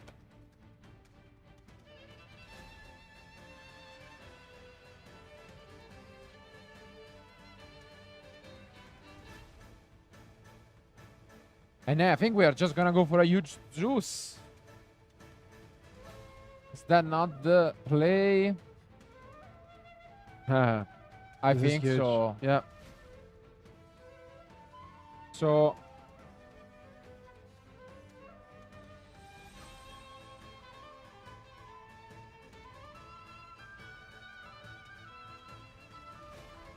Wow. I mean, look at this. What a turnaround. And yeah, it comes actually a pure noir. there's the SP Little Knight. And that's tricky. Yeah, makes sense. Why go for it when you can just go for a huge purely noir? What a turnaround. How do you even out this? How many In the end materials is phase- it? Like 10? 3, 6, 10. 9, 10. Yeah. Good luck. Pierre could have just find the way to turn this game completely around. Gonna have a draw. And yeah, look at this. I'm shocked. Wow. Very well played. Very well played by him. What a find. And this looks great. Honestly. I don't even know if there is anything that Matteo could do. Start things off with Sarcophagus, sure.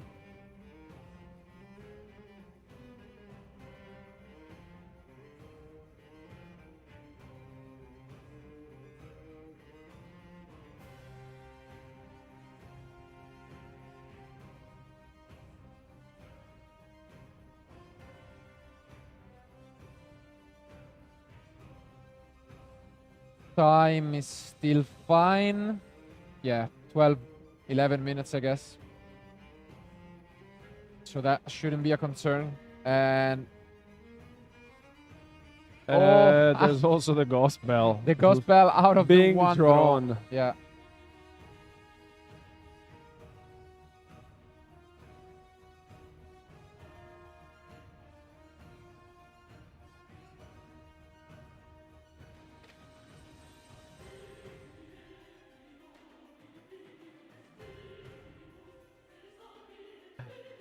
It's gonna be very tough, honestly, with this one being on the field.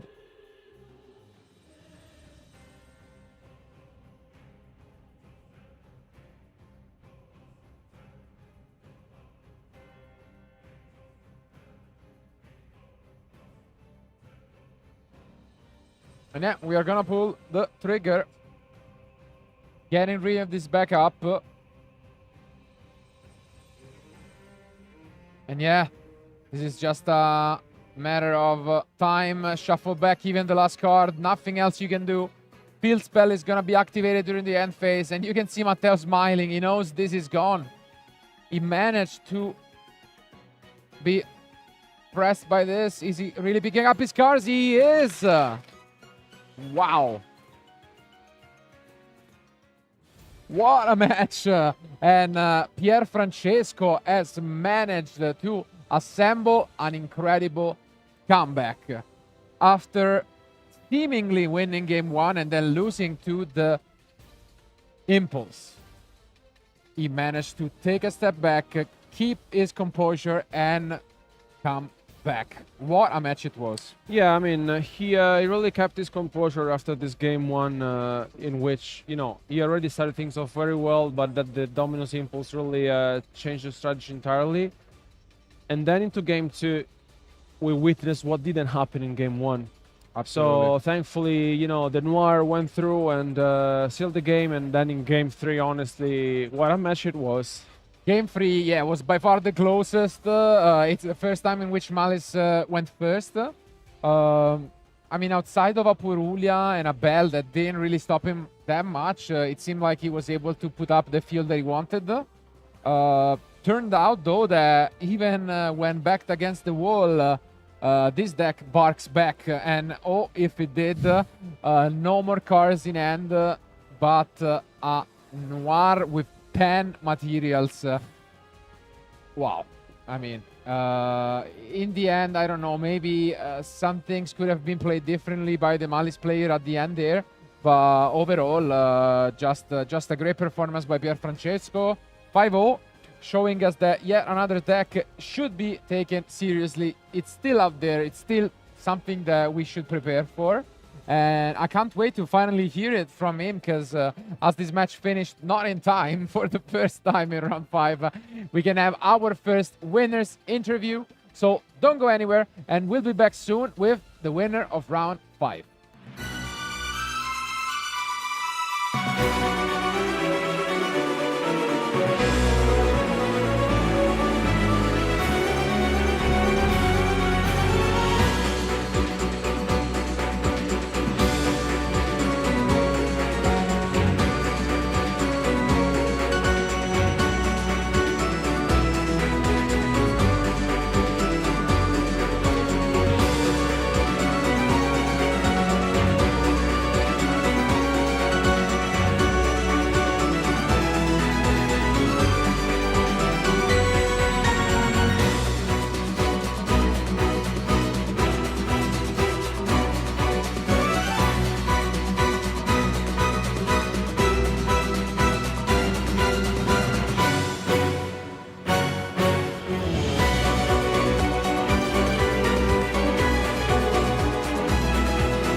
welcome back to the Italian National Championship 2025 with the winner of round 5, Pier Francesco. Hi. So first of all, congratulations. It was Thank you. a great match, I have to say, especially because in game 1, essentially, the plan was to summon the Noir, and then there was the Dominus Impulse from his side. I tried to play around the roll by searching the trap instead of my friend Puderi. In the other way, I could have searched the Pretty Memory, attach his 2 monsters, play around the Impulse, and summoning Noir on my turn. But I was afraid of troll and I would have just passed it with Ram. I would have lost anyways. So it was 50-50, let's say. No, yeah, exactly. Here you also have to feel it, no? So if you feel like playing that way, then if he has the impulse, it happens. I thought that I could have steered the follow-up because I had the 2 Pretty Memory attached. So I could have draw 4. Yeah. I mean, But it would have made the yeah. difference. But he didn't got plus prime. Yeah. And also, we saw in game 2 that essentially you stick to the plan that it was in game 1, right? In game 2, I tried to make Plumb and then again make Noir on my turn because I didn't want to get punished by Impulse again. But if I remember correctly, he negated Puderi. Yes. Puderi. Yes. So I couldn't search my friend, search the last spell trap. So I just went to end phase, playing around Marcher, because he could have made my Noir mistiming, activate the quick in the end, and set the trap. And I think you played it out very well because essentially you sealed the game quite fast.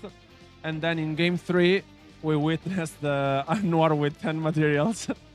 I was lucky that Puderi revealed the Pretty Memory, the last Puderi, so I could have attached this whole field and make a big Noir. Yeah, Without follow. you were really looking for one piece which was missing, and thankfully, I would say after the first miss, you got to see one name. If Puderi didn't eat Pretty Memory, I would have used it to Noir to the Regius, but I was afraid of time, so I really had to eat Pretty Memory. And I think it played out incredibly well because now you're sitting with a 5-0 record. So slowly, one by one, you know how it feels like. So one by one, but congratulations so far. Thank you. So 5-0, and hopefully we will see you again on stream.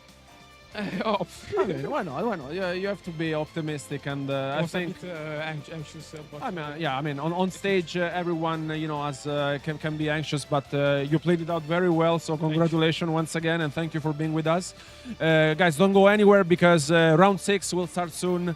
Keep watching.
So, first of all, what do you expect for this weekend? What deck do you think is going to win the national championship? I guess that the most represented deck will be either Rizal or Malice, so one of these two. Are you confident enough with your deck? What are your chances? I'm pretty confident. I like my deck, but I don't think I can get to high level. I mean, I'm here to have fun. But still, which is, appreciable. And on the other side, also, we are holding with Marcello these two beautiful oversized cards. Do you have a favorite with Brionac and the Dark Magician Girl? I think I prefer the Dark Magician Girl. More iconic. Fair enough. Fair enough. And also, yeah, I mean, I wish you best of luck for the rest of the tournament. One last question before we say goodbye. What is the favorite card in your deck? In my deck, Yes. it's no wait. I because I know the Italian name, but not the English name. It's fine. Okay. It's fine. Drago Armato Palo. Ah, okay, interesting.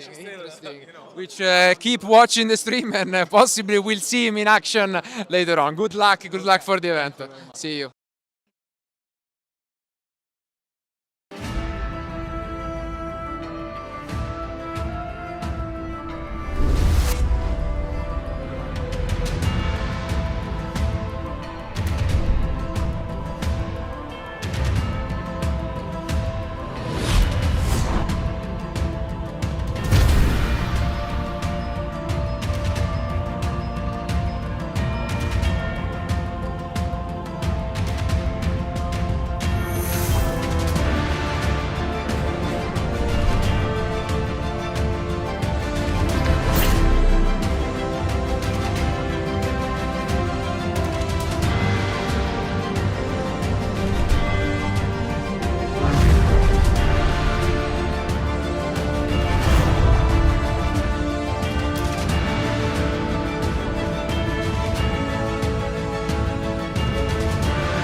Welcome back to the coverage of the Italian National Championship 2025 live from Bologna. We're now in round 6 and we keep on finding new decks to show you guys. And we have briefly touched upon on what is the meta breakdown for the event with, not surprisingly, I'd say, Ryzel, Mitsurugi and Malice standing at the top. But if there was a surprise, the third most represented deck was Fire King. And it's only fitting that now finally we're able to show you guys, as it is still undefeated, 5-0 score. And it's technically gonna be paired against a deck that we have not seen, at least in this version, because it's gonna be Mitsurugi, but no Ryzels, just a pure Mitsurugi deck. And it will be quite interesting to see how it will line up, considering that the ace card of the deck is about, you know, destroying all of your opponent monsters. Fire Kings, they're happy about that, no? Yeah, I mean, I think so. And I mean, I'm really curious to see this kind of matchup. And honestly, I mean, we talked about this before. I mean, we were really looking forward to giving you guys this specific matchup of Fire King, and also facing, you know, Mitsurugi pure version, which I'm very interesting to see how this one will be played out. So, I mean, without no further ado, I would say that our players are ready. So let's jump into game 1.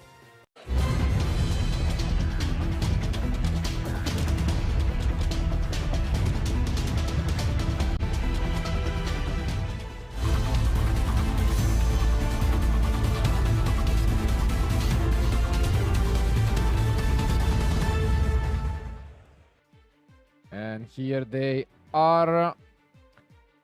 Angelo against Massimo. Take a look at this die roll, but we can expect quite a grindy matchup. That is usually the case when Fire King is in the picture, and Fire King won the roll, it seems.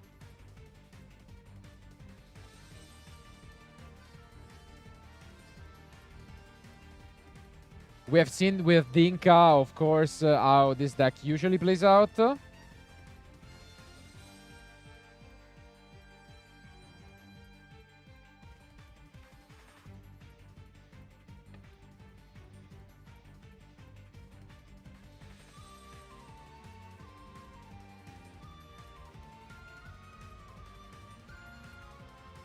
And that's one of the best cards to open with the Sanctuary, getting the Fire King Allen from the deck.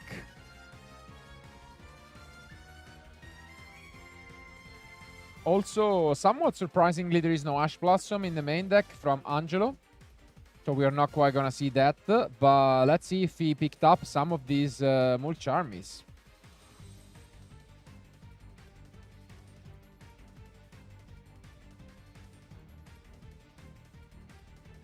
Okay, we popped the Volcanics.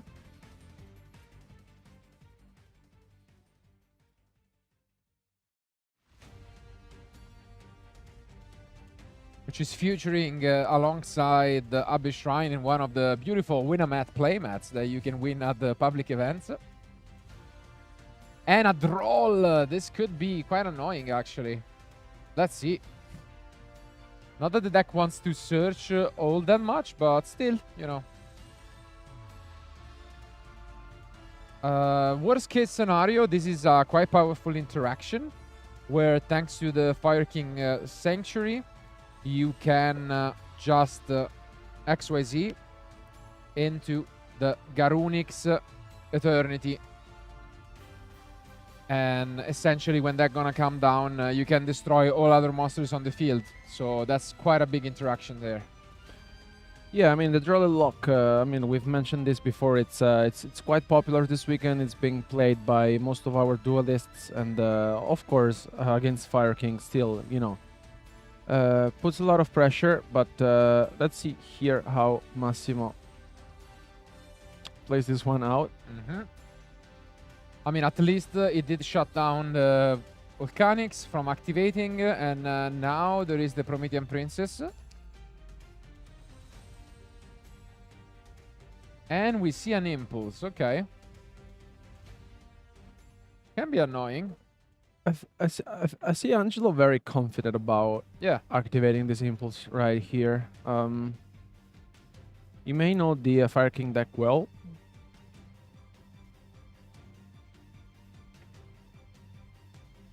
I mean, it caught a lot of attention, of course, and for a reason.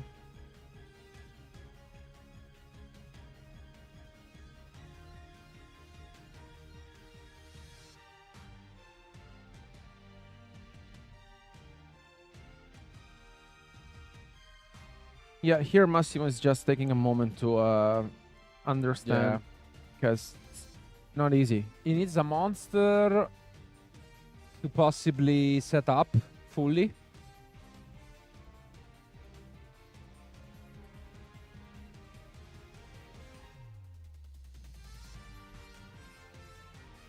Well, And he does have the Ponyx.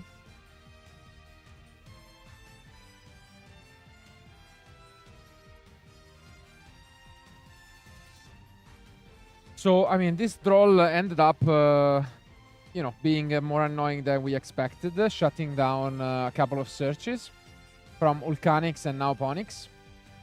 The question is, do we want to use it, or is that it?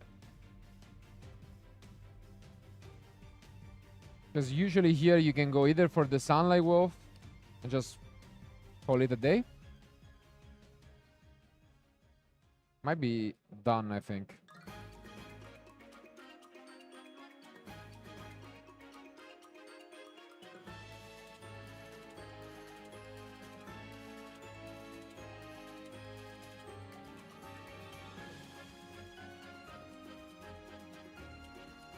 I think it passed, right? Yes. Yeah, that's so. Angelo drawing into a 4-card hand.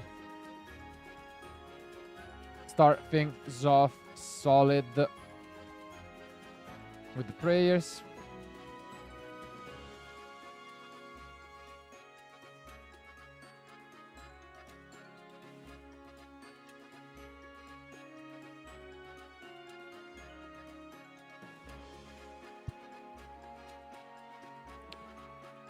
Yep. Brings up the Sagi on the field.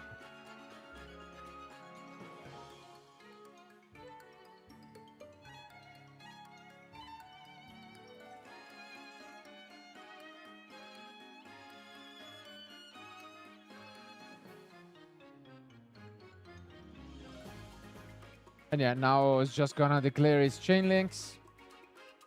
And no response from Matteo. So Akiri and Sagi free to create more card advantage.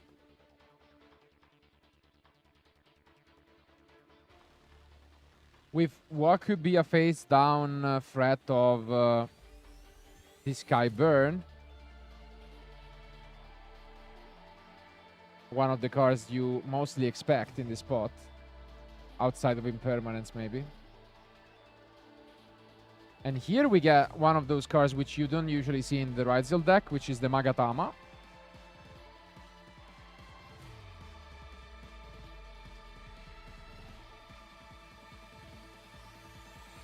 Yeah, I mean, this is it. This is like, I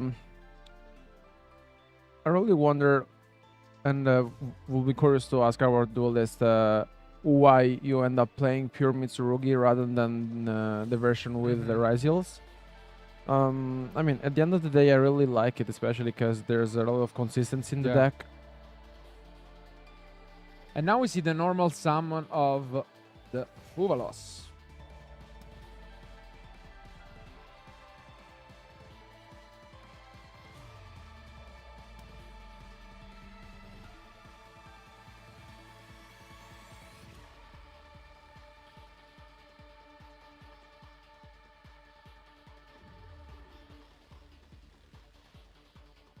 Big think, but no. Seems like Matteo is fine.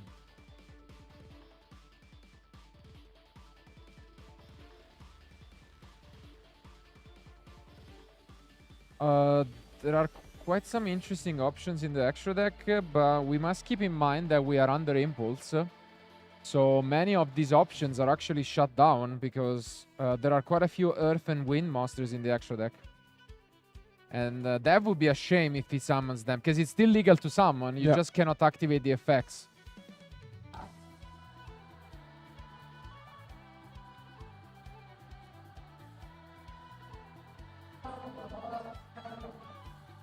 And that's a big, big pink. And it's Dugares.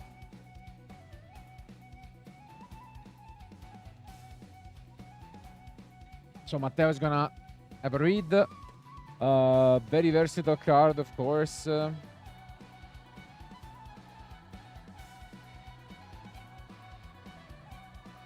And do we see the Skyburn? It is the Skyburn, and that's big.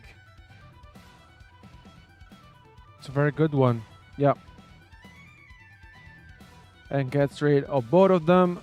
Gonna then activate the Ponyx, which can come back later on. And now there is the Garunix in the graveyard. That's big. Yeah, there it goes.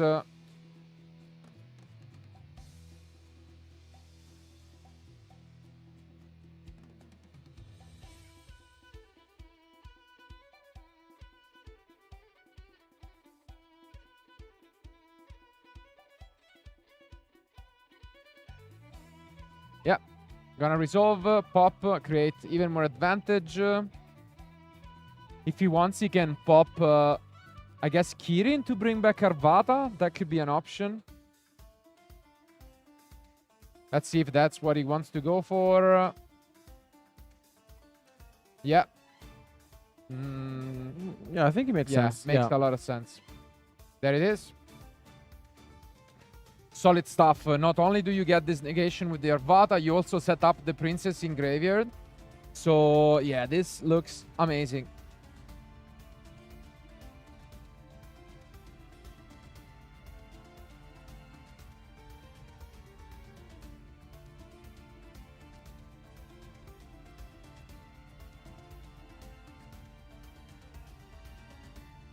He also allows the ritual. Interesting.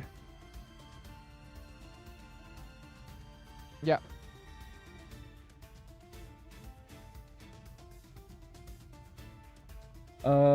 You can chain block, I guess, if you want. Because the Arvata obviously can only negate the last piece in the chain link.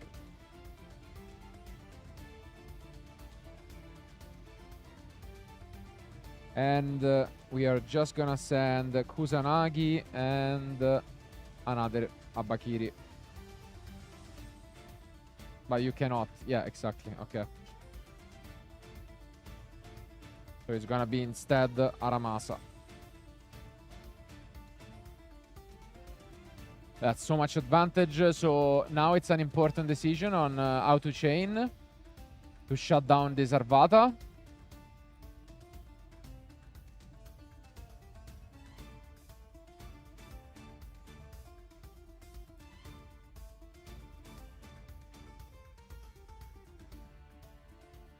And Matteo is gonna go deep in the tank, thinking about what to do. We did expect this one to be quite a grindy match.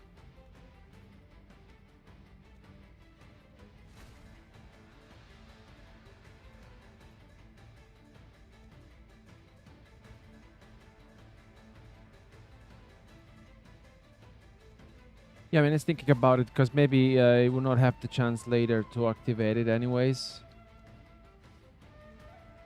So yeah, it's taking its time just to consider whether or not it's the case to do that.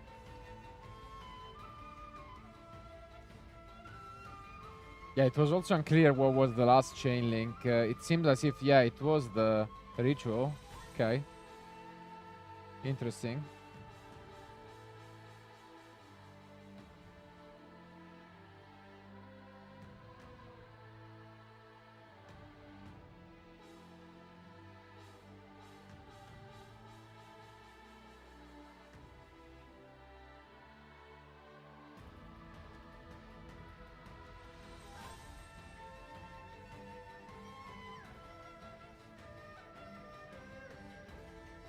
And yeah, here, after having chained it to our activation, gets. Yeah, I think we see the Magatama pop.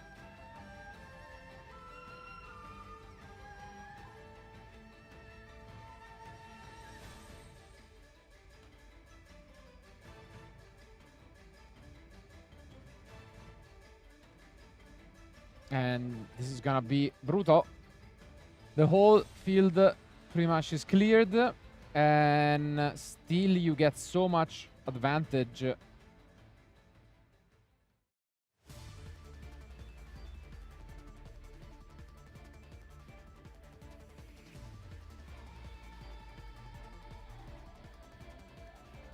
Very well piloted here by Angelo. As you mentioned from the start, showing that his confidence against the deck. He knows what it's supposed to be doing, and he's trying to execute his plan smoothly. Yeah, especially because we mentioned this in the past as well when Nikabui was piloting the Fire King deck. One of the key elements of the deck was that opponents were not super familiar and didn't know how to play against it. And yeah, I mean, I really feel like that Angelo is confident, you know, knows all the cards, knows the interaction or where to activate the hand traps, and it looks promising, to be fair, especially because Fire King is a very consistent deck to be scared of. Here goes another ritual. I think it's almost done.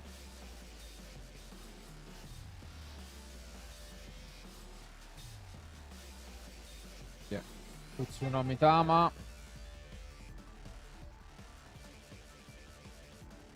Yeah, he enters battle phase and attack with Futso.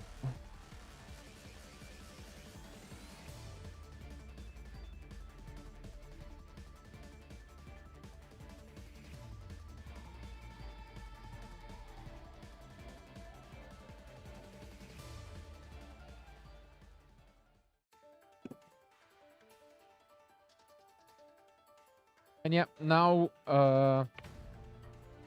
again some of this recursion, because the Garunix does have another effect, which is when it's destroyed by battle, you can special summon a Fire Key monster from the deck, and it's going to be the Ponix, which allows to get another Skyburn maybe. Yeah, makes sense. Pretty good option.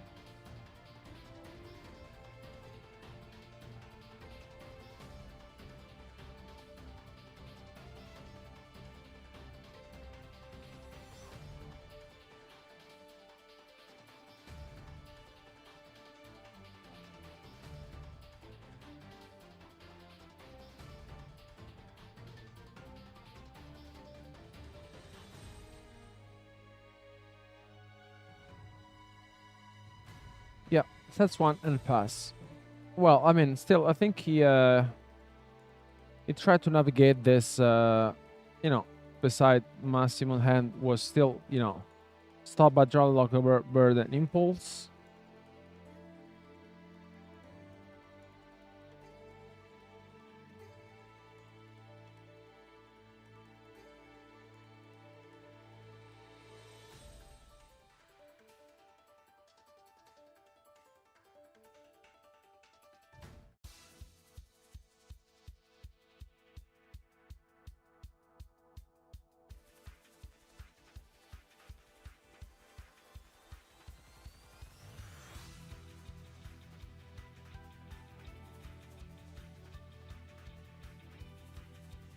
Ooh, okay, and Massimo here gets rid of Pot of Prosperity.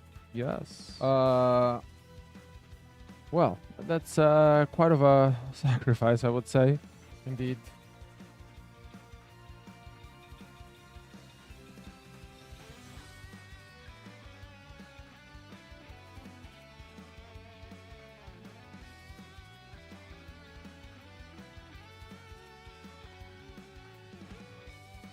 Yep, interesting, because obviously it was coming back, but as you've mentioned, quite an interesting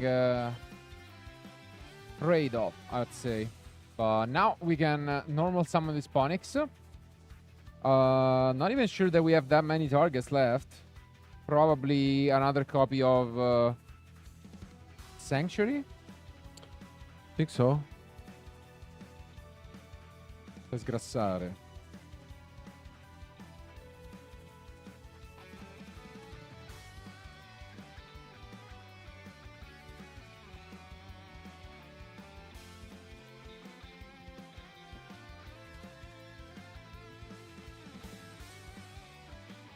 Yeah, And he's gonna just move to the battle phase, trying to crash to trigger back once more all this array of Fire Key monsters in the graveyard. It is what we have seen with Dinka, as mentioned. This deck has so much recursion from the graveyard.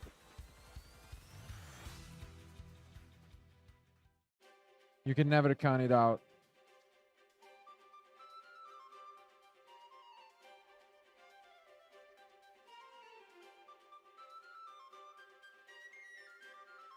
But let's see what the strategy to prevent this is going to be from Angelo. Because this gives the Promethean, as you can see.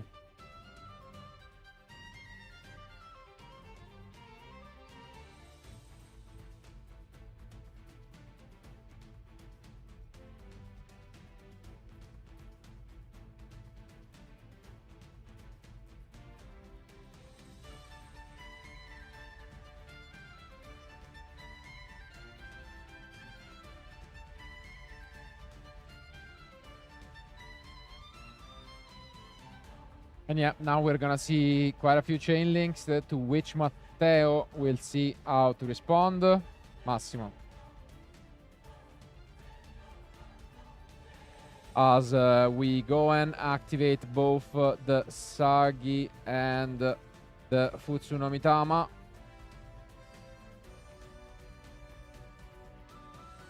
yeah, quite a few of interactions here, and yeah, Yeah, and brings there it goes. back. What a match. Yeah, I mean, you can tell that our players are really fighting for this game one, back and forth. And honestly, this, I feel like it could go either way. Indeed. We can still see the consistency of the pure Mitsurugi deck, still bringing onto the field more and more rituals. But at the same time, you know, still Massimo is hanging in there, letting Angelo resolving its Mitsurugi card. It's there's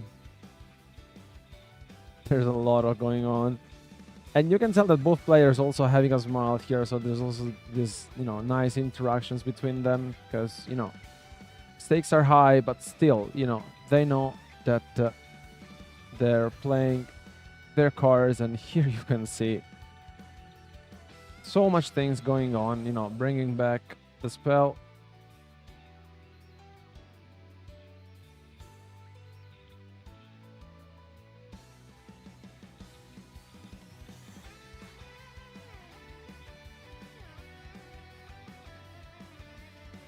And yeah, here the stops. Plays are just not stopping from Angelo, who really, as you have mentioned, they both feel like they've got a chance in this game one, and they don't wanna give it to their opponents. They'll try their best.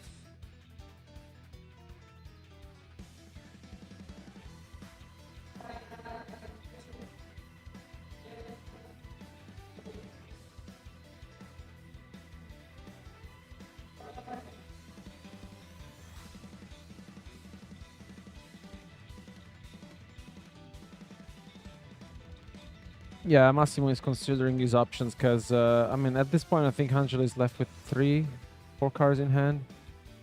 It's not going to be easy, though, because, you know, he still has to navigate through quite a lot of multiple cards from your opponent's side. And here, yeah, activates the Futso.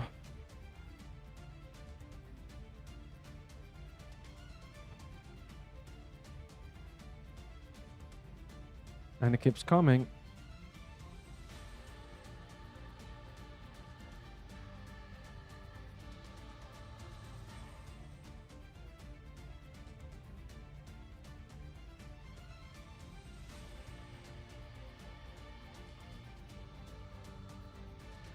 Array of attacks once more.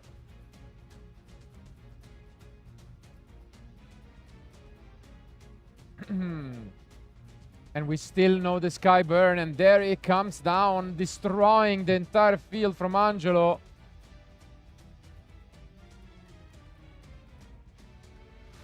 While triggering at least the Arvata.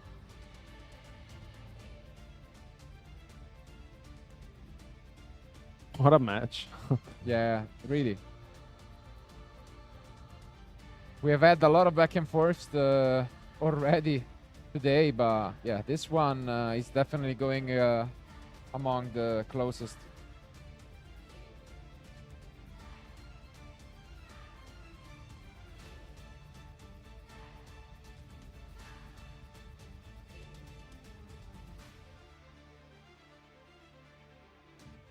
Yeah. And that's gonna be a lot of damage, but not quite enough to already claim this one. Oh, really? They can see the finish line.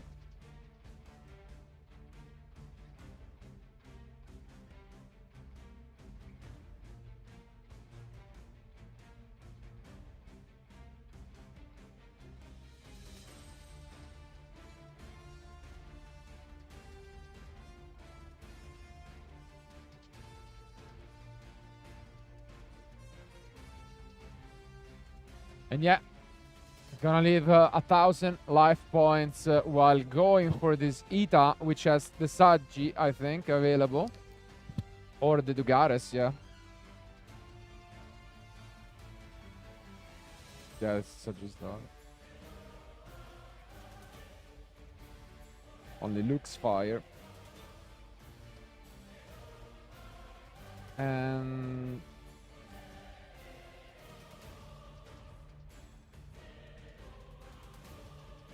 okay.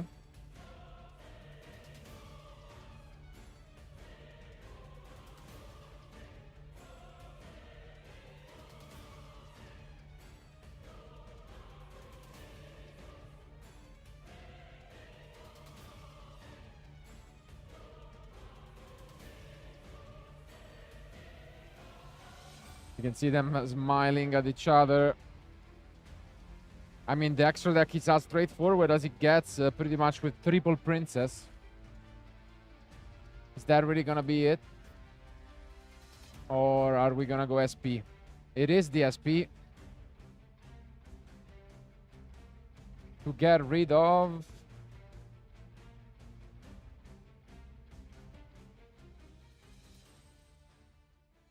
the Kusanagi, okay. But at the moment the Arvada is not online. We need to get another monster. I mean, obviously we can also go at it from the end.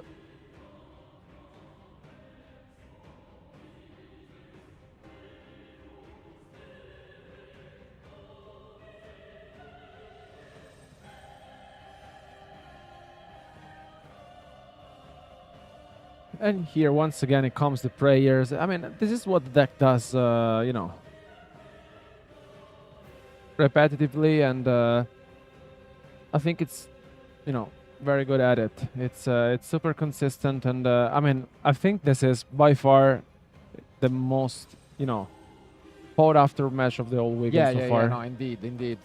It still seems as though it can go either way, and every turn they've managed to crack the entire field of their opponent and set up one of their own. So, I mean, both playing out of their minds, and I mean, they are both 5-0, so didn't expect anything less.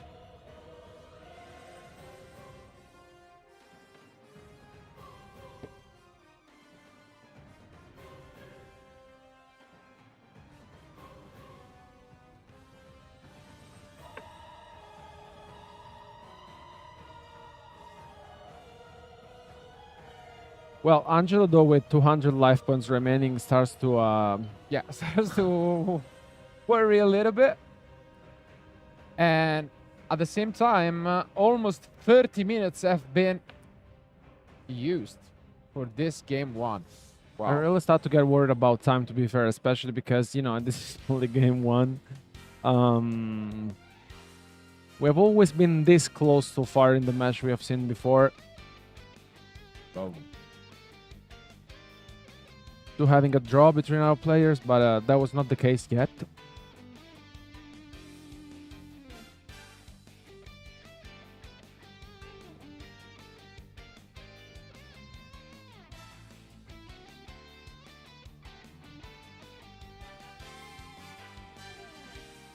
Yeah, here I think it's just Massimo asking for some clarification to his opponent. He may have an answer, but doesn't seem like it. Okay, so the ritual goes through. And here comes yet again another card that you don't typically see in at least the Ryziel version, which is just another extender in this Knight Sword Serpent, which can come back, extend further the plays.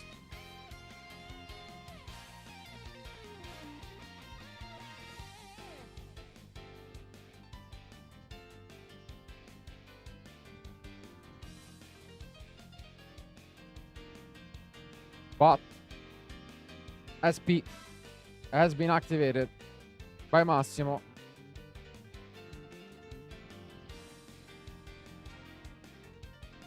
And Magatama is chained, tributing to pop the SP itself.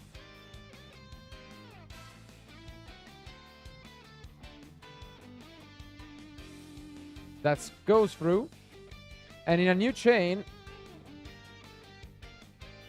we will be able to bring back the serpent and then activate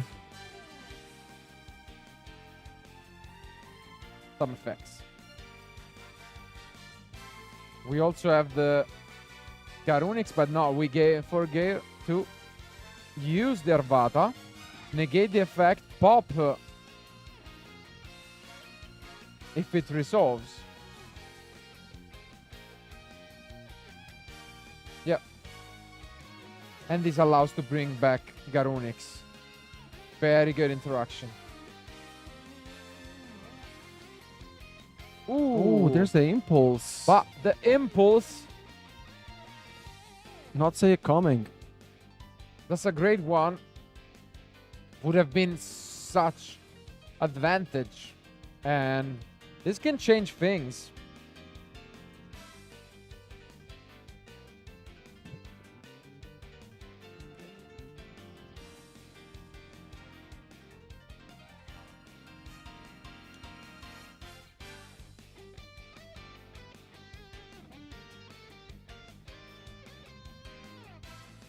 Yeah, and I think it's on and Angelo here is just to decide what to summon, and goes for Interesting. Baguska. And he goes for Baguska.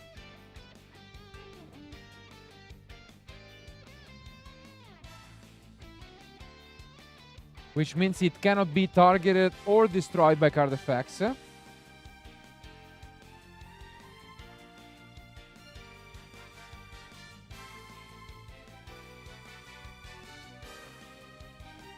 But that's it. Wow. What a long, hard-fought duel, but it's all over. And what a match. 13 minutes remain. Crazy. Crazy, crazy game. Yeah. We haven't seen such a duel so far this weekend, honestly. I mean, I think it could either go like on either side of, Angelo or Massimo. And, I mean, 30 minutes remain on the round, so... Wow. Yeah. But now we can try to take a look at the approaches in the side deck. The Fire King deck that looks a lot like the Inca's one has some spice in there. Most importantly, some of the cards that I have most enjoyed throughout my years as a player, which are Psy Frames. And in particular, although Gamma is nowadays limited, there is still Gamma in the side deck alongside 3 Deltas, which are there to negate spells, of course, and they could be actually quite interesting in this matchup. So I'm curious to see where he decides to bring those in. But on the other end, playing against Fire King is a lot about trying to grind. There is no single card that really shut the deck up. But funny enough, there is the one copy of Shifter in the side deck. So if that is picked up, well, it's a one-off, but it can happen, and that could be absolutely amazing. So let's see whether that will be the case, but regardless, as you can see, they are trying to play as fast as possible, because with 12 minutes remaining, it doesn't be... So it's not an easy thing. I think the draw is not the worst thing in the world, because they are 5-0, so they will still be among the top duelists. But obviously, they're going to try their best to win. Without further ado, let's go back to the table.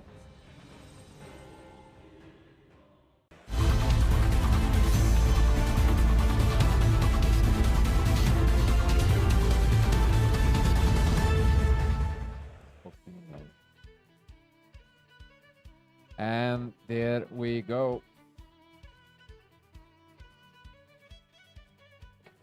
Lot of spells in the end from Angelo.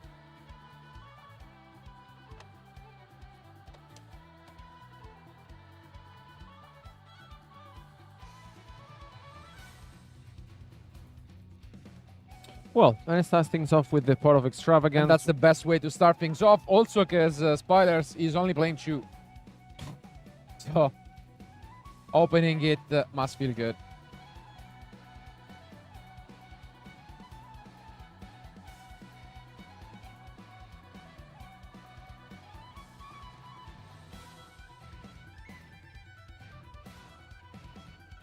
And a draw to follow it up. Wow. Are we gonna chain anything to the draw?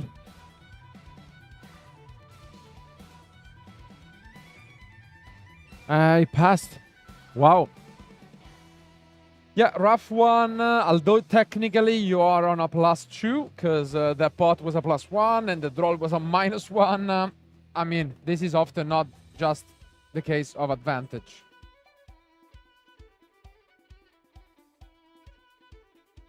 And there is a Purulia coming down.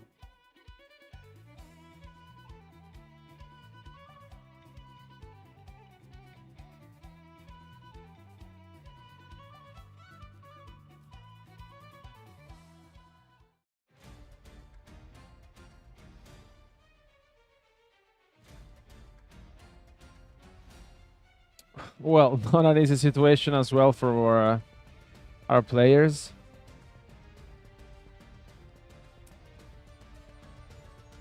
Let's see, Massimo, what he decides to go for. He's just considering his options. It's not gonna be easy to play under Purulia.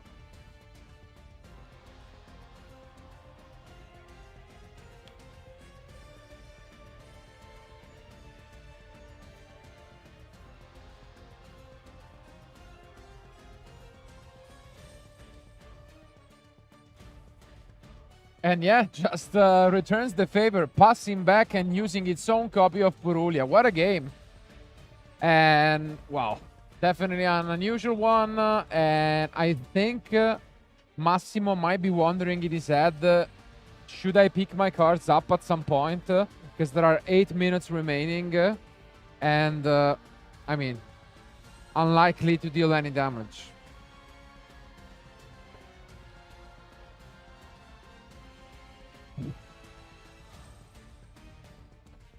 Yeah, considering the situation here, set the monster, and yeah, activates the Abakiri. Yeah, very interesting. I guess just trying to play around Purulia, because you don't give a draw if you set. So, definitely a nice play. Quite a heads up here from Angelo.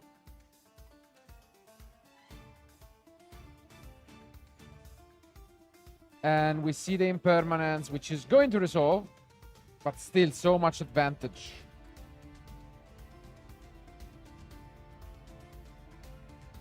So much advantage.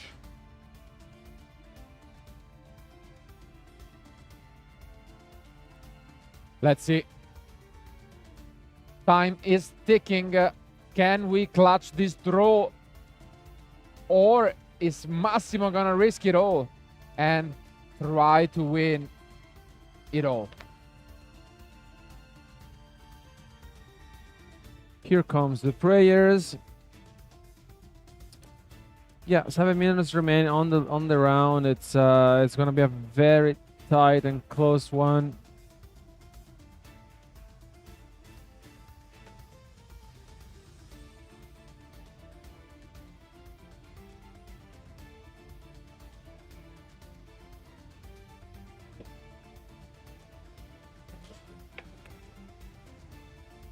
Yeah, I mean, I can really see Angelo being on the driver's seat in this game.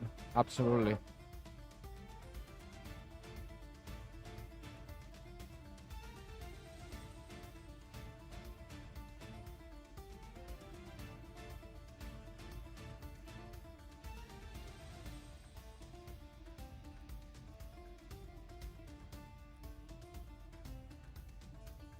Ooh, well. Oh, and here comes that Delta from the side deck. We have been talking about it.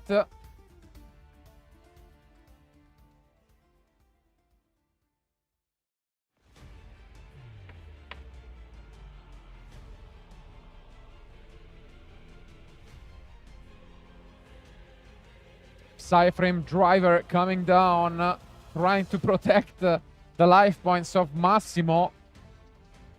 And here comes another card we have not seen much of, which is the Mitsurugi Mirror.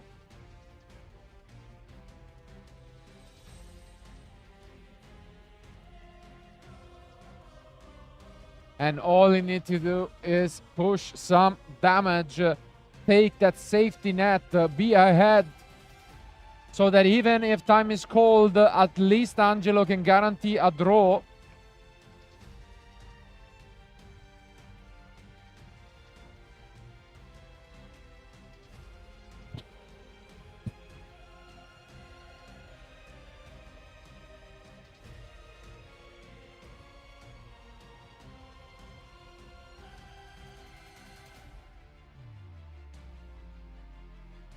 And there it is. Angelo finally ahead in life for the first time this entire match after 40 minutes. And now sets 2 cards face down and passes back to Massimo, who doesn't have any more time to waste. First and foremost, the decision. Should I pick up my cards? Should I try to win game 3? Or is that it? What would you do in this spot, Alberto? Well, here, I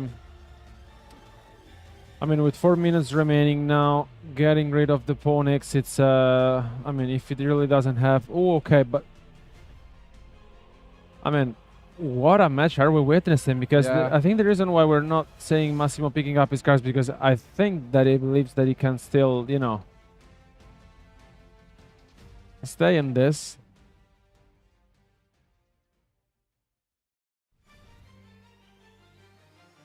That's quite an interesting thing.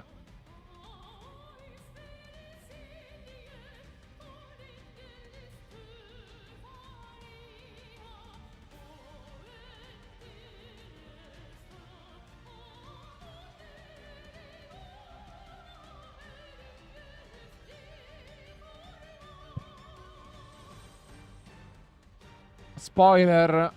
The interview from the previous round will still remain the only one yet, because once more we are approaching time.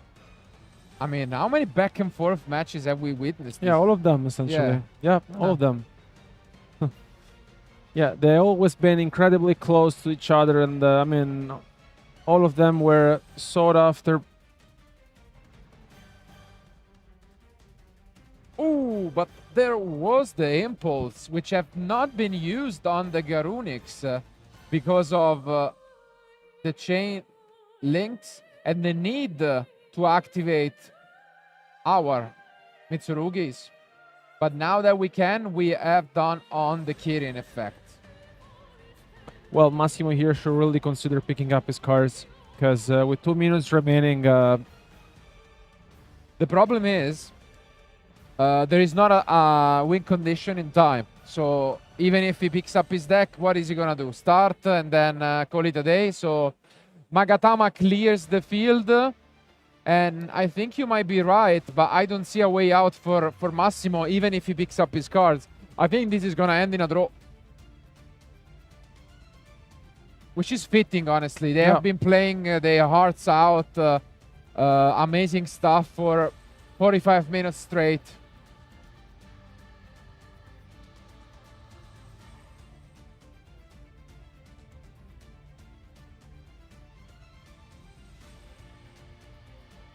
And yeah, there it is. We push enough. And this is plenty of damage to close the duel. And yeah, we are going to game 3, or are we? Because there is only about a minute and a half remaining.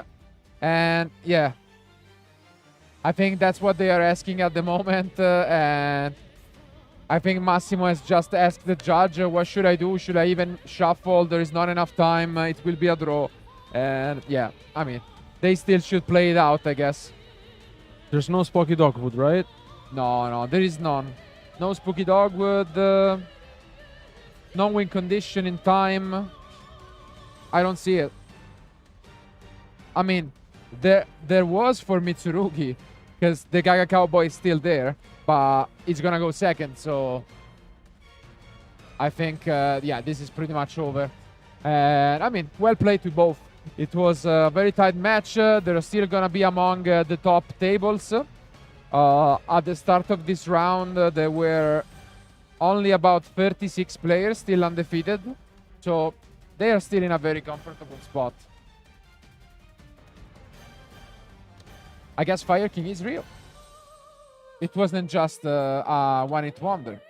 Yeah, I mean, we mentioned this before. We were really looking forward to see the deck in action, and I mean, besides being super consistent, I really like that. You know, he has so many interactions, also during your opponent's turn, and I mean, here, yeah, we're basically. I think it's at a matter the end of of time. the round. They're both shuffling. The time is over, and I think, yeah, time has called. I don't think our duelists will get a chance to play, so I think, guys, the draw has been called. The match is over. It's 1-1. Not enough time to start game 3. Not that it would have mattered. So congratulations to our duelists. They will remain technically undefeated with a record of 5 wins and 1 draw. And this claims the end of round 6. But don't go anywhere, because we have still 3 more rounds to be played.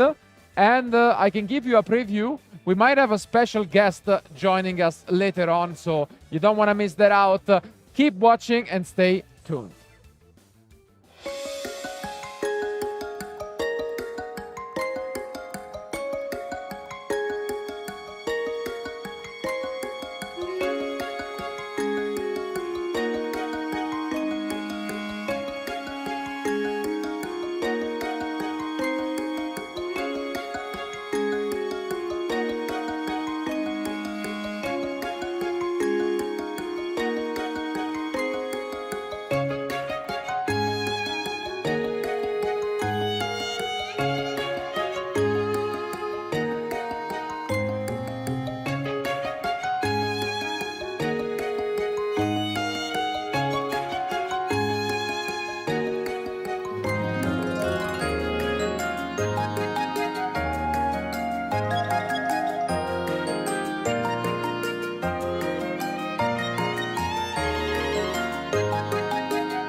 Welcome back to the coverage of the Italian National Championship 2025. We are now in round 7 of 9 to be completed here in day 1.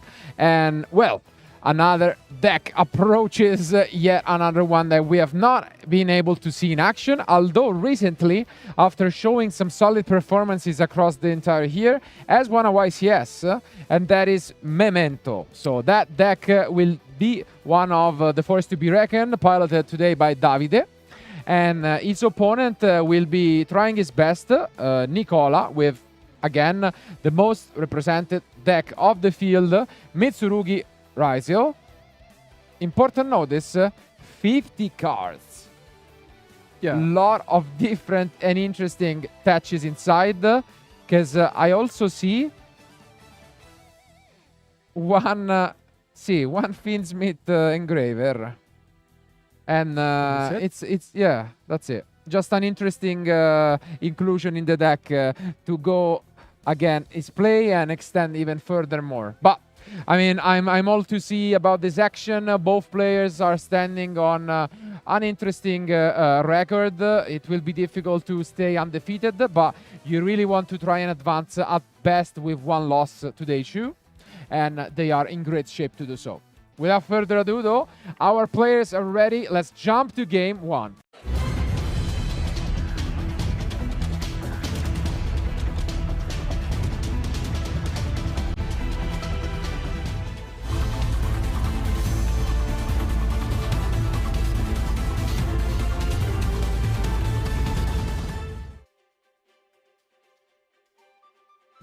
Let's take a look at this die roll.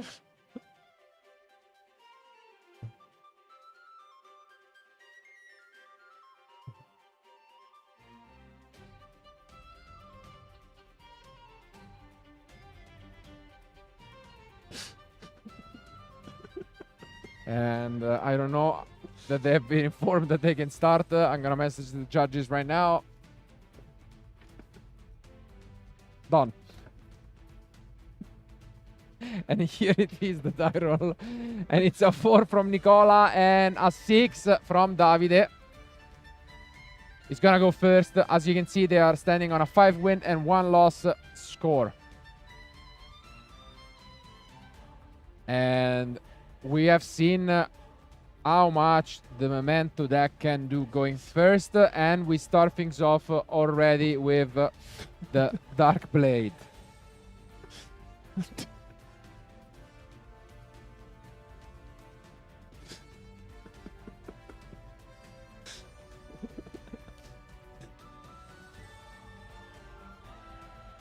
And there is an Ash Blossom.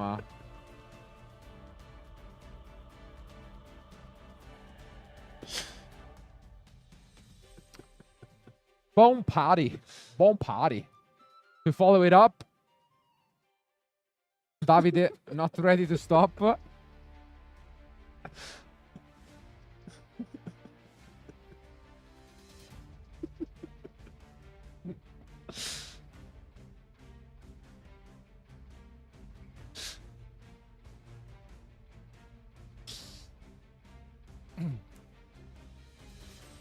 Yeah, I mean, talking about Davide, we have already witnessed him in other events, at Italian Opens, at YCS level, and is always performing incredibly well with the deck.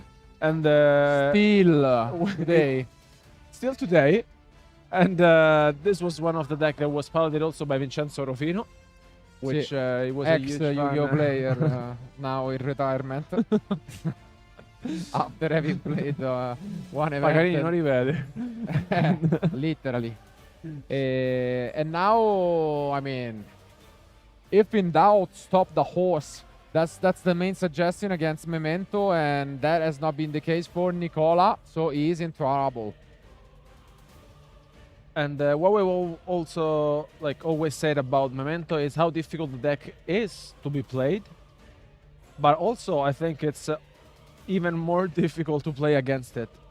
Just because of the many interaction that the deck has, and if you don't really know where to activate your hand traps, you may really get in trouble. Yeah, in a way it reminds me of Plants and the dominating runs that he had here in Europe.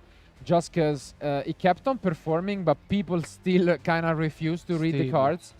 And that has been the case exactly for this same deck. And here comes one of the key cards of the deck, the Gadik.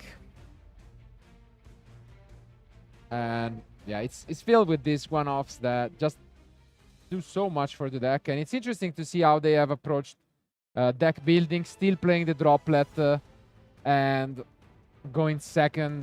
But for this event, has decided to go for a lot of shoe-offs in terms of interruptions, which is quite unusual.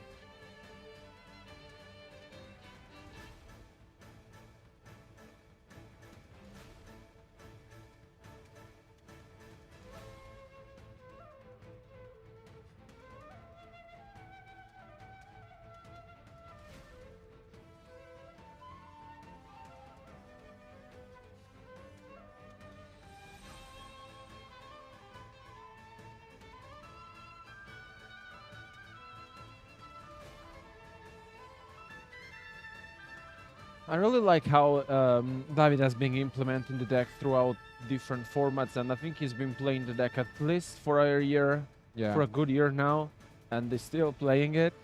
And Still. I think it's for sure one of the best Memento players in Europe.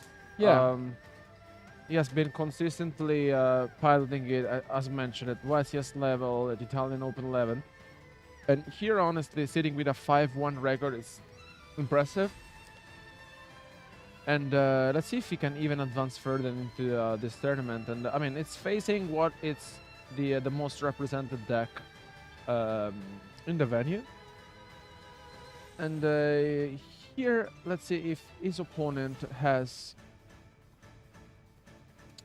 any other sort of interruption, because it seems that David is still feel free to continue. Yeah, to comboing combo. off like crazy. Now accessing the sheep. Sleepy.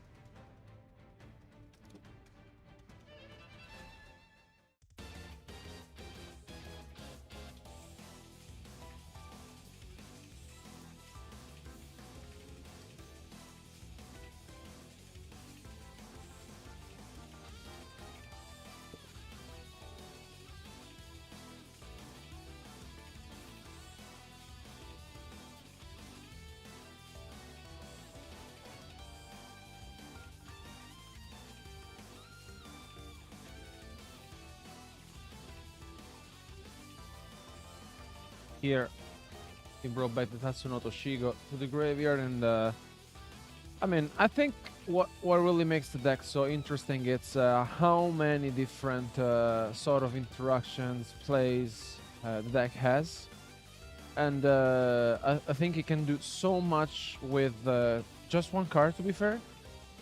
And I've always seen David being very comfortable with the deck. I think the success also is just built on making yourself more confident and confident tournament after tournament. And he definitely is with this deck. So Yeah, I it's mean, now looking promising, because it's just continuing to combo off, and his opponent is just witnessing the Memento deck.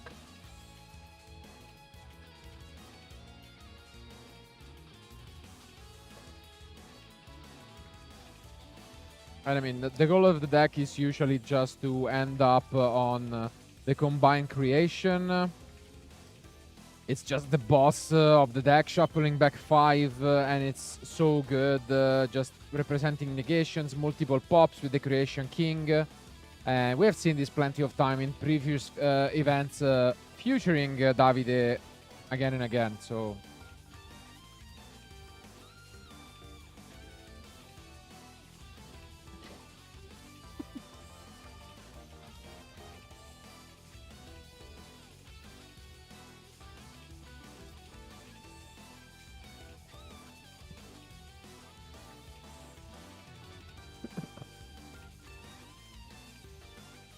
here comes SP. We might be almost done, but before we do, comes another of those one-off, the Horned Dragon. And finally, that combined creation, shuffling back 5.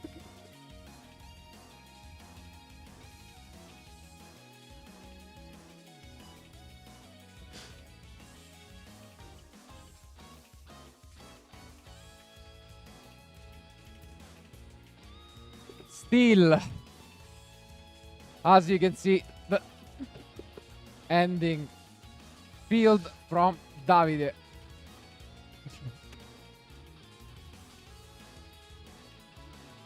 And another one that we have not seen all that often, which is this Memento Clan.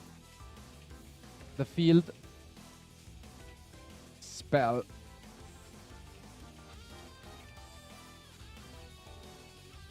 That's an opening, if I've seen one. Well, I mean, I think it's. I think Davide can be very satisfied with this opening field. And here comes The one Bonfire. bonfire in 50 cards. Yes.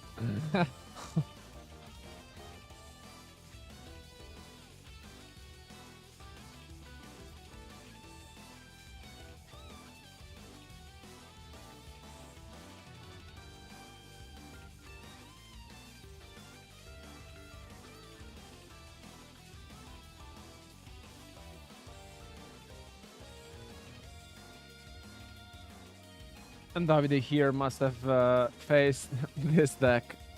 I don't know.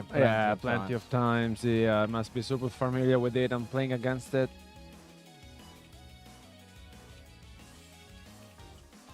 Knows where to activate his interruptions. And here comes the X. Yeah. And sending the Aggregator. Yes.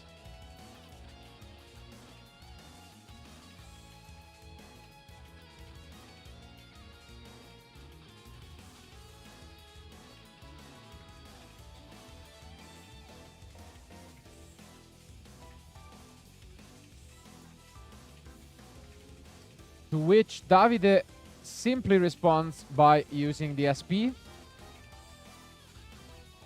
getting rid of this X, and allowing to search for Sword.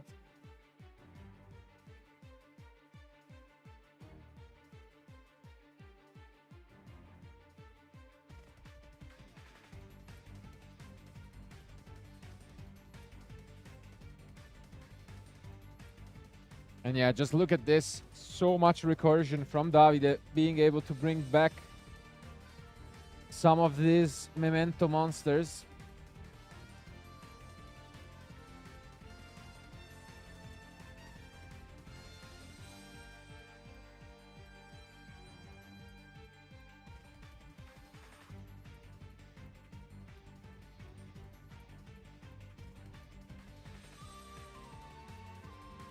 And follow it up by normal summoning this word. Not quite the most ideal. And I'm pretty sure that he has another one of those one-offs in 50, which is the RP Feather Storm. Oh, I'm yeah? pretty sure Really? he has it in hand. Yeah. Which we usually see in the side deck, but since he's maining triple copy of Trust, 3 copies of them. Yeah, there it is. So he drops the RP Feather Storm to special summon the ice.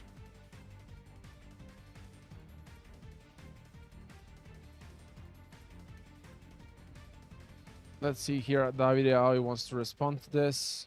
And yeah, gonna pop both with the Creation King.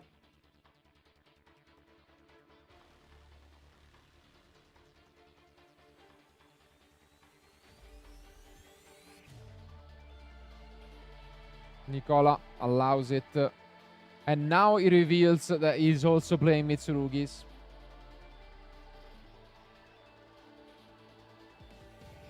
Ooh, there's and the an Ash. Ash Blossom, and that is it, I think. Yes. Nicola picks up his cards, and it is Davide who wins game 1 with Memento. What a show of dominance from Davide. I mean, we've mentioned it. He's quite the experienced player. Has been playing this deck for a long time, and I mean, it shows.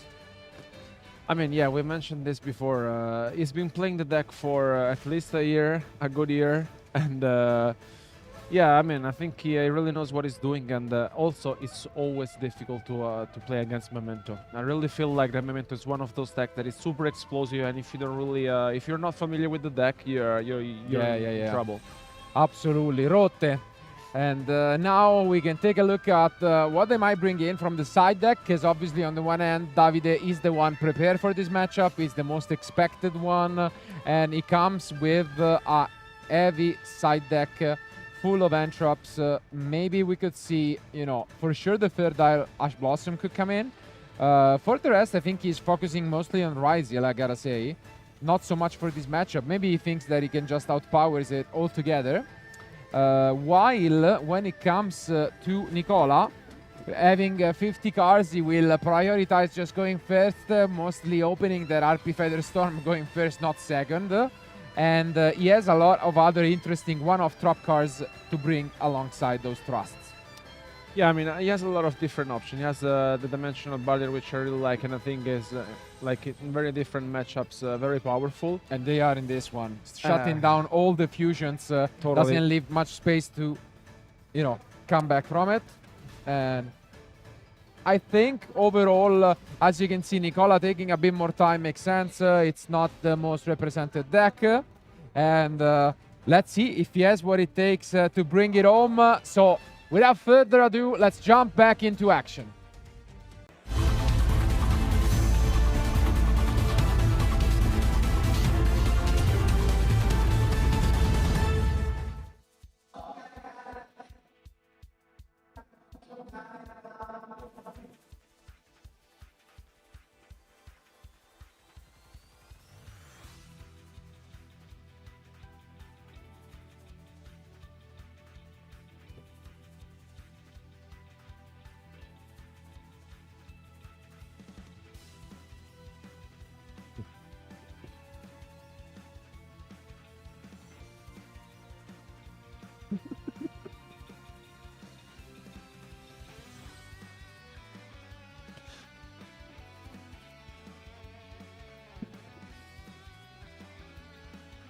Here they are. Let's see once more who is going to be. Can Davide show us once more why he's keep on bringing this deck?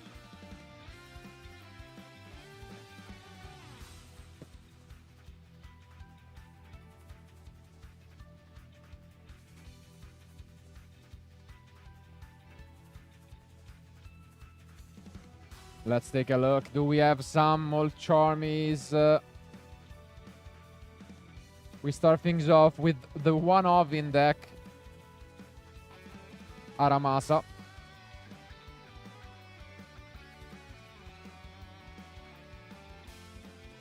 No, John Lockbird from Davide. Yeah. And Abukiri, yes, gets to resolve. Abakiri.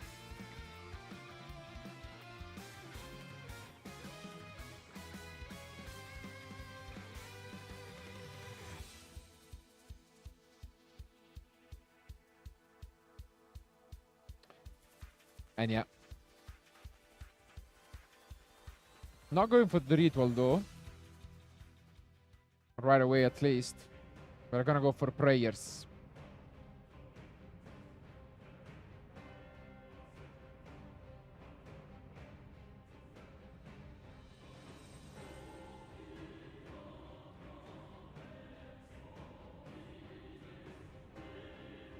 Really curious to see if Nicola here will try to adapt his playstyle, given that he's playing against Memento. So if he really wants to go for another line, but of course it all depends if Davide has an interruption. And yeah, makes sense since we did not add it, that it was already in the end.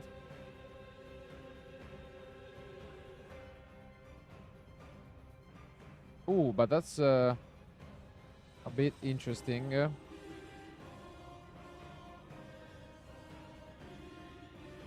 Unfortunately, picked up in end the card that he wanted to get from deck, I guess. But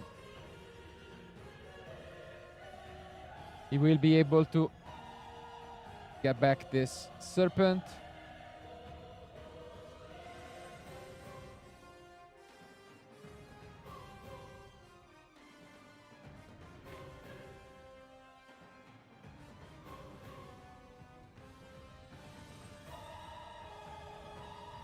And here comes as we were saying, even another of those engines, which is this Finsmith package, which actually consists only of one engraver, and that's it, no other card.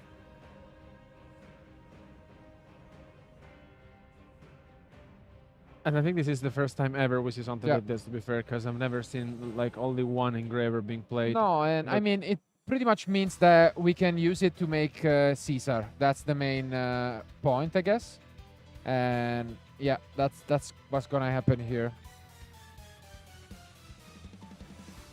Not even printing tracked, just a straight up one engraver, and that's it. This is what it's there for, I guess.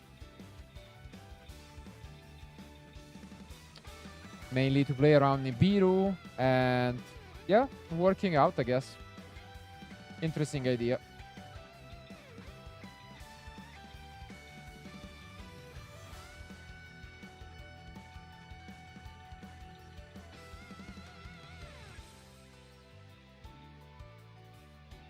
Here comes another of those cards from the side deck, which is the Great Purification.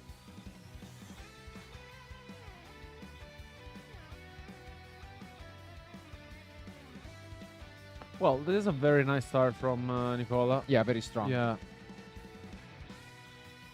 Is Davide playing any Go Second cards such as, I don't know, Forbidden Droplet? Yeah, he does play Droplet still. And Talent, I think. Not that many, actually. Only 2 Droplet and 1 Talent. The rest is pretty much full engine. And 2 face downs, one of which is a negate. The Purification. But no Rysials.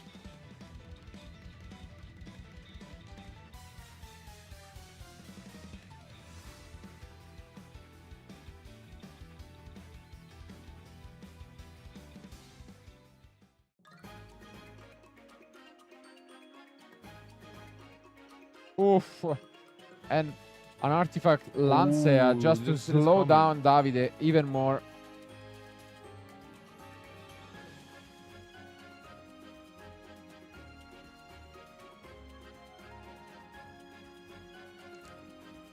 Let's see, because this could be a quick one. We start things off with the Witch.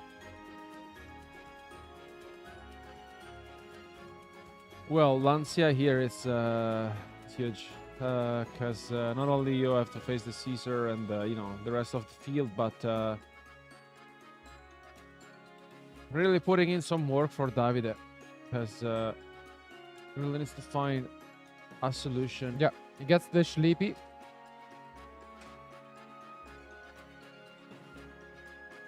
Yeah, he drew the droplet, so That's a great way to start things off here.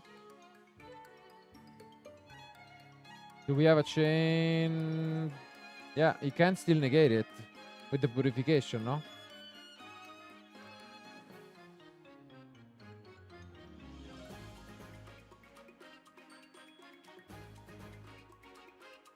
Yeah. Purification comes down, negating the Droplet.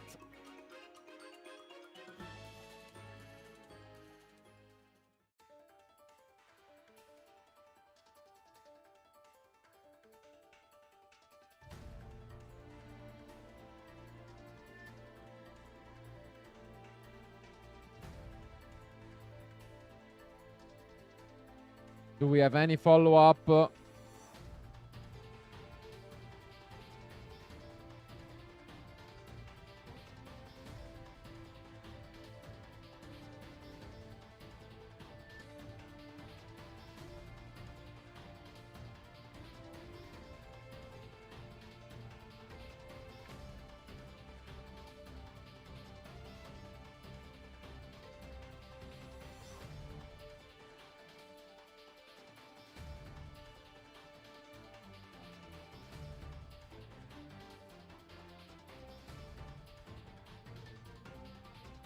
well, he must have drew the Fuvolos as Sitskar.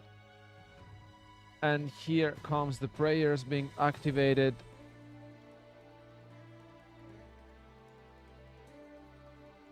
Lot of different interactions here from Nicola.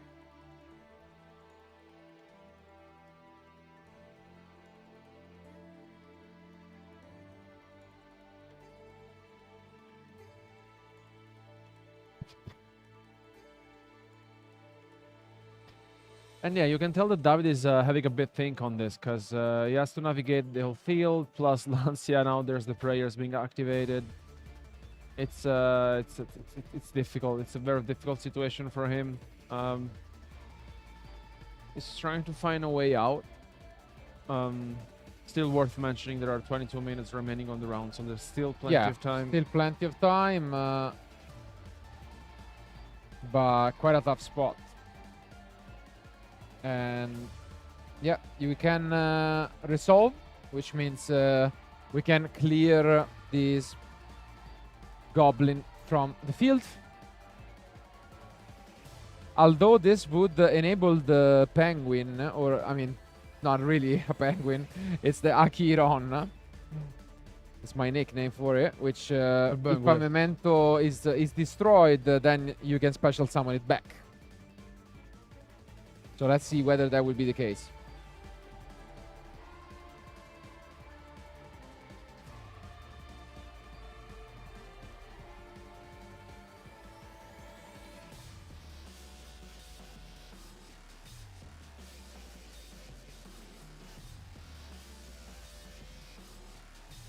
No. And seems like there will be no response at the moment.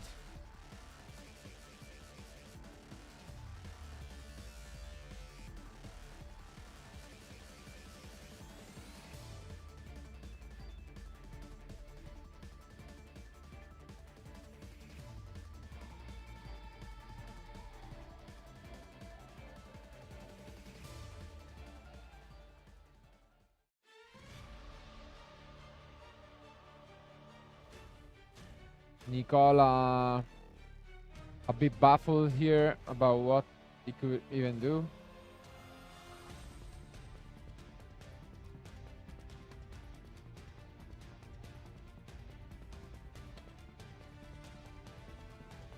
I mean, so far this weekend we have only seen sought after matches, one after the other, and this one is, you know, one of them for sure. Because you can tell that Davide is really thinking deeply about each move, what to make, doesn't want to make any mistake, especially because, you know, at this stage into the tournament we're in round 7. There's still 2 matches remaining for the one, and you really want to try to get yourself ahead and you know, advance into a 6-1 record.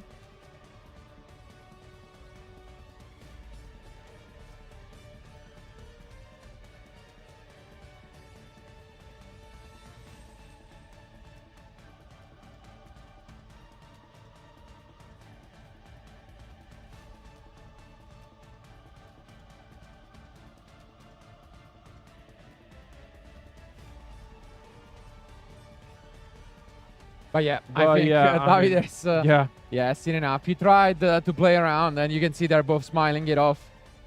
Nicola knew that his opening was a bit too strong, even though he didn't see any Ryzials. And Davide just, you know, tried to see maybe if his opponent would make a mistake, give an opening, but that wasn't quite the case. And that means that we go to game 3. And, well, the pressure will be on Nicola, because once more, the Memento deck, we have seen what it's capable of. Especially going first when you can add even more Sleepy to the deck.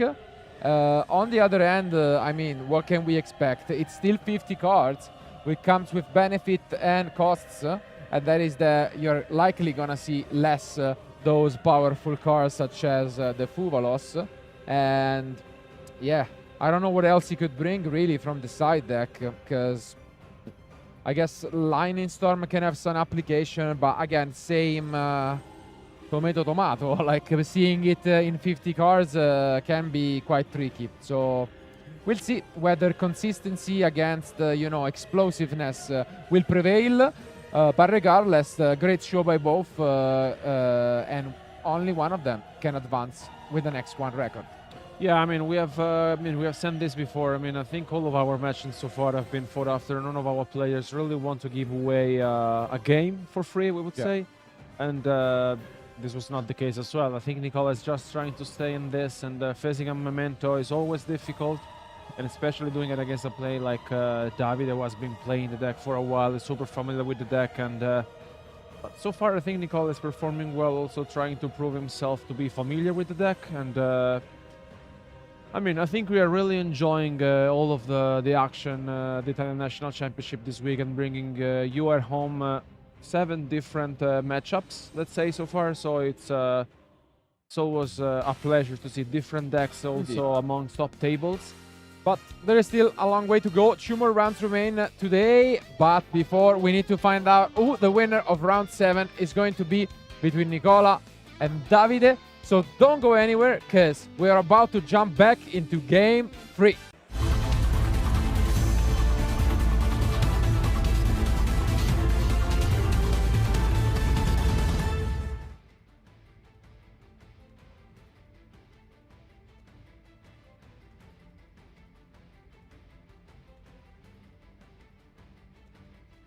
Let's see. We know the plan from Davide. Straightforward as it is.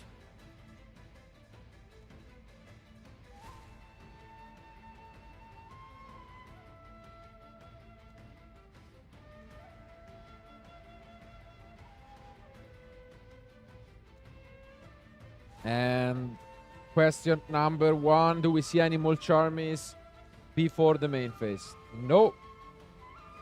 Same start as game 1 with the blade. It was ashed in game 1. And it's ashed again. I mean, didn't work out in game 1, and we still try the same. Oof, and that's a great way to follow it up. Well, what a start here from Davide with Pot of Prosperity, giving him chance to look at the top 6 cards of his deck. Which is not to be taken for granted, by the way. Like, going for 6 can also smell weakness. So let's see.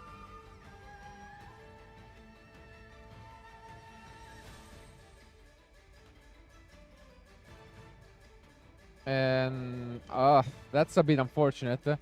If we would have used it before, then the pot could have not been used. But unfortunately, chaining it here doesn't do all that much. And a lot of different options available. Yeah, he has a lot of combo pieces. He has the Drown the Lockbird if he really feels like hiding it. But nope, that's not the case.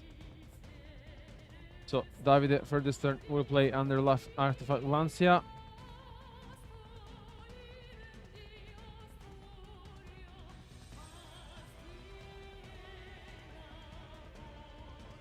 And we do have Sleepy.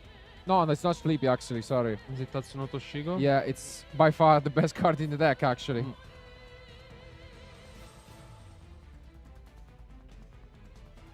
Yeah, and I think here Davide will show us, you know, how to perform. This is the card which you should try to stop. That's the general idea. And here comes actually the Sleepy. 3 of in the side deck, by the way. So very consistent going first. And yeah, here comes the Creation King.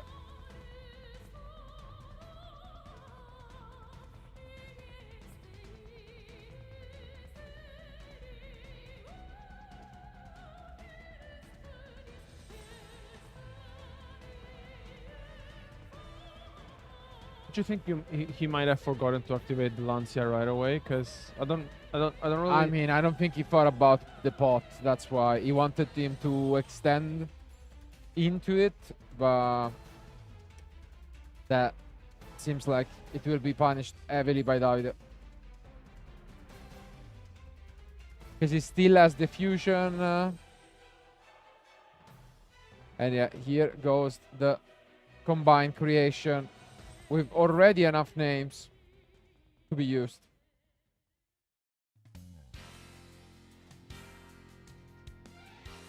There it is.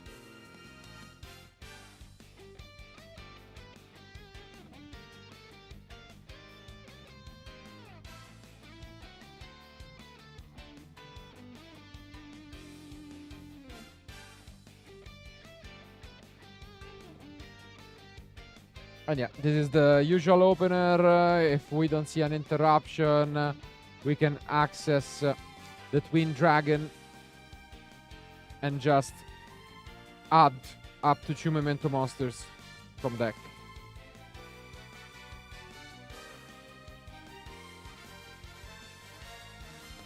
This does so much.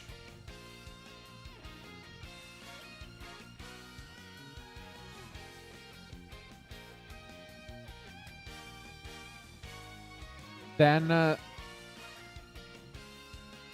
let's take a look. Thinking about which effects to activate. Yeah, it's gonna use both the Twin to bring back a level 6 or lower, and then for its own effect, special summoning both. Impressive stuff from Davide, as usual.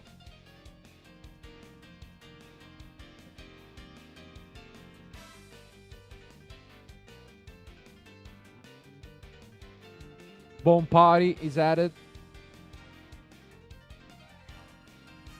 And they can even get, yeah, back the fusion.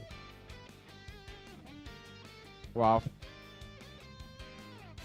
Such a strong show of the deck.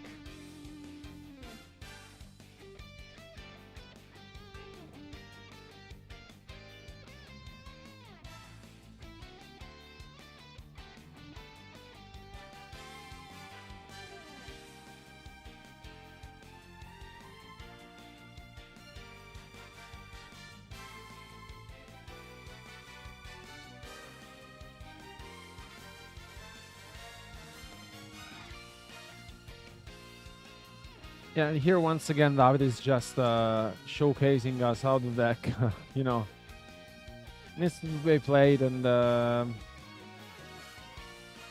mean, what should you be afraid of? Because I don't think Nibiru at this point in the game. Maybe the Lightning Storm, just to keep in mind. Is the only card that, you know, that comes to my mind. Yeah, but even then, hard to say if it can even be that strong. Cross Ship coming down. About 10 minutes remain, which is still plenty.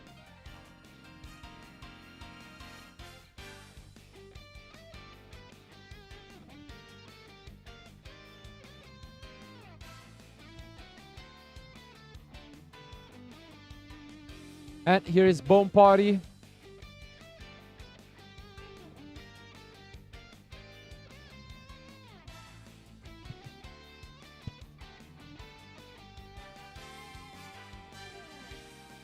Wow.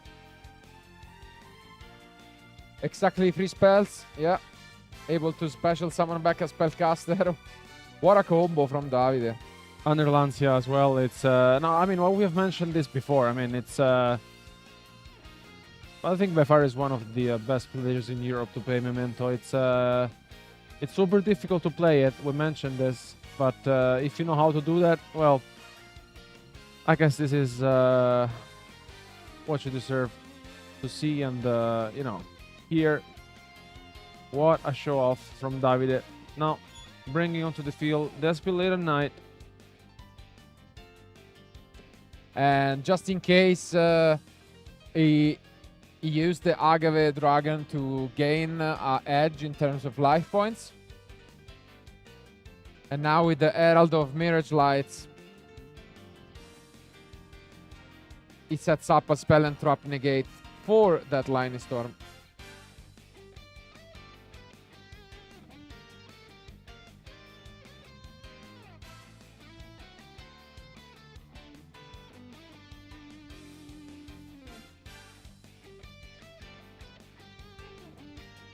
I mean, what a opener from Davide.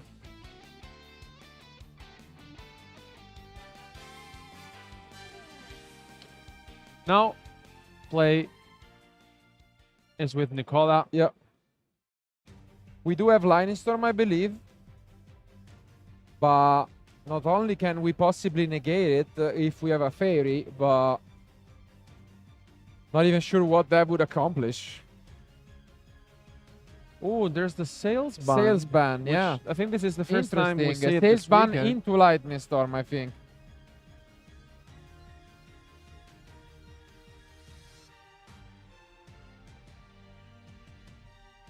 Definitely an interesting card. And there comes the Lightning Storm.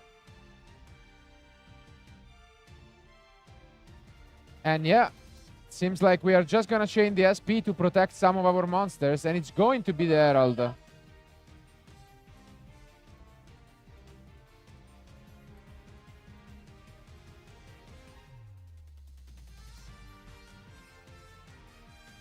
But now we can use the field spell, which allows us to special summon a monster with a level lower than the one that has been destroyed. So as you can see, still Davide with quite a large field and that fusion.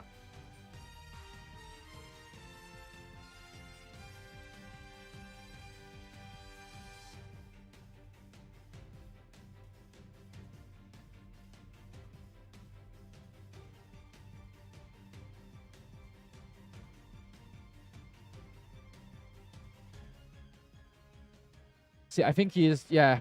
He has also just used the effect of the Abakiri, and Davide is just fine with it.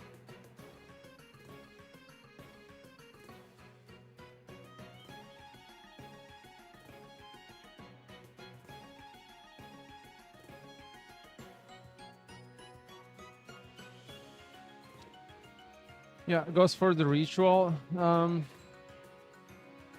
of course, that lightning storm was quite impactful.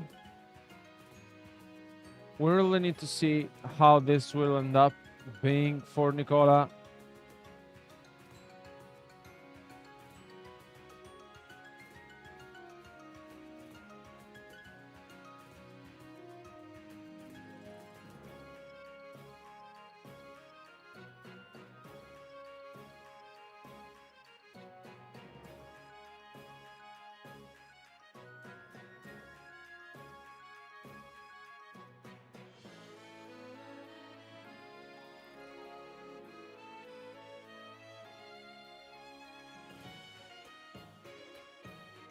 Yeah, I think the turning point here might have been that you know, the lightning storm being activated from Nicola, but still, you know, there will be the there's the SP Little Knight that was used in this turn. Yeah, Sales Ban plus Lightning Storm giving an opening to Nicola. But will there really be enough is the big question. And there comes the fusion. To which I think... oh, is there a response? A bit of confusion, I guess, from both sides, but... Not sure what happened, to be fair, yeah. Yeah, because I thought he tried to use his ritual, but it doesn't matter if you discard because the fusion can use materials in the graveyard. And yeah, priority right now is just safeguarding life points because you are ahead by 300, and it's only 3.5 minutes.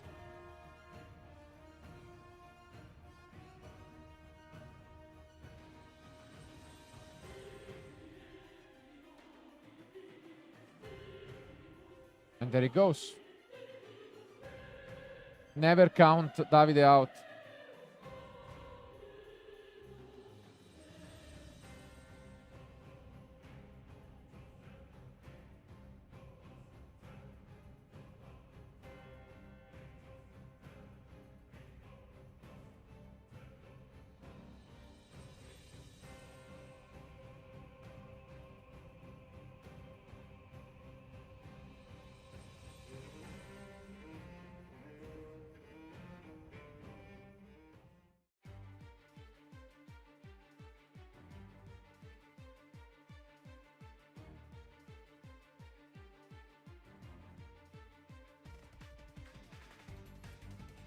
Yeah, here Nicola is just continuing, just trying to find his way.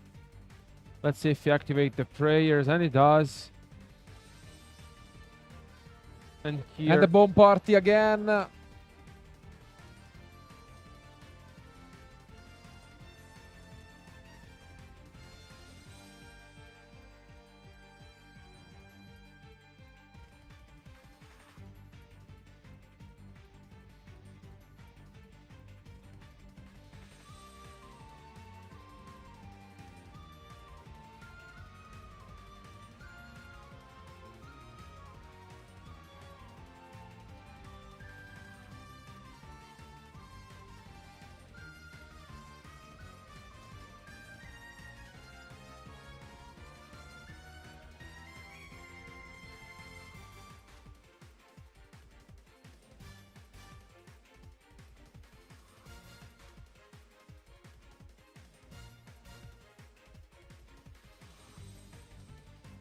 Yeah, I think here it just I think they just resolving all of their effects, and that there's only 1 minute remaining basically on the round. Yeah, only a minute remains.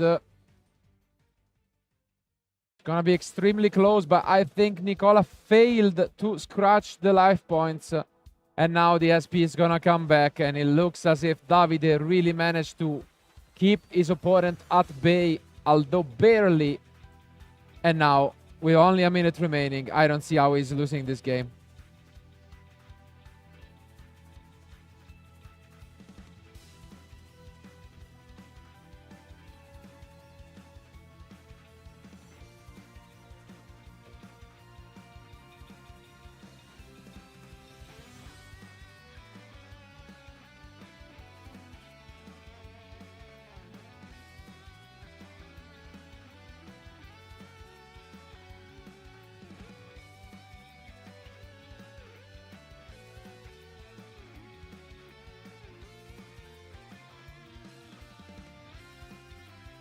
Yeah, 10 seconds remain here. I think Davide will soon enter battle phase if he manages to do that, because time is approaching.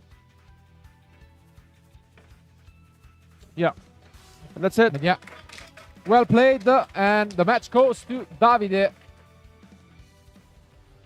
Well, what a match. Once more, it seems like the trend today is a lot of back and forth matches, down to the wire, down to time. And this has not been an exception.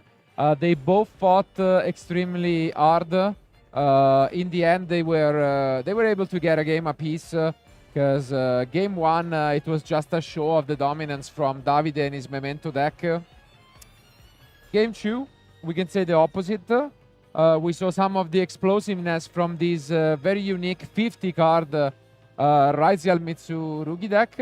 But maybe the key difference was he has never drawn a Raisial card ever since game one.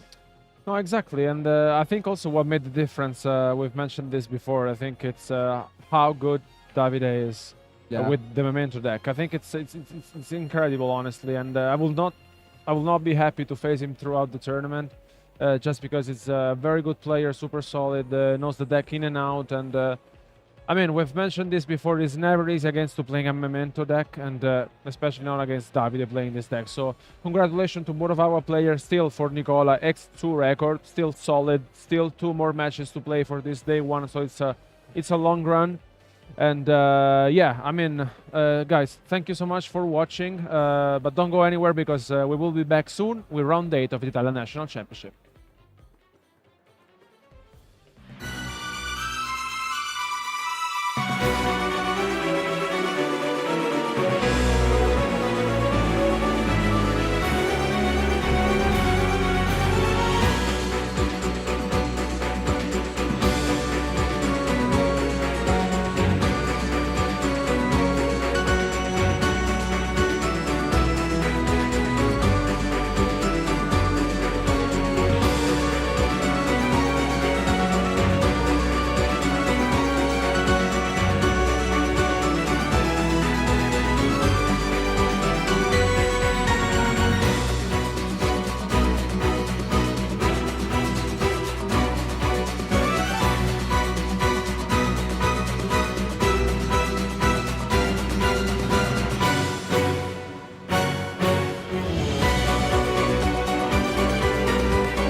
What do you like so much about Memento? I still like the fact that it's really flexible in a format filled with champions and role. You know, the capability to play through them, not giving your opponent too much advantage, and still landing on a pretty good board, even though it's not your full combo. It's quite worth it, I think, which makes Memento a good for even this tournament. Yeah, and it seems like it, even though it had quite some success in the past months, I think it's still one of those decks that most people refuse to read. Yeah, So, absolutely. yeah, Absolutely. you can get some advantage. And in terms of matchup, what do you think of it? What was your only loss to Alice, but to be fair, it's a misplay of mine. I made a pretty bad misplay and I lost the game. That happens. I think that Malice still is the best matchup, to be honest. Probably the Rizal matchup is better because like, every time they get locked in level rank 4, basically you outgrind them anyway. So every time they get locked by X, you know you're winning the game. Even though your ball gets outed, you're beating them on follow. Yeah. And I think it's the best matchup. Even the Mitsurugi variants are not that bad because like Murakumo clear your board, but if you like with SP, you things for the next turn, then your board floats, so you don't lose and you win on the backup turn. which is similar to what you tried to do in game 3. Obviously, then time was over, but still, you know, the concept was there. In terms of deck list also, I mean, I'm going straight off my memory, so I could be completely wrong, but I noticed some differences between the last time you were on camera. And in particular, you decided to go for a lot of shoe-offs for this event. Can you tell us a bit more about the insight of, It's simply the fact that I think this metagame is really important to stay on 40 cards, because like, there's some cards that you have to draw this format, mainly Chammis and Droll and Lockbird. Because of this, I didn't want it to go above 40. Still, I didn't find nothing better than Blossom, for instance. This is one of the 12 that I have in the main deck, because it's like going first and enough against Rugi decks. So I think you're referring to those. Also two droplets, which get paired with Talents and Prosperity, which are like breakers that you can draw into with Chammis, or you can dig with Prosperity, like out the half boards that the decks make under Droll, Purulia, and Fualos. That's it. The third Ash Blossom is in the side, and that's it. And it can come in against going first, yeah, going first makes sense. Overall, yeah, I think that the deck list is quite solid. You piloted it very well. I think you are for sure one, if not the best at the moment with the deck, and you can be proud of people watching home maybe taking inspiration from you. Game 2, my hand was really scuffed, so I didn't play at my best, but game 3 I did a good Fine. combo. Yeah, you redeem yourself in the deck. Yeah. So again, congratulations. Thank you for being with us. Still solid score. But guys, 2 more rounds to close day 1. So we'll wish Davide the best of luck. Hopefully see him tomorrow in top 32. And yeah, keep watching. Don't go anywhere. And we'll be back soon with round 8. Grazie.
Everyone, welcome back to the coverage for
Hi guys, I'm Diego Ganzerli, And I'm Danilo Siracusa. and for this tournament we will be a bounty duelist. That means if you will be able to beat us, you will gain 2 booster packs of the latest core set. And good luck for the tournament.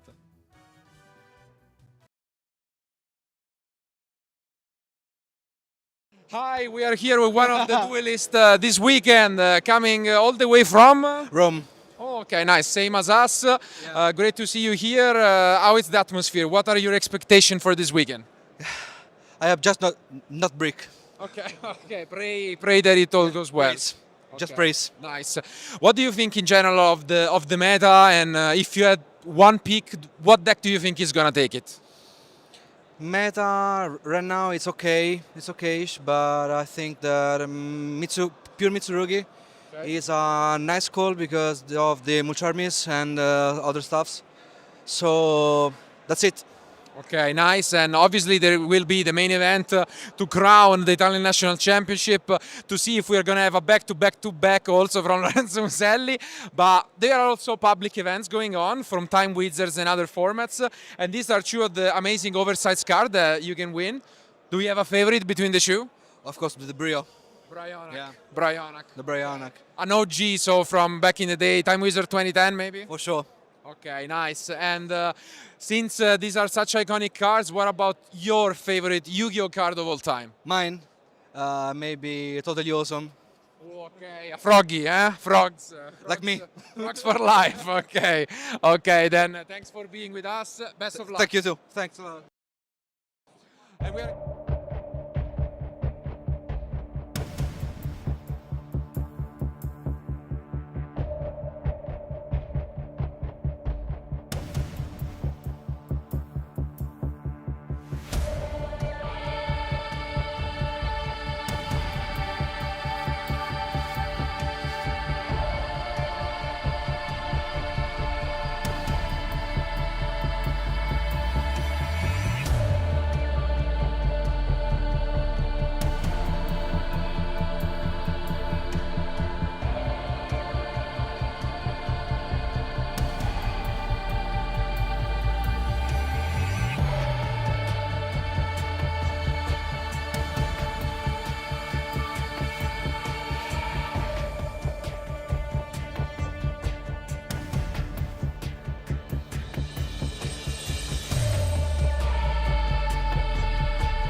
Welcome back to the coverage of the Italian National Championship 2025. We are now entering into our round 8 for the day, and we have two players which are now sitting with a 7-0 record so far. And one of those players is actually a World Championship competitor, Gianni Barone. And I mean, honestly, he has had like an incredible season, not only this year but also last year. And he's piloting one of the decks we have been talking about, and we have kind of seen in action, which is Rizal, but with Heraldic. Yes.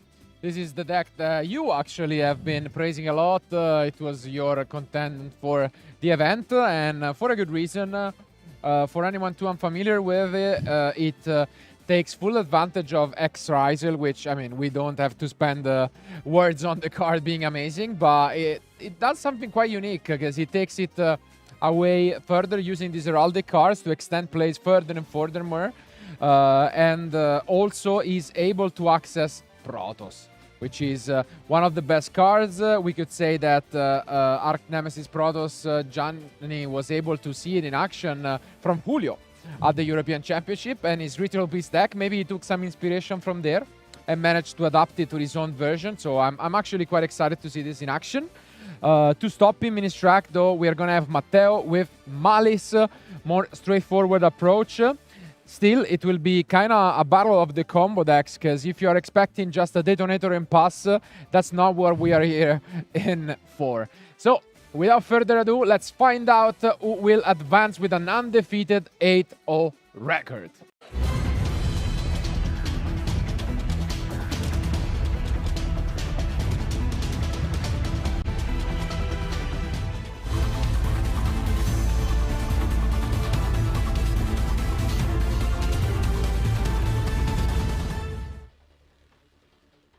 Big die roll, and it's a 10 from Giovanni. And that's gonna be good. I am excited to see some heraldic plays, and I'm sure you are too. So let's see. First foremost, do we see any Mulcharmi from Matteo? Not quite, and this is what we want to open with. He's playing the full 6 cards of 7 Ascension and Tachyon. I mean, I think it makes a lot of sense because, I mean, I know he has been testing out this deck non-stop for the last weeks, and he wanted to make the deck as consistent as possible, and I think this is the deck what does at its best. So he goes with the X, sending to the graveyard the Cryptor, and yeah. And there it is. And you can see Matteo smiling because he knows what's coming.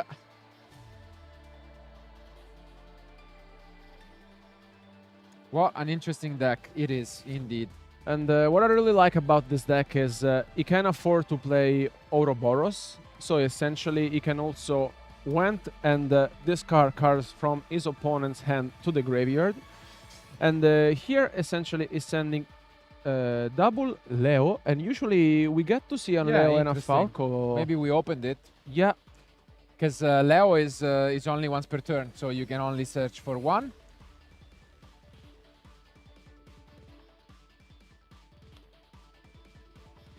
And yeah, here comes the key card of the deck, the Stad Whale, which can search 2 spell and traps. It's the card that you should try to stop, because if not, you're gonna have this exact scenario with double Advanced Heraldry Art, which is not once per turn, special summon 2 from the graveyard, and then is able to XYZ with them. And here it is. I mean, a card we... and actually, there's no interruption from Matteo. Wow. Wow, and gets rid of the Impulse. Oof. What a snipe. Wow, this is huge.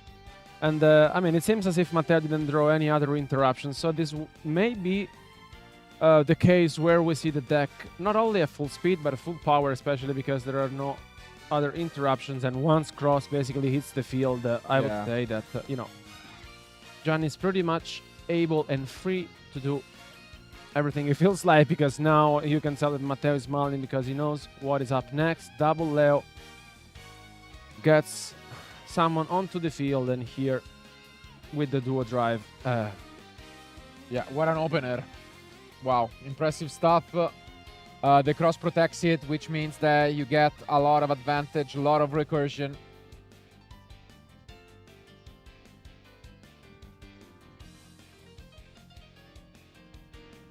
Amazing stuff.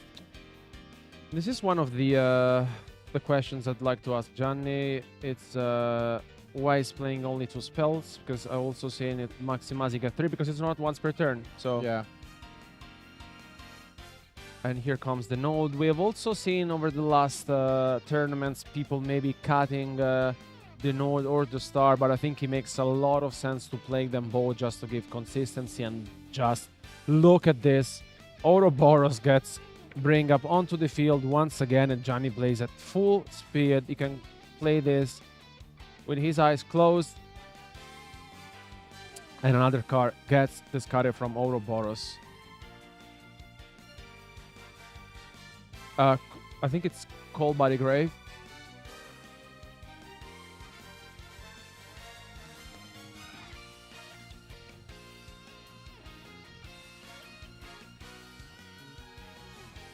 Yeah, wow. What an opening. Yeah, I mean, as mentioned, this Rizal Heraldic, it's incredibly powerful. Just look at this, another one being activated. It's unbelievable. And yeah, here just Matteo's just realizing that it's not once per turn. And yeah, you can see Matteo just saying, okay, just get done with it already. I know that this game is compromised. And funnily enough, Gianni hit 2 cards, which did not reveal what deck Matteo is playing. Yeah. I mean, they have been seated, it's quite likely that they have been seated closely at other tables before, so they might know, Gianni may know what is up against. But yeah, here another addition to the deck. And yeah, I mean, super experienced player. We've mentioned this already. It's just showing us and showcasing how to play the deck. I think this double Leo summon, I don't know how many exceed now, just lost count. And yeah, here we see the Starlish just as an additional protection effect. And as you can see, the Protoss is gonna be accessed. What an opener this is. What a deck. Wow. Yeah, I mean, I think this is the first time I see this deck in action and no hand traps being activated. And I mean, you can really see and realize how powerful the deck is. And here it is with the Protoss being summoned onto the field. Insane. Insane stuff. Absolutely. Yeah, Matteo draws for turn and picks up this card. Yeah. Wow. I mean, doesn't get much more impressive than this. Giovanni piloting a version of Ryziel that we have not seen. Is 7-0 and now only 1 game away from being 8-0 and pretty much, you know, almost guaranteeing a spot in the top cut. So, wow. This must be a scary one. I mean, it must be mentioned that the snipe of the impulse with the first Ouroboros was crucial. At the same time, though, I mean, it is a deck that has so many different plays that it's very hard to stop going second. Obviously, you want to see that Fuvalos or Purulia to just try and get things done. But that wasn't the case. And at least, as you have mentioned now, he prevented some of the information. Maybe, though, there is a risk that he already knows what he's up against, given that they are both 7-0, only a handful of people are left. And it is Malice. So Matteo will be going first. Will try his best to just put up a threatening field of his own. And there is a card in particular that has been quite popular in the side decks, which is Mistaken Arrest. And could be extremely good here. Yeah, I mean, I really like the card. It's very strategic. And also in the past, there's always been... you know, the card was popular, it was played, and it's never fallen in popularity that much. It's always been kind of there. Yeah. And I mean, also from the way Gianni's siding, I suppose he knows what he's up against just before, because as mentioned, I think so. There's just a handful of people being undefeated at the moment, so he may know what he's up against. And I mean, on the other side, I think Matteo just understood that there was nothing to be done, and I mean, just save some time. And I think, yeah, I mean, we said this before. The deck is incredibly powerful, and I really like it. And thankfully, I didn't give my prediction for the tournament so far, so maybe it's better that I don't do it. You're not really cursing him, but yeah. As our duelists are pretty much done with their side deck, let's find out whether Gianni's impressive deck can also perform while going second. Let's go back to the table.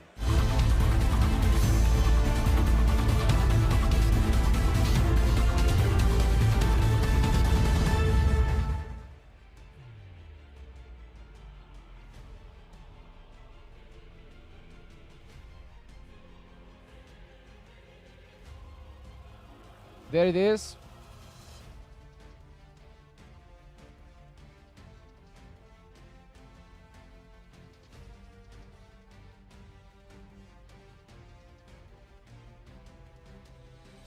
And yeah, if it wasn't known, the deck is now revealed.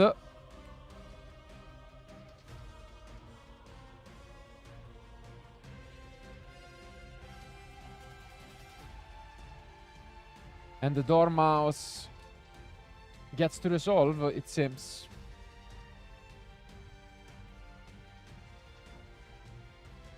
And the Meowth gets activated from Gianni. This is a... Oh, there's but the there Ash. is an Ash. Yeah. So it gets to resolve.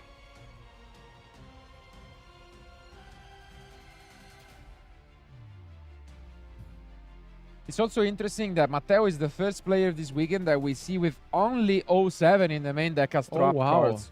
Yeah, he's siding the 06, but yeah, only one target in the main deck is definitely brave. And there's the Fuvalos.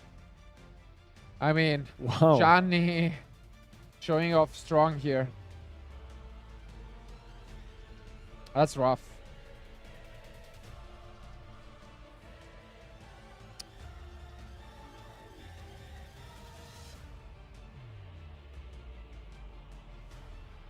He's gonna use this 07.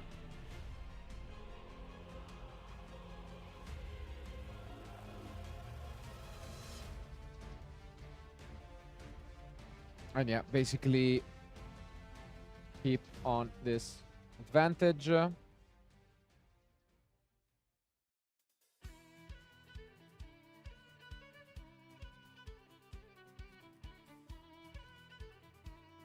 Are comes down.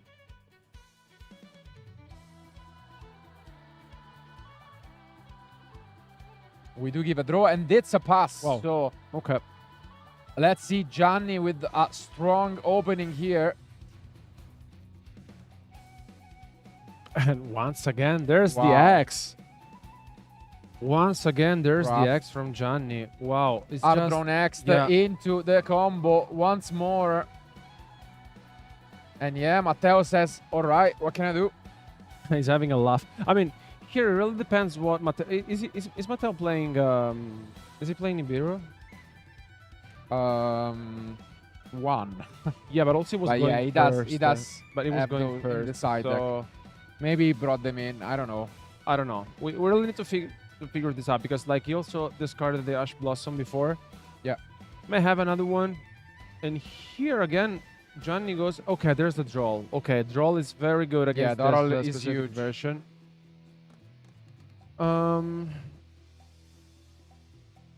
Droll is big. Gianni is playing 3 copies of Salespan, and often he could even take the risk and call the card.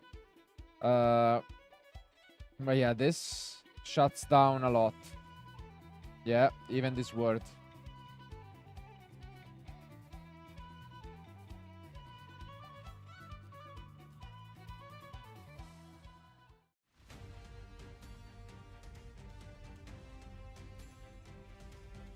How are we going to go about this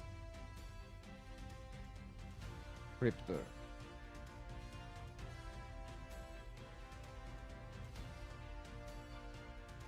Interesting decision, and it is the detonator. Makes sense. I guess you take back the Leo, or no, yeah, it works as well.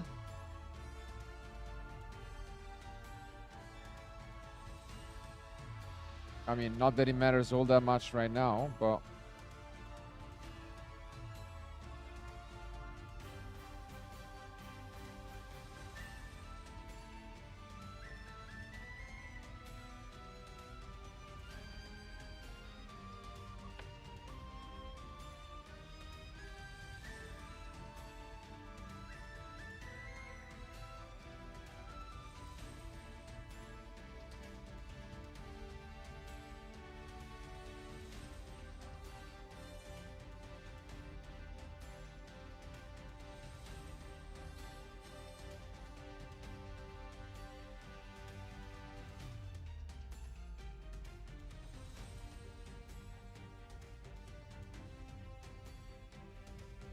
maybe this draw was a bit much for Gianni to handle. Goes for cross in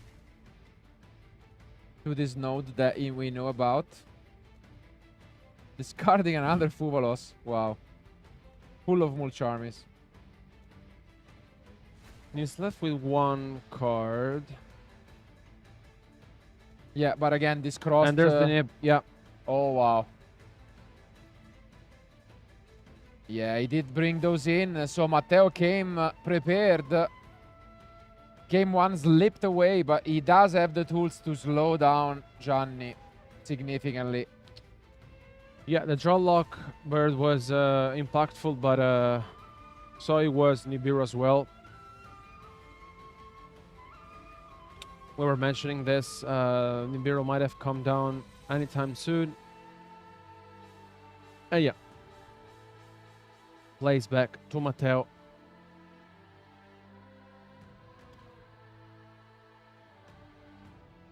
We may have another quick one. There's the Bestial. Yeah. Yeah. That is it. Quick one. Quite different from the pace that we have been used to today. But, I mean, these players know very well their decks. They know when to call it quits. And that is the case. 1-1. Just like Gianni, impressive openers in game one was not even giving any glimpse of hope to his opponent. It seems for a moment as if we could have a quick 2-0 on our hands with, again, the Ext plus double Mulcharmi. But, I mean, Matteo recognized his options, and in the end, Droll Lock was really the card that shut down Gianni. And it's one of the most played cards today. Yeah, I mean, we've mentioned this before. I think Draw Lockbird, it's one of those that really needs to be in your deck, and I think at top tables, especially during Top Cut, we will be saying how many of our players will be having Draw Lock in the main deck.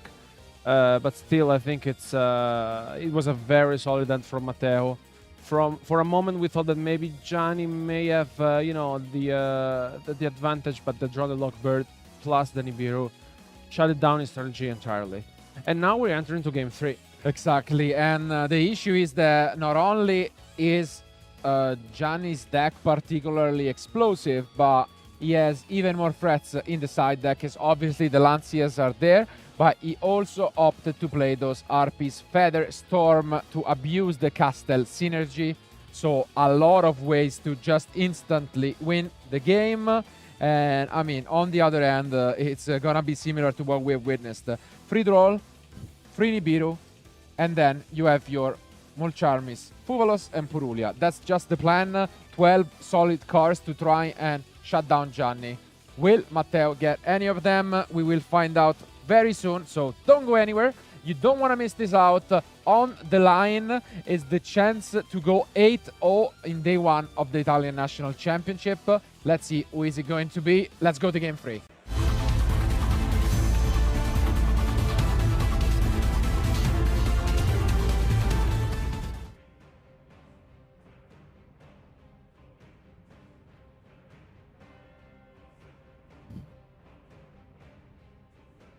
One final, and it's a very, very important game. And we do see an Ash, which is quite important, and a Lancea, but I couldn't quite tell the first card. Was it a Sword, or let's see? Well, if it's a Rizal, he can do something. Okay, and this is one of the one-offs heraldic beasts. Okay, he hard drew the Falco. It's actually pretty good. Oh, no, never mind. Because it has a very heavy restriction, no?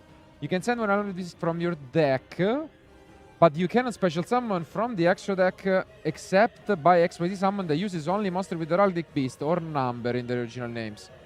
So that's can be tricky. Yeah, I mean, that's usually the one you really want to send. We mentioned this before, and hard drawing it must not be ideal, but we will get there. And once again, there's a draw Ooh. lock. This draw is big. It shuts down the whale from searching double copy of the spell. It's not so bad for Gianni because with the Lancia in hand, it's and there's also But under draw. Can he even use it? That's the main question. Yeah, I mean it's it's under draw. Yeah, indeed. I think okay. I think Gianni passed and activate Lancia right away.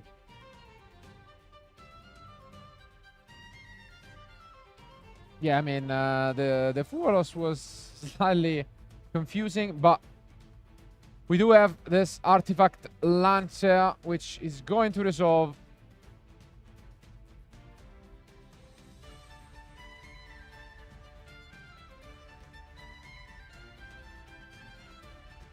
I think it's resolving.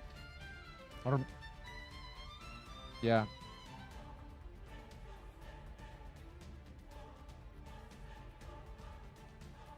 Oh, and Normal summon draw. a quite unusual normal summon of Drawn and Lock into Almirage. L'Ammiraglio. And yeah, that makes sense. The only reason why you would go for it is going for the backup at Ignister. And also, I would say a Brave Ash Blossom from Gianni, which makes a lot of sense here to stop the Ignister. And at the same time, I think he feels like this may be enough to stop Matteo.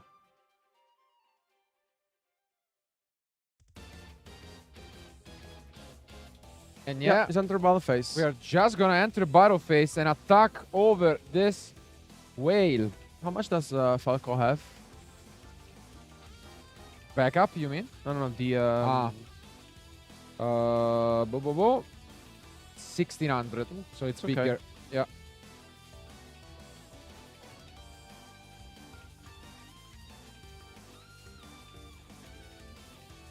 It's gonna be an interesting one, yeah.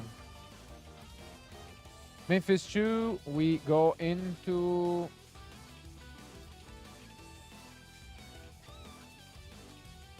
I mean, SP cannot banish because of Lancia.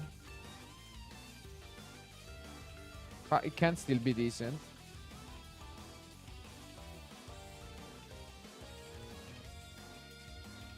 Okay, goes for the dark and pass. pass. Wow.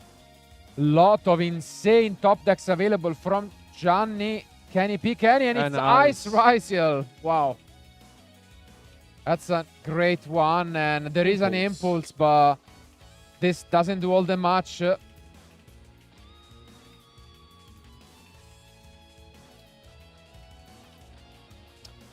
I think maybe the only interaction to be careful of is Nibiru at this point.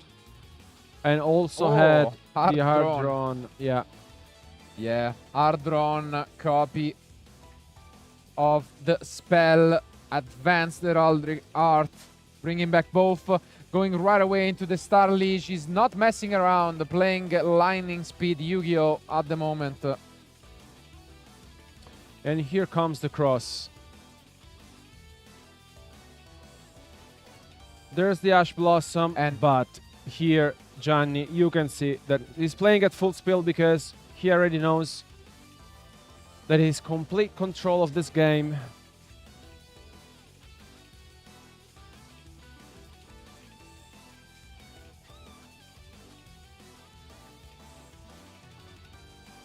Yeah, you can see he knows, he can smell the weakness. It's all known at this point. And he will do his best to just close this one out right here and right there. And yeah, as you can see, Matteo also knows what's going on. Left with no cards in hand. And Castel just gets rid of the Dark Special Summon, and it's all over. It is Giovanni who wins round 8.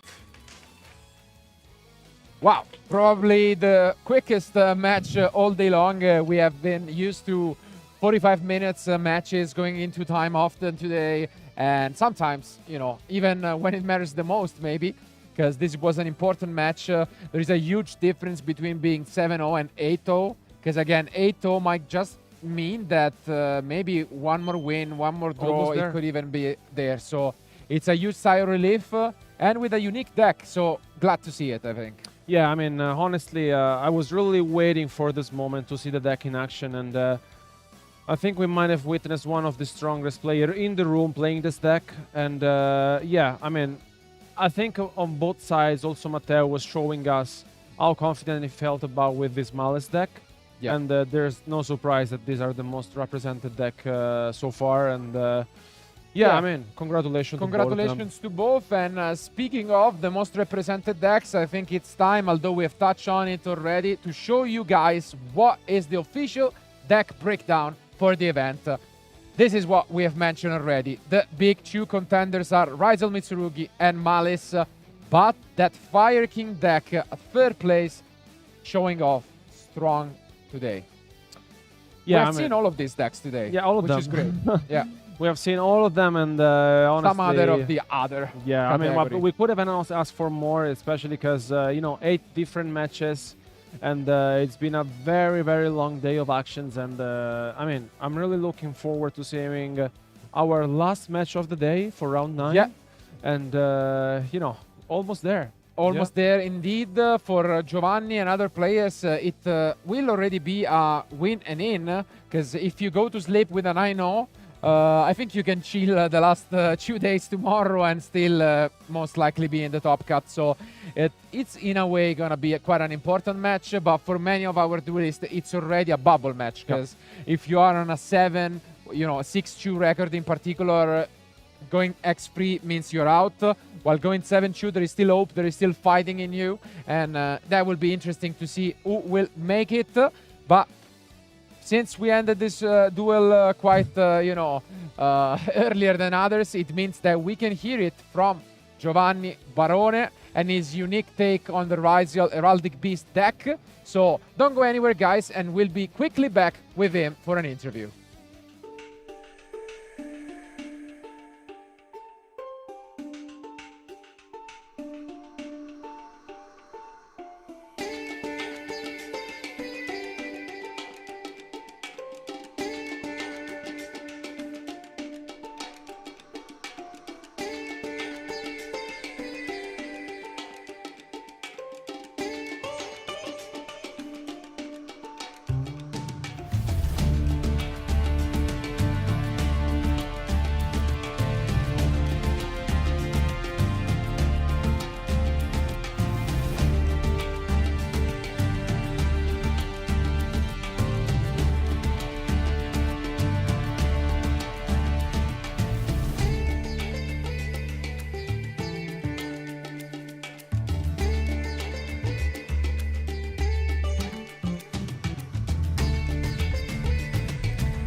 welcome back to the coverage of the Italian National Championship 2025. I'm here with Giovanni Barone. I will be doing some translation for you guys. I will be talking Italian with him and then translating for English for you. Allora, innanzitutto congratulazioni. Grazie. 8-0, per cui direi che sta andando bene. Un buon D1. Innanzitutto ti vorrei chiedere con Heraldic e vabbè, ti chiederei come sta andando, ma insomma lo stiamo... Ho deciso di giocare il mazzo perché non volevo giocare sotto le mulciarmi, volevo sedermi e ogni volta che lanciavamo il dado e se lo vincevo quelle poche volte, volevo fare full combo sotto le mulciarmi. Il mio piano base è Protoss. Ok. Protetto con cross, detonator, quindi anche se Protoss non risolve è un bel field. Ok. Ma ho visto in tutte le interazioni, anche dopo 3-4 HT, se supero vari step, non c'è modo per fermarlo perché lo faccio tutto intergettabile. Dichiari Dark a Malice, non a giocate, e tu vinci anche se lui pesca 10, 11 a volte. E durante il torneo è successo varie volte. So essentially what I asked Gianni is he decided to play the Rizal Heraldic deck and how is he feeling about it, and he essentially didn't want to basically think about the Mulcharmis and wanted to have Protoss in the deck, and so far is going incredibly well. Quello che ti voglio chiedere penso che hai anche testato molto, per cui perché non Rizal Mitsurugi? Allora, come al solito non ho testato molto e io penso che il mazzo più portato, uno dei più portati, ti mette in condizione di giocare sempre contro late del formato e a me non piace. Di per sé non sono un amante della meccanica dei rituali e penso che i due mazzi non si mescolano bene, sono due mazzi molto forti che se fai entrambi gli engine insieme sei molto forte, però non li puoi interagire a piacimento proprio come gli Heraldic che ti danno Xyz gratis. Okay. Well, essentially, I asked him why he decided not to play Rizal Mitsurugi, which is the most popular deck in the room, and he felt like the Rizal Heraldic deck had more synergies and interactions with the deck, especially because you have free XYZ.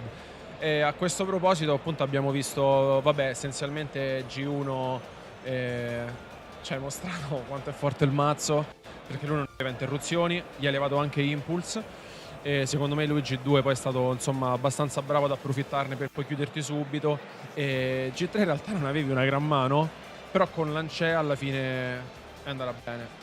In realtà G3 avevo una mezza full combo, riuscivo a fare Protoss protetto, però lui mi ha fatto anche Droll, cioè la mia mano non era particolarmente forte e mi sono beccato anche Droll.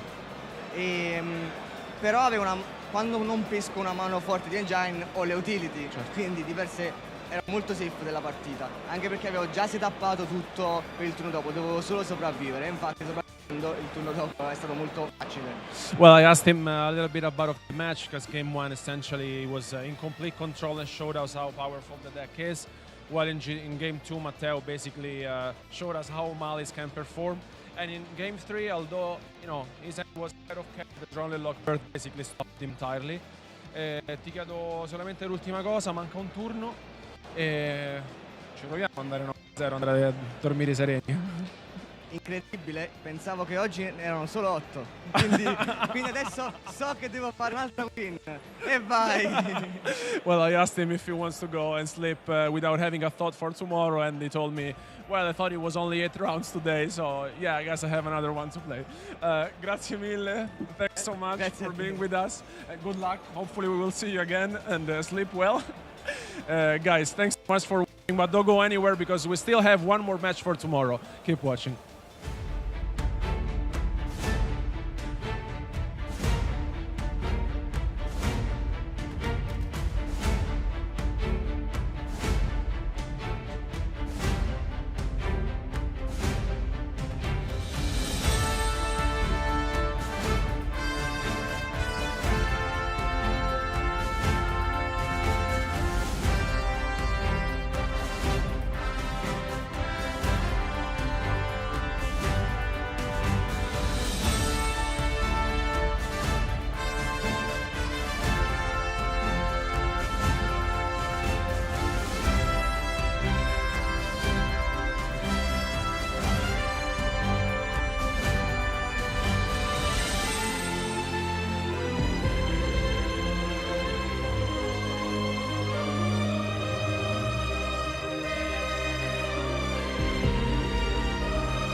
Hi everyone and welcome back to the coverage for the WCQ Italian National 2025. We are here for a Master vs Caster and we are gonna be featuring Time Wizard 2005 between our dear Alberto and Patrick, a renowned member of the judge community for a long time. What are we expecting here, Lorenzo? Well, I guess it will be a funny match against two consistent decks like Chaos Control and Chaos Turbo. We have two very important players facing each other here. Let's see what will happen in this match. We see Alberto Marazzi opening with a Thunder Dragon. Let's see if he goes for 1 or 2 to add. Yeah. And it's 2. Yeah. It's true. For anyone too unfamiliar with this quite old format, Chaos Turbo is at the moment the most popular deck, the most dominant deck, but this Chaos Control is quite interesting. It's a more recent spin on the deck, which still plays Thunder Dragon, Chaos Sorcerer, and so on. Oh bravo. my god. Bravo. Let's see. A very ramping start in this case. So And it snipes let's Spy. see if he has maybe a Knight Salient or a Serpent to get back a card. Doesn't seem like it. But yeah. Delinquent Duo. Oh, but he has already a Light and Dark monster in the grave, so he has access to the Black Cluster Soldier or the Chaos Sorcerer. And we go on with a T-set. Solid start for Alberto. And unfortunately, Patrizio van Patrick, everything you could expect. Inception. I think I saw a duo maybe in the end from Patrick as well, but he's keeping it since, I mean, Yeah, when he doesn't you're want to eat the double thunder. TDs, yes. Yeah. Unfortunate that he went second.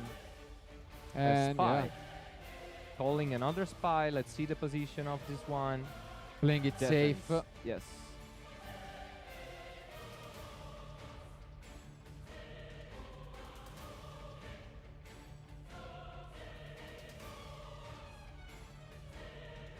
And here And even comes Sangan. Sangan. We could see a Scapegoat face down.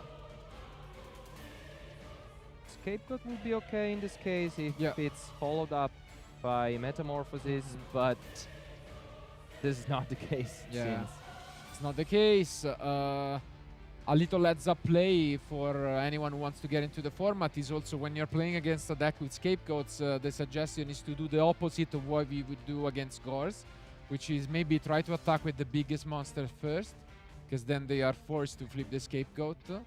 In this case, Alberto did the opposite. Surprise, non lo so. And let's see what's he gonna do now.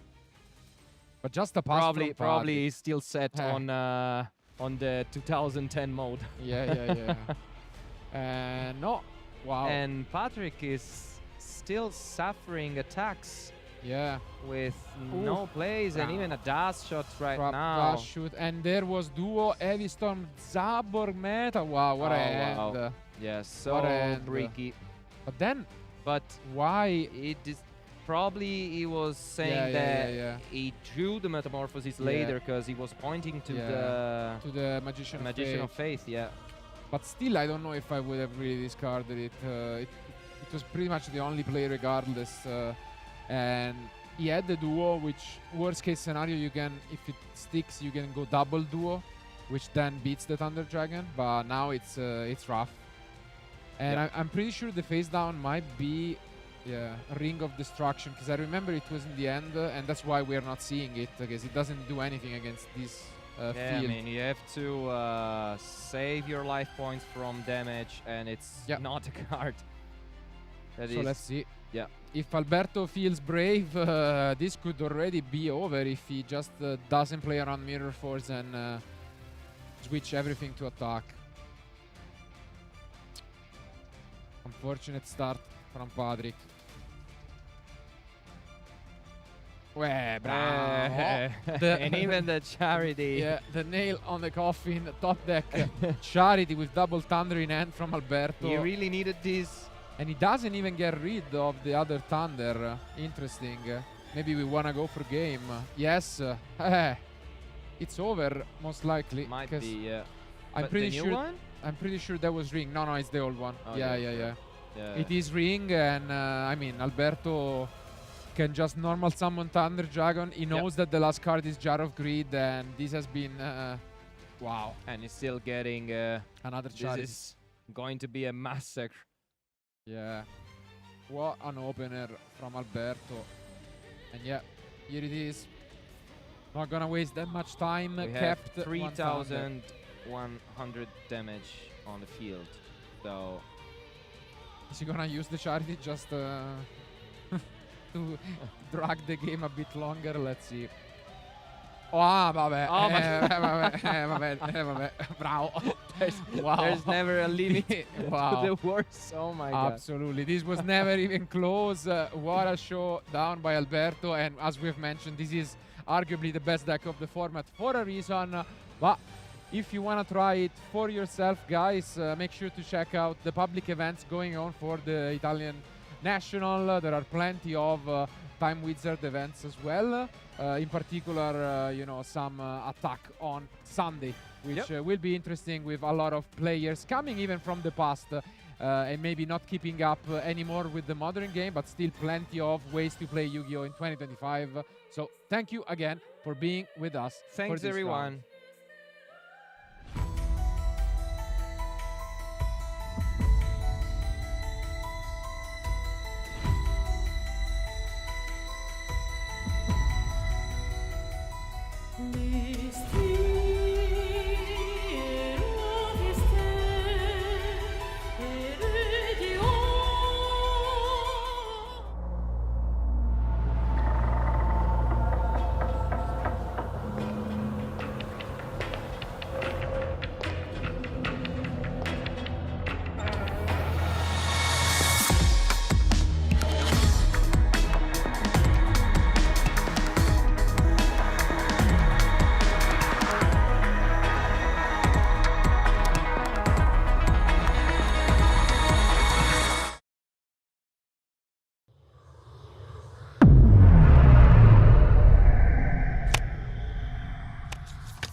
Welcome back to the coverage of the Italian.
Welcome back to the coverage of the Italian National Championship 2025.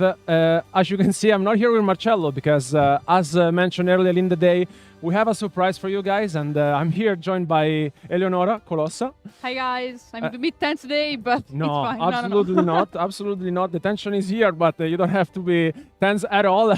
No, but thank you so much for joining us. It's a pleasure for me. It's a big pleasure, and especially because now we're entering into round 9. You must have followed a little bit of the action today. We had a lot of different matchups. Actually, we had 8 different matches on stream, and a lot of different decks, a lot of different varieties. And for those of you at home who have been following our content, Colossa is joining and has joined Master Duel Invitational throughout the years, so she is quite experienced, not only as a caster, but also I think as a player. Player? Yeah, I would say. And here you're joining me today to cast 2 undefeated duelists. And thankfully enough for this last round, we have yet again another match which will be full of action because we have another deck which we have not streamed so far this weekend, which is Tempai.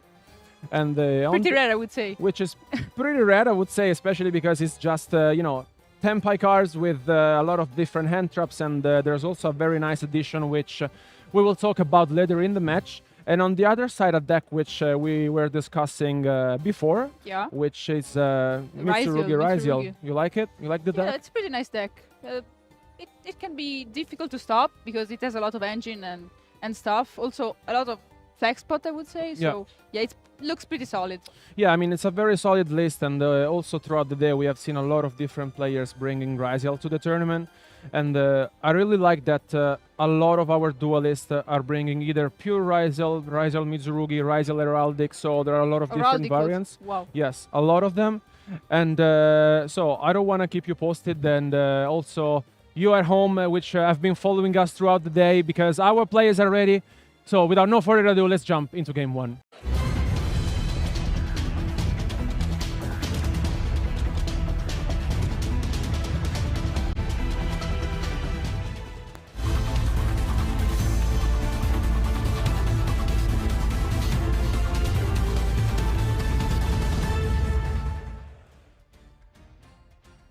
All right, here we are. Okay. They rolled simultaneously, I think. And also the red Francesco, dice yes, won. Yeah. I think Francesco won the die roll, and as you can see, he let his opponent go first. So you can tell what he's playing. Yeah, exactly. So how do you feel like about this type of matchup? I mean, if you are Michael, you may understand what you're up against. Maybe the first thing it comes in your mind when you're like they let go first, I think it's Tempai, 100%. Even though it could be something else, but maybe Tempai, yeah, I would say that. Because especially in this current format, I think there are no decks that let you go first. They're on top of my mind. Yeah, not that much. I think also, it is full of hand traps. It can also have some word breakers, so I think it's maybe not that solid, but still a nice choice. And I also think that the only day that did this today was a Cyber Dragon deck. Also, that I wouldn't think of that though. And then let his opponent start. But yeah, here there's why Francesco let his opponent start it. And but I think there are 3 Molcharmi in Francesco's hand. And that's not convenient. That's not convenient at all. But here comes the Ice Raisiel, and of course there comes the Fuvolos. I mean, we have been also interviewing some players. We had Giovanni Barone before on stream. Oh wow, and he was a former World Championship competitor. attender. Yes, yeah, I mean, super famous player in Italy and in Europe. And he told us that he played and he's playing Raisiel with Heraldic because he was feared of playing against Molcharmis. Okay, so I think it's a nice decision to do. Yeah, I think it makes sense, especially because as you can see here. As you can see, yeah, he had a double copy. And but I wanted to ask you if you would have played the tournament instead of being with me casting it. No, What deck would you have played? Oh, okay. Maybe I would have chosen the Ryziel strategy. Maybe with Mitsurugi, of course, because I think it's the best version of Ryziel right now, and that's why. It's because I just like Xyz in general. So maybe I would stick to that. I think it makes a lot of sense because you have a lot of different options. And here, for example, we are seeing something that we haven't witnessed all day, which is just a summon of Baguska. Well, I think it's well played here because, you know, under 2 Charmies, maybe not letting your opponent draw that much cards and maybe having a Floodgate on field, I think it's one of the best options here. I think it makes a lot of sense too, because you don't want your opponent to draw a lot of cards. And here's the prosperity. With maybe the best card in the deck. Yeah, one of the best here. And you can see a lot of World Breakers here. Yeah, exactly. We know he plays Droplet. Yeah, there's the Feather Duster also, which won't be really useful here, but also the Super Polymerization. Maybe it could come up, but we have to see. We have to see. Maybe an Imperm would be useful. Yeah, I mean, especially here, I think Michael, once he sees the cards being revealed from Prosperity, will not be happy at all. And we will understand in a moment his reaction. So here, drawing 6. Wow, also the Cayman. Here it depends on what Francesco basically is holding. Yeah. Because, yeah, he goes for the Cayman. Okay. Which, okay, no, maybe not. He was thinking, thinking about maybe, it. Maybe.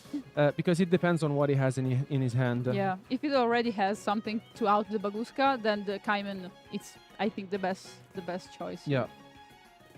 And here we've witnessed it a lot of time throughout the last YCSs and tournaments that even under Prosperity the deck is able. Okay. Of course. Of course, there's the impermanence on the Baguska, and here. Now it depends. Really depends on what Michael is carrying on his hand. Yeah. And it really, yeah, as you mentioned, it's gonna be difficult because we all already know what can happen. I don't see a way out of this.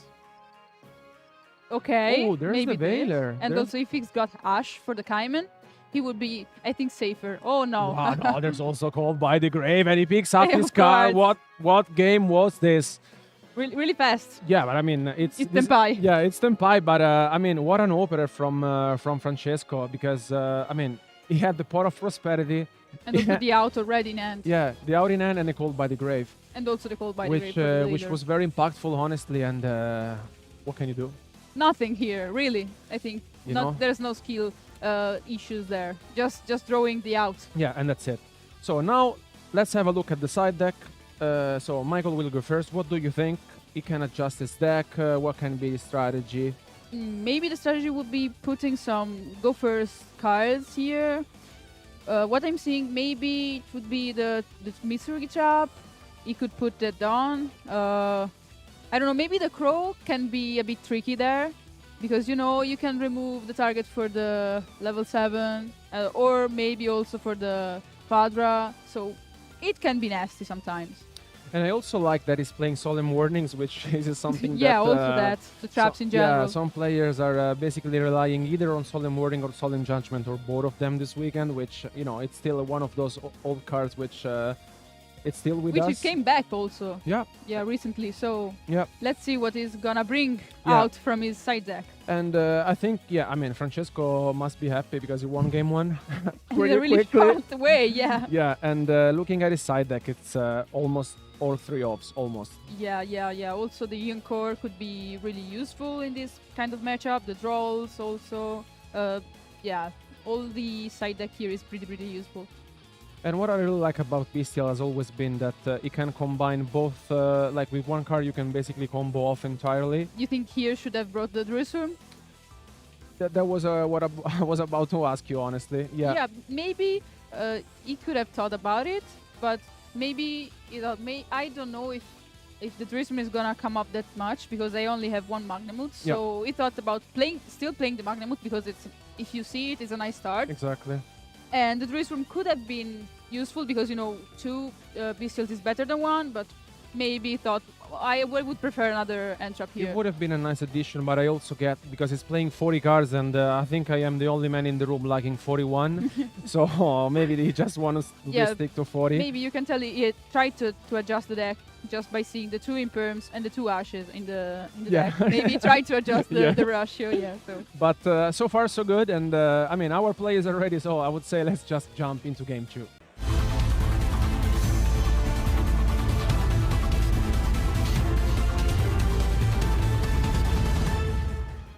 Okay, starting. Okay, yes. Let him go first. So it's not it's not good news for Francesco here. Exactly. Not at all, but the bad news for Michael is Pot of Prosperity again. Yeah, I think he saw that coming here.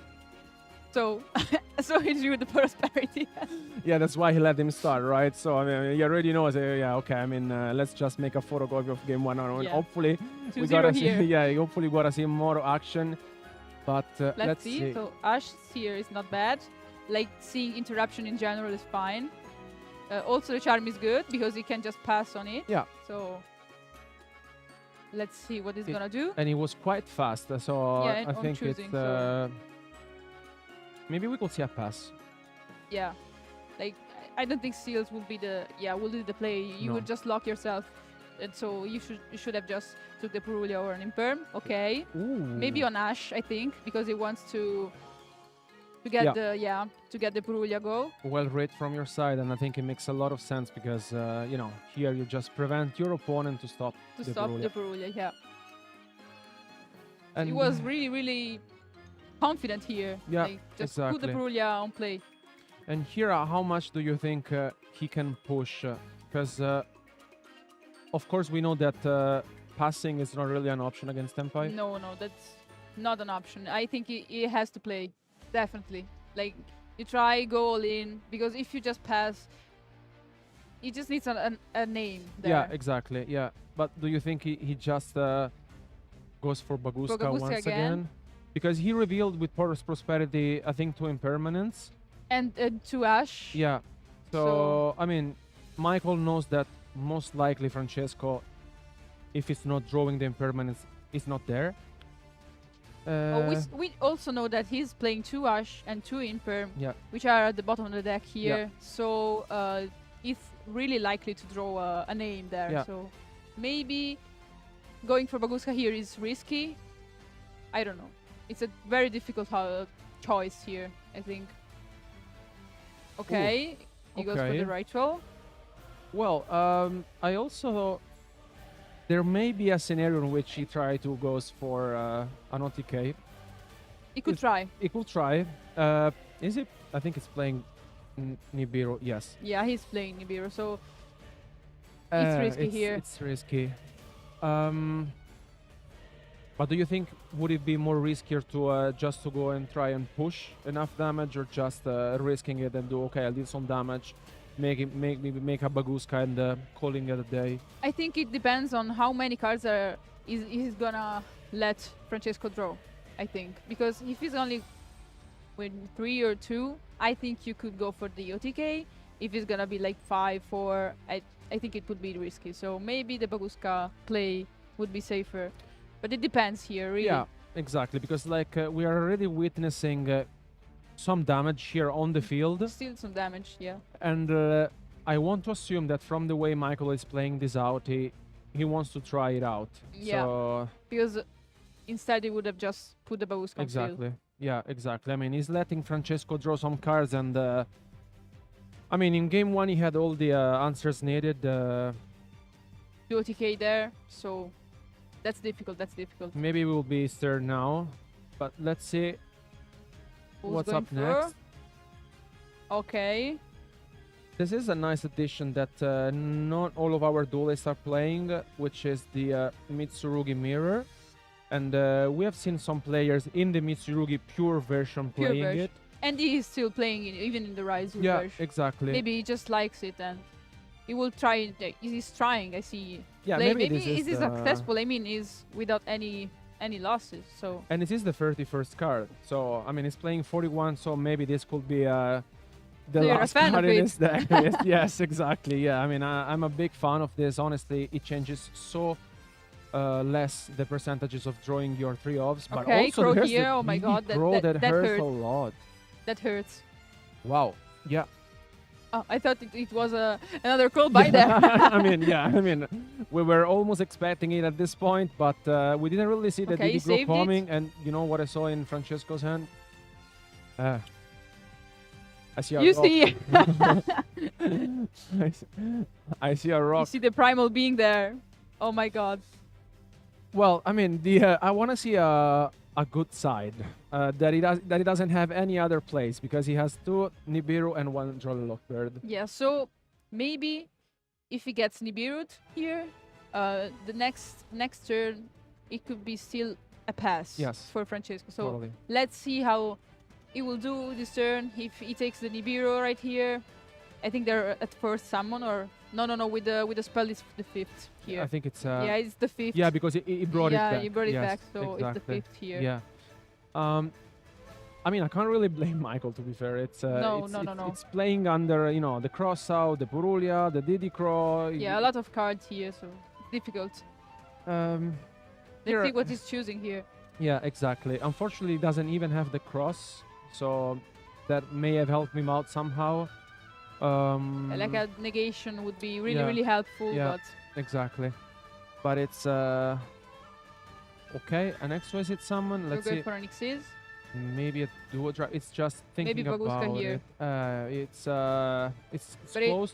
but Okay. I would think that going for Baguska, you're just vanishing your commitment there. Yeah. So he's trying to pass on Detonator, and he of course gets Nibiru. Yeah. The Nibiru gets activated here right away on the detonator summon, and I mean, we called it. There was nothing that basically Michael could have. Oh, I think it was impossible here to play around the rock. Yeah. But and Also also draw just in here. case, Just in case you don't know. I mean, just in case, because at this point, well, there's a big token, I would so say. I think Francesco's left with just 1 card in hand. There's only 1 card, which is a Nibiru. So let's see Not how. impossible. No. If it is an imperm, it can also stall Yeah. for 1 or okay. And he's picking up his cards. Yes. Yeah, I He mean, knew we almost called it, I would say. Yeah. I mean, what we mentioned is I think Francesco was really needing one, One monster there. one Just monster, maybe a Cayman, something that would really help him. Yeah, not go a through. Fadra, but everything else would have been useful there, Yeah. but he didn't do it. So Yeah, no, I mean, I think it's fair to balance game 1 Yeah, because yeah. there was the prosperity, the cold body graves. he so was there really a- lucky there. Yes, there was a lot going on, and here I think we can expect Francesco to To go let second, yeah, to go let Michael go first. So it will pick second. And looking at his side deck, what do you think? I mean, I think he has the 3rd Ash Blossom potentially. the 3rd at Ash Blossom, all draws in. Again, it's a safe option, a solid option. Also the Encore, he could maybe think on that. The Crows, like we saw before, he tried to save the ritual there. I think there would be still good cards I there. like them. I like them because he has a variety of cards for his side decks, both going first and going second, because he knows that if he wins game 1, I think 99% is going first. Yeah, I think the 3rd game it's won there. Yeah.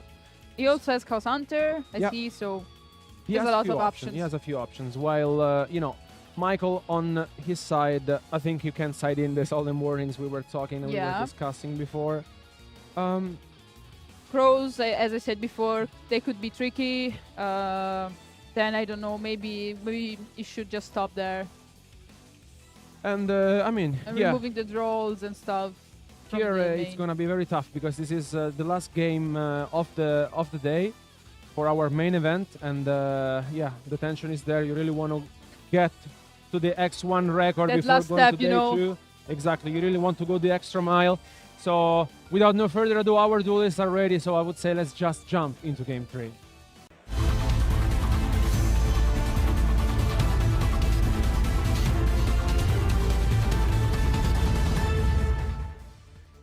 Okay.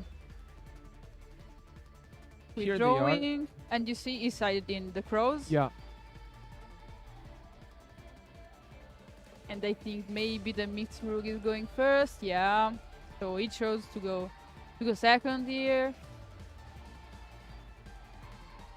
I mean, we thinking saw a this bit. coming, but yeah, I mean, there's plenty of time, so there's of course room to think Yeah. about what is the last game of the day. Of course, the wisest choice here is to think a bit before playing. You know that Tempai has a lot of hand traps. It could have also the board breakers in hand, but you don't know. You need to think about it. No, exactly. You always have to think about it, and here he goes with Saji as Searching.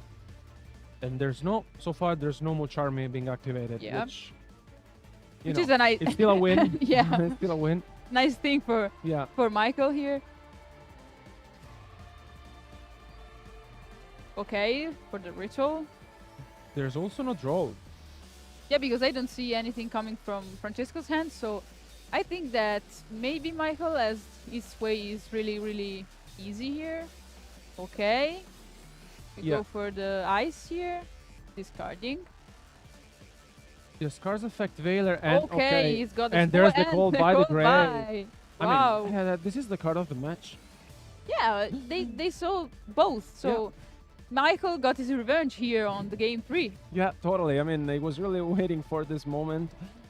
And yeah, Call by the Grave here activated is huge, honestly. Really huge. On Fubolos, like, really strong. Maybe he's still going for Baguska Pass. Oh my god, no. Okay, no. okay. Do drive. of Okay, course. goes for the duo drive. And, And there's he the gets Ash. ashed. Okay. And Oh, he's pass. passing. Oh no. Wow. No Mitsurugi card from his side. And And the Dora Dora started wow, huge. there's Dora Oh, Dora. he said okay, so that's not good news for Michael here. Letting the Dora Dora pass. He can get the Chundra and it will be game over. But do you think maybe one of the cards he's holding, it can be an interruption? Because, I mean, it just passed, so there's no impermanence for sure. We saw one Diddy Crow, Yeah. which hopefully I'd Maybe say. it can help there. Yeah, But still, if he's got another card of the engine there, I think it's nearly impossible to stop Francesco here. here declares battle phase, and let's see. What he's gonna do? Yeah. Okay, declaring battle phase and attack on the dual drive. Nothing from Michael's side. Okay, getting Pyre effect. No, he's got Kaiman here. No Unless he's got response. Ash. But still, even though he's got Ash here, I think it's pretty messed up. Yeah, I hear at this point in the duel, I mean, once you see your opponent just passing, I think, and then the Dora Dora gets to resolve. Yeah, I think he's allowing everything. Okay, he's like synchroning with the one of those names, getting the Bident here, going for the effect, and so here we can bring the Crow out. Yeah. If he wants. Maybe it would be the best play here, even though he's got Kaiman. We have to remember he's got Kaiman, so here is the. I don't think he can make it through. Do you think he's quite forced to use it now? Yeah. I think it's forced here, Yeah. but still, Kaiman, it's too strong. Yeah, we have to see Ash there. No, there's no, the no, time, no. and there's no Ash Blossom, unfortunately, for Michael, which I think knows. He knows. Unfortunately, he knows what he's about to be facing. We can also bring back the Chundra from Yeah. graveyard, just using the Father effect, and here is game. Yeah, unless there's a miracle from Michael's side, we might be witnessing, A KO. yeah, a smooth win from Francesco. Let's say if there's Something. Battle Fader.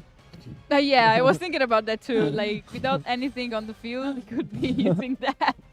But as we saw the lists, I don't think he's gonna make it. I think here they're just making some maths just to make sure, you know, everything He's is gonna assure the correct. win. Yes, exactly. I think here it's just up to Francesco, honestly. It's all Yep. in his hands.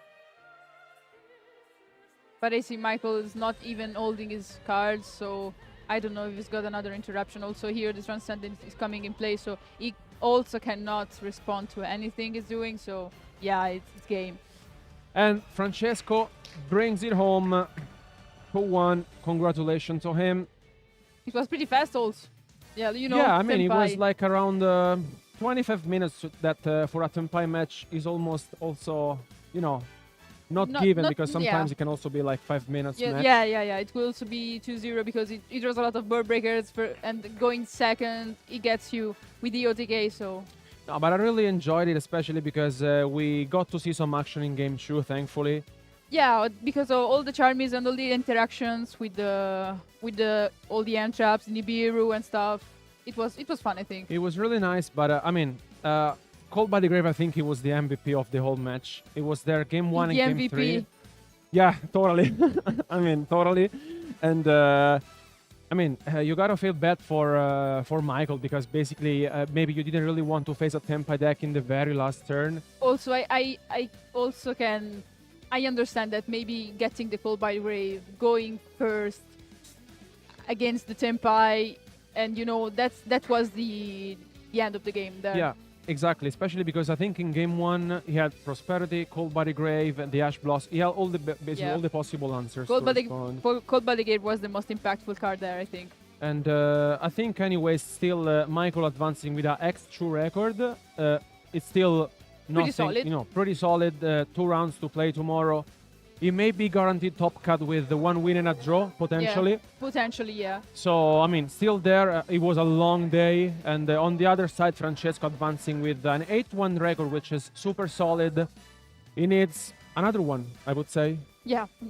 We are not finished yet. And we're not finished yet, because basically, yeah, I mean, here we are finished for the last round of the main event. But we want to bring you guys at home more action, because after the interview, because we will be joined by Francesco for the post-match analysis, there will be Marcello and Colossa for what is the public event here held of the Time Wizard format 2010. And there will be round 3, because basically today we're going to be playing 3 rounds, and tomorrow there are going to be the rest on 5 matches remaining and the top 8. There are beautiful prizes. There's an oversized card that is waiting for the winner. And I think, speaking of Battle Fader, maybe you will get to see the chance. Maybe we will get to see it, yeah. Exactly. And thanks so much for being with us. It was really fun. Guys, don't go anywhere, because not only we will be back with the post-match analysis, but Colossa will be there after the post-match analysis with the tape.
Welcome back to the coverage of the Italian National Championship 2025. I'm here with the winner of round 9, Francesco.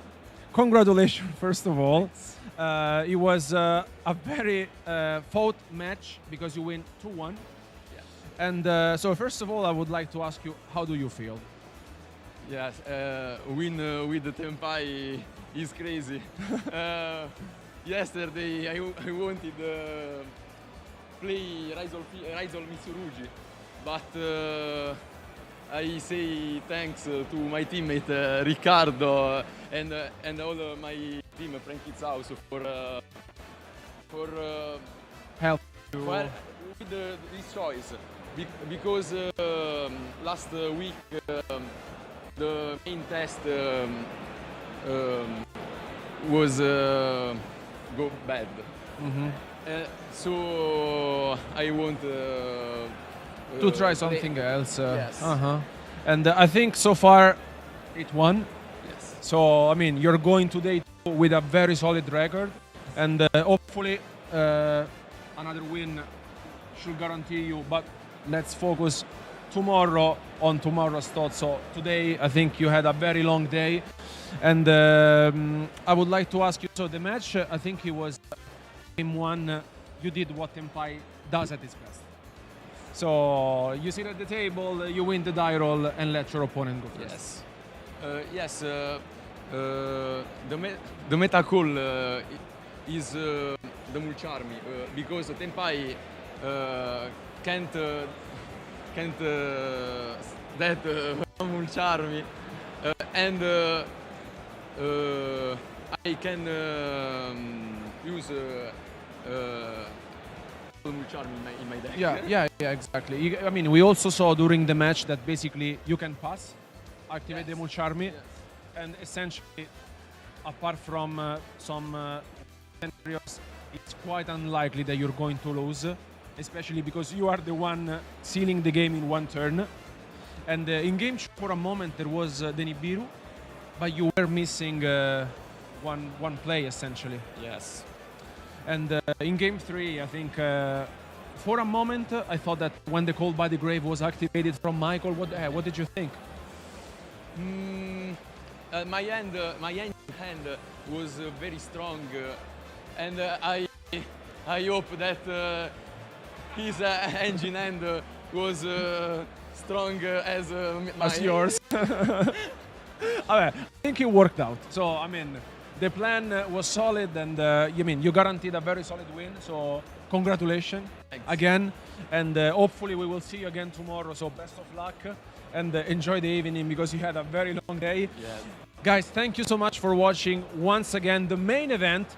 But don't go anywhere because, as mentioned, we will be back with more content because Marcello and Colossa will bring you some content live of the Time Wizard Format 2010 for the public event. Keep watching.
Welcome back once again to the coverage of the Italian National Championship 2025. Well, if I told you that I would have seen you guys tomorrow, that is not yet about the time because we have a small treat for you. And I'm here joined once again. Yeah, we see each other again quite often. And yeah, I mean, I'm getting used to the yeah, I think to you're this getting situation. too used to Marcello. I'm really liking it. Not deep regrets, but there might be some feeling here at the table as well with Lorenzo. And if you're wondering why we're here before round 3 of the Time Wizard Format 2010, it's because on the table right now, we're going to be witnessing another game between Marcello and Colossa of Time Wizard Format 2005. And I mean, I'm really looking forward to seeing them in action. Yeah, I can't wait. It will be, I mean, it's another time that I'm here commenting Marcello, so it's, the things are going wild yeah, here. the word is not going the way it's supposed to do, but we're enjoying it. We're enjoying it. Here we are, and well, I mean, let's not keep you guys waiting, because our duelists are ready. Let's jump to the table. Here they are. So, I mean, as you can see on the screen, it's gonna be Chaos Control against Chaos Turbo. Yes, and Marcello will be piloting the Chaos Control we see in here. Do you think Colossa is familiar with this format? I talked to her, and right, fist, hand, whatever. I mean, I think Marcello, you should come back here on the commentary desk. You're not used to play anymore. But I mean, let's see. Colossa, before the game, she told me that she has played a few of I see. Time Wizard 2005. And she will be starting, we see here. Yeah. I can see the 6th card. Patrizio. She starts with Upstart Goblin. Decides to go for... And she doesn't set anything. She's playing already super well.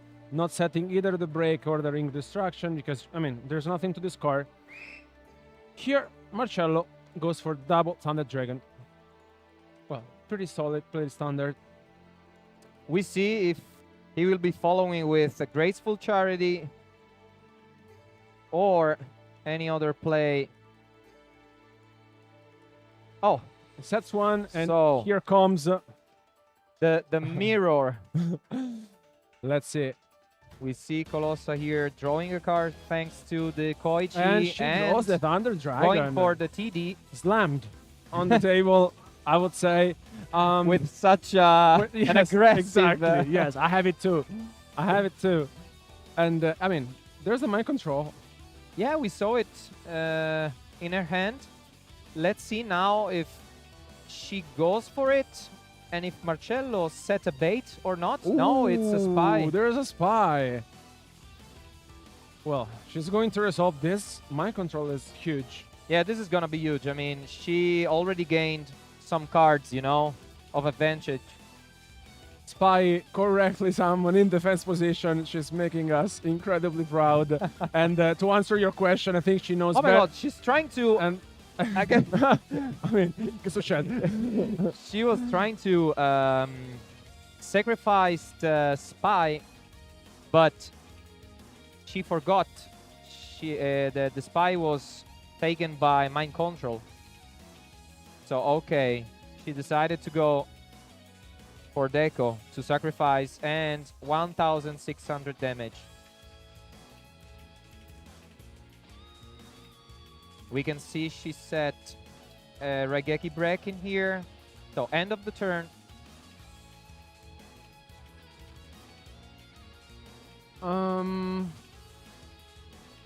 Do you think she could have also considering setting Ring of Destruction just because of the spy being on Marcello's field?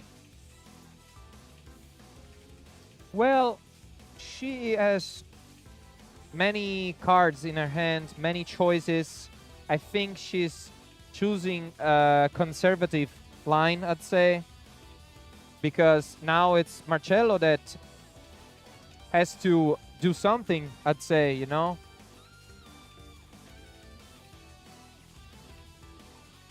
Okay, Marcello as well is playing it. He's going on, extremely yeah. conservatively, but what he doesn't know is there's another mind control. And here And it is, having a smile, and there's a deco. So she's drawing another card. But she needs to, yeah. Exactly, she needs to draw one, and yeah, I mean, mind control in the main deck is something that I really like. Especially when you meet Chaos Control Yeah. decks. Yeah, and here, let's see what she decides to, because I think she has Sangan, and okay. Oh, Regeki right break? away with Regeki break. Oh my god, and do you there's think... the silent. So she's getting back the deco.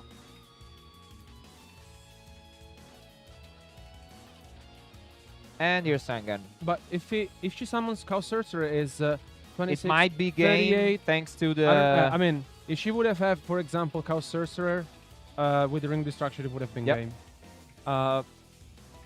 Still in control of the game. Yeah. Oh, we Good pick. see a nice draw from Marcello. We can see the Chaos Sorcerer in here. They have many Nice cards. pick. Now Yeah. they have to play them. Nice Let's pick, see. and I think at this point, if you're Marcello, you need to activate the Delinquent Duo. Oh, you know what? Yeah, that's He correct. could go... Do you think he could... I can see a Metamorphosis in here. Do you think he could go for Darkblade the Dragon Knight? Yeah, it could. Oh, he picked the Thunder Dragon. But she didn't set Solemn Judgment.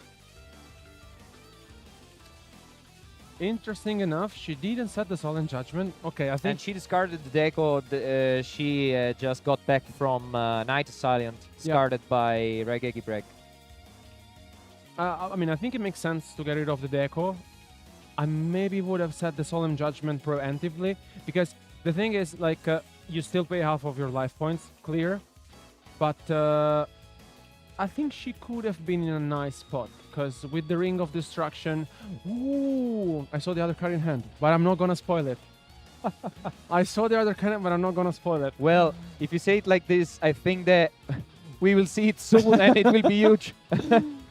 I saw the card in hand, and it is actually the card I was talking to her about, and she was like, "Why are you playing it?" And I think we will soon enough see why. Here, Marcello, I think he can go. Metamorphosis on Chaos Sorcerer, right? And Yeah, then that's what I was talking about, yeah.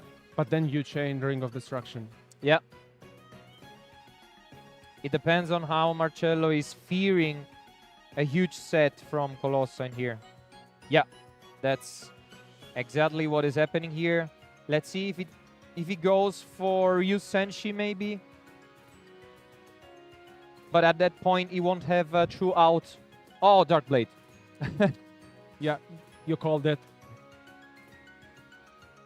Because, yeah, with Ryu Senshi being 2,000 points of attack, he wouldn't have a true out to the Spy. And the ring will be huge in here, yeah. This ring is huge because he's getting rid of it, and here if you're Marcello, you go Tsukuyomi at Deco, you go Tribe, discard. It's not looking promising for Marcello, I have to say. No, he needs... Tribe. Oh, yeah. Makes sense. He needs cards to set. Yeah. He needs defenses. And looks he doesn't have. Yeah, I mean, that is why I was thinking if that Solemn Judgment would have been set, we would have witnessed another game. It all depends on what Eleonora draws. Because now I can tell you that the other Kaninen was Zaborg. Let's see what she picks up. It sets one and... Oh, wow. Pass.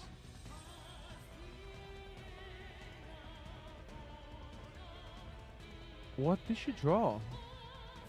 To pass. Like, you have to pass. So it's Nobleman of Crossout. You would set Trap Dash. Should I mean it's a bluff, but you would set it. Yep. Can you think of anything else? Well, I don't know because Marcello just switched and went for 3000 damage and set a monster.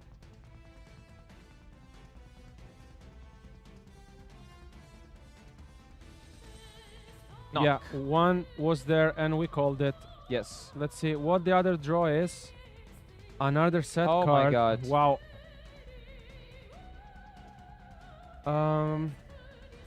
You think it might be game? Yeah. Oh yeah, it's What- game. Oh my god. double cross out. Yes. Wow. Incredible. I mean, we saw Marcello being in difficult from the very start, I'd say. Yeah, Because totally. Colossa seemed very confident with their hand being full of of important pieces. cards. Yes, and but at the end we can say that Marcello used the cards pretty good. I mean, I'd say he went in a conservative way, and it paid. Yeah, he paid off, and I mean, he won, and now, again soon, he will be back on the desk, but he's still showing us he knows how to handle cards in his hand. So, I mean, thank you so much for watching. Thank you, guys. Thanks so much, Lorenzo. Thank you. Hopefully, we will see you again. Who knows? Throughout the weekend, because now we cannot be uncertain of anything. But Everything could happen. Everything can happen. Don't go anywhere, because as promised, there will be the last third of the Time Wizard Format 2010 coming up your way. Keep watching.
Hi everyone and welcome back to the coverage of the Italian National Championship 2025.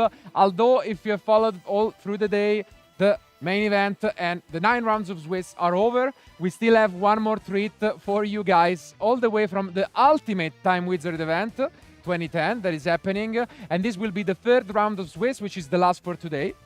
And it will be quite an interesting event. I think Time Wizard has a lot of fans nowadays, and 2010 in particular. Have you had the chance to play around with this at all? Yeah, I've played actually a bit of 2020 and 10, but Okay. my very first deck of this format has been Frog Monarch, and it's actually Okay. one of my favorites there. Nice. Just because I like the frogs. I know. Yeah. They're cute. Yeah, they are indeed. They have a lot of fans. Unfortunately, you're not as old as me that I played 2010. It Back then. yeah, back in the day. But I mean, it's fair enough. It's beautiful that you can still try and enjoy the game. And before we jump into the match, though, we have the chance to show you guys also what is the breakdown for the Time Wizard event. So let's bring it up for you guys on screen. Blackwing, still the most represented deck, and for multiple reasons. I expected actually maybe Lightsworn a bit more. Yeah. I think it's because it's fun, not because it's maybe competing like Blackwing. Blackwing, I think, is the most used. absolutely. But your deck is third, so you can be happy. 10% is still a decent show. Amount. Absolutely. But in particular, among this list, we are actually going to be featuring the second to last, so Plant. And that is quite a unique version. Obviously, Plant can refer to a lot of different decks. But in particular, Quarter Century Stampede has released a lot of support. And it was for the first time some cards that have been voted by fans. And one of the top 3, I think, cards that have been voted was Phoenix Cluster Amaryllis. Of course. And yeah, that card deserved a reprint for sure, and our duelists are able to play it. And this will be one of the decks we will see in action.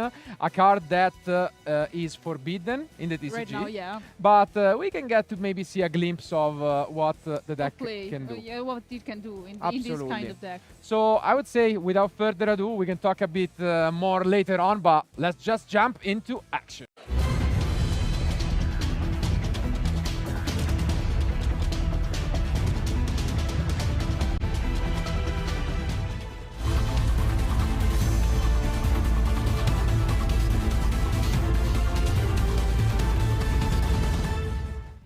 Okay. And here they are, Lorenzo, Marchetti, a familiar face, playing the Plant deck. And on the other end, actually, we have Frog, which is going to be quite the powerhouse.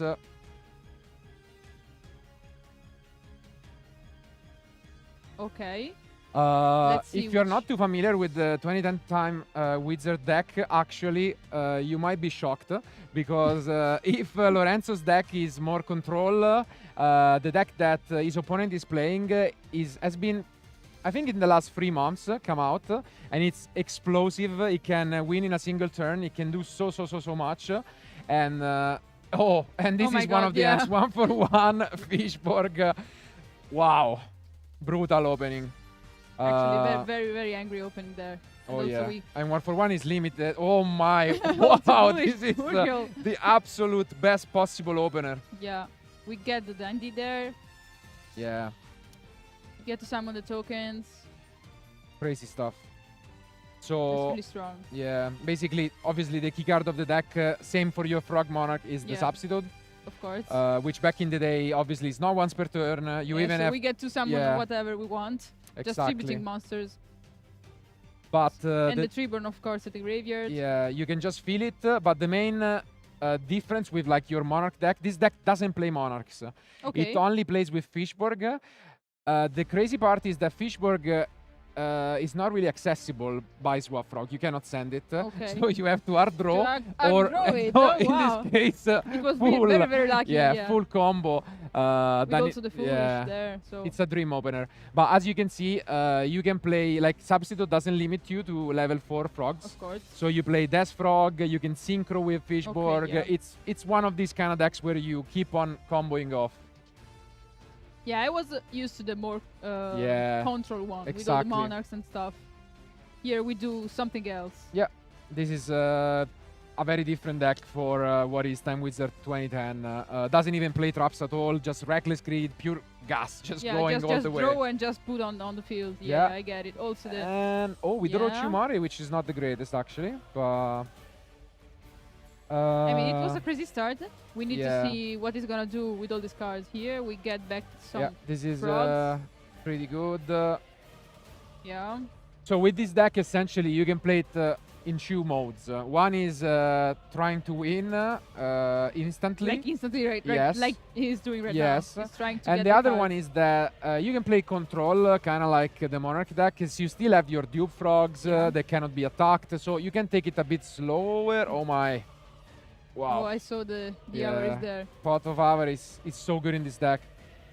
You can bring back all the names and just draw. And do it again. This is exactly what's going to happen. I mean, in this format, you don't really have end traps. Technically, there is. Technically, no. So technically, Diddy Crow is there, but like nobody's really using it, at least in the main deck. So this is the main reason why this deck. You just see maybe Gores or Vader, but in it the kind of counts, phase, but it doesn't stop your opponent. No, so. no, just the battle phase. Yeah. Welcome to 2010. This is quite the unusual experience. And yeah. Okay, so we get the fish burger there again. The only restriction is you need to synchro with water, so with Fishburg. So, but it's fine. I see just water on the field right exactly. We only play water, so I don't think it's that much of a problem here. No, and okay. This is an interesting turn of events. Usually when you do this, you want to go for Mist Worm because you have a 5, 3, and 1. Level 9. But it seems a bit excessive on just one set, so let's see how it plays. Wow, we do go for it. So yeah, he doesn't care. He just wants to win this turn, try. But like at the moment, he doesn't have enough. OTK, okay. Let's see. The avarice there. We drew before. So if he doesn't draw into one Death Frog, this is enough damage. Wow. Because basically every card in your hand turns into a frog, right? Because you discard it and bring back. So if he's gonna draw 2 free cards, so those free cards technically represent triple Death Frog on the field, and that's enough damage because it's 57 plus 25, and it's a lot. So let's see. He doesn't draw it. No. Okay. So if he feels brave, doesn't respect guards, I think we're gonna see it. I mean, he's playing. He's playing like reckless. Committed here. Yeah. You can see Lorenzo a bit frustrated, maybe. I mean, this looks like current Yu-Gi-Oh, but with frogs. I mean, this opener. I mean, most of these cards are forbidden, but oh my God, could in work. fact. Yeah. You can tell. If he sees it, it's game because it's 57. We bring back he doesn't see it. Now he's risking it because if he draws a Death Frog, I don't think he sees game. All in yeah, here. he doesn't see game, and he's not punished. Okay. We bring back again. Yeah, because 57 plus 25 is 82, so it's enough. But he took an unnecessary risk. He doesn't care right now. He's just going for committing here. I mean, like maybe he wants to play around guards with Goyo. Let's see. Yeah, maybe. Yeah. Of course. But he's playing with fire, and I mean, he got rewarded, I guess. Now he can still bring around those deaths. And Lorenzo does play guards, so there is a chance that he's there. Maybe. Maybe. Maybe saved, maybe not. Let's see. Okay. We do bring it back again. We do the effect of substitute again. And if this is death or swap, 53, 70 shoe. Yeah, this is enough. It's 80 shoe. Yep. Oh yeah, he's counting damage, but I don't think he has guards at this point. I think it is, and no. brutal start. I mean, Time Wizard. This speaks for itself. Yeah, I think. I mean, it's not always low. So this is, as mentioned, it's actually a deck that if you started playing last year, you wouldn't encounter. Okay. It was discovered around the end of yeah, I last didn't year. see it before now. Yeah. But it took the event by storm. It won so many of the Ultimate Time Wizard events from Bologna, Birmingham. I think he won all of them. And duelists are starting to adapt, but in the main deck, not so much. Okay. For example, a great card, I don't know if you know it, possibly yes. Blast from the Past is Chain Disappearance, which Lorenzo is playing a full 3 copies of. Okay. It's a trap card that says that when your opponent summons anyway a monster with 1000 or less attack, you banish it and all copies that they have in deck You and remove hand, it. Oh, all wow. of them. It's just like a Yeah, knock. yeah, exactly. But basically, it works on everything because you can do it on Substitute, on course. Freeborn, on Swap, Basically, whatever a you're. lot of targets for that. Yes, and even if it resolves one, I mean, it's pretty much gone. Like if Yeah. you get rid of Substitute, the deck crumbles. Yeah, of course. So like the basic strategy is gone. So yeah, I get so it. that could be nice, but also Lorenzo is known in the community for being, you know, a bit interesting with his choices, and he has another very interesting The card, spicy version. Film Okay. Comedian, which is, I think, really traditional Yu-Gi-Oh betting as good as it gets, because again, it's a card that says. Count already when it starts there. with count. Wow, you know, when I start. count the number of cards in your opponent graveyard. Okay. Toss a coin. Okay. Wow. So. If you call it right, you banish all of them, so all the graveyard is gone. If you got it wrong, you send cards off the top equal to the same number. Kind of a good, win-win. Yeah. Yeah. But I mean, it's a very interesting card. So yeah, It's you just see? like situational there. Absolutely, and it's kind of bring back, I guess, memories also from how Yu-Gi-Oh started. You know, all the way from the anime, playing actual Yeah, of shadow course. games. Yeah, maybe, bring you know. actually with the risk there. Exactly. So we'll see whether that will be the case, but I think our duelists are ready. Let's go. Let's back go to in. action.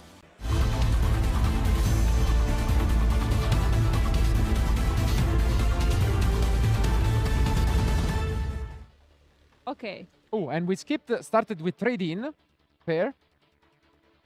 Discard a level 8, draw through. We need to see what he's gonna do now. He's setting one, and also see a reject Yeah, back in slow, the hand. slow open Okay, it. no. He's got a dash shoot in hand. A normal swap here. What do you think it's sending? Just Reborn maybe, Yeah, maybe. chilling. I mean, unless he has salvage. Just doing the wall, maybe. Yeah, why not? Okay, just from damage, 1k. And I do see another of those forbidden cards in the end, also reprinted in Quarter Century Stampede, Trap Dash Shoot. Oh yeah, yeah. That's That's a actually great pretty one. good. Yeah, Yeah. because Lorenzo here is holding basically all of his hands. Except Yeah. for the one is set, so Do we use it immediately? I would, yeah. Okay. It's risky to Oh, wait. but only one Oh my monster God. and not a good one. No, like Plague Spreader is not good. Yeah. But not the greatest of hands. Yeah, still Lorenzo's got a very bad hand, I would say. Yeah, so many traps. Yeah, not much going on. Okay. He could take the bet, just use this hidden armory, because, I mean, he doesn't have anything to do. If Can- you get lucky and you mill the Amaryllis, it's premium. Obviously. Yeah, I think it would be the, I mean, the yeah. thing, the changing event here, but Let's see. No. he's not turning the tables here, so Nope. just passing. Dandelion is Dandelion. drawn. Oh, yeah. So we just go for another subfrog here. Yeah. Slowly chipping down this It's fine, life. because now he has hand knowledge, so he can do basically whatever he wants here. Yeah. We get another 1k and bring it back to hand. Mhm. So I think we're passing here. I don't know if he's gonna do something more, but yeah, we're passing. We need a solid top deck from Lorenzo. I don't see any monsters in hand still. Oh, or no, maybe it's one. on Oh fire. yeah, yeah, it's Blossom. Fire. That's fine. Wow. That's fine. That's fine. Okay. That's a We great also removed draw. the TT, which was very problematic, I would say here. It's a great draw. Yeah, really good. Really. Yeah, we get Titanial is another, yeah. the boss of the deck. He's 2800. also got a really nice amount of damage here. Yeah, So that's really good. still we have a tree burn in graveyard, so he needs to be careful. It's Yeah. not completely won here. Still playable No, for no, Lorenzo. absolutely. Daniele needs to find these substitutes, because otherwise this Yeah. end doesn't do anything. Still, No. we get another trap. We can summon. Did he the forget Treeborn. about Oh Treeborn? yeah, he Oh, forgot. he forgot. He forgot. Unfortunate. Oh no. And I think Lorenzo can just allow it. Yeah, here actually, it's pretty good. He's thinking about it. No, I would. Okay. Ah. He's afraid of Monarch, maybe. Yeah. I mean, I Even guess. though he didn't see any Monarchs there, so Yeah. he could mean- think that there are no Monarchs. Maybe he's afraid of the side deck. Yeah, because like the other line, yeah, like the only card you know is Swap Frog. So Yeah. what they can do is they can attack with Titanial and then use Swap Frog, and you can also bounce the monster, Titanial yeah, back. so- But I mean, not that I it's don't the end know. of the world. But we did forget the Treeborn, so hopefully that's not Yeah, so maybe problematic. it's not. Yeah, it's not a problem here. Let's see what they're gonna do. So we're secting one. We're passing. And we draw. We need monsters. Absolutely, and we Ah. are not drawing it. So No, very unfortunate. I think cards. both of them are not having the best Yeah, hands here. no, really not. It's like 2 bricks here. Yeah, because even any water could be really Yeah, good for like Daniele. it's just going full swap Yeah, prog. this Like swap prog has done some damage. wow. 4,000 from a swap I think prog. biggest damage from a swap prog I've ever seen. Yeah, Okay, I we're mean, getting it's it back. We set chilling. another. Yeah, they're chilling here. Ooh, Oh, we see very late. This is Yeah. the chain disappearance card from the Oh, side deck. you Imagine you how were good it would have mentioning been before. immediately. Oh, but the swap prog. It Yeah. would have been like devastating. now it's a bit late. Yeah, I think so. Okay. Oh, he didn't even passed. set it. He passed. Oh wow. You would have set it in this case. For sure. Yeah, maybe mean- because maybe if you just draw a substitute, there's a problem there. But at this point, you're just losing to this swap frog. Yeah, There is a Like universe. 3k left. Yeah. And I think now we top deck maybe Dandelion. Yeah. At least. Well, it's not bad. No. We can set it, yeah. And I would set also the trap. I don't know why he is Yeah, I don't know. thinking about it. And now he Okay, does. we're going to do it. It's fine. He didn't do anything in the Yep. in the previous turn, so we are basically hoping he's gonna draw something useful, and we are removing it. And instead, Daniele draws into Kaiku Avarice. and yeah, shots the Avarice. He had 2 It's from fine. the start. It's fine. It's fine. Gonna give up the Treeborn, but I mean, might as well. It's He fine. still has got the pop again, Yeah. so he still has a way to pitch it down. So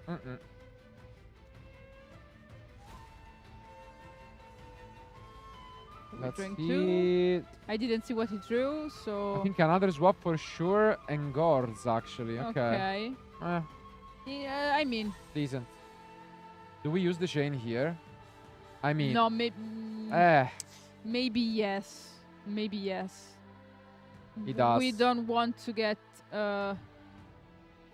trouble. And now, actually, the fact that he drew a second swap with the Avarice is a big punish because you banish from the end the other copies. So that's a big minus. Let's see if he chains something to it, though. Yeah, you would lose the other copy in end. Yeah, it's like -2 here. Yep.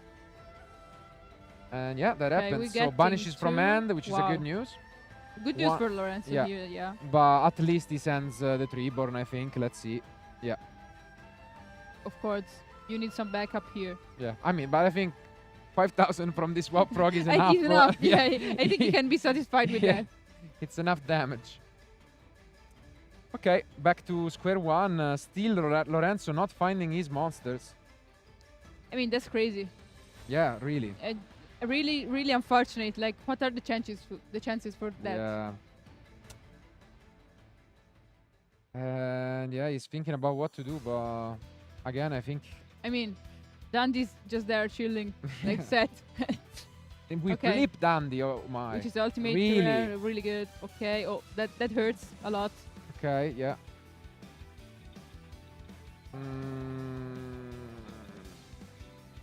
Still, like, We're in a unsure very on rough what to spot. do. Yeah. And that's it. No monsters. That's Wow. really, really terrible here. We do the fishborg there. Doesn't do much, but we have Kaiku, which is pretty nice.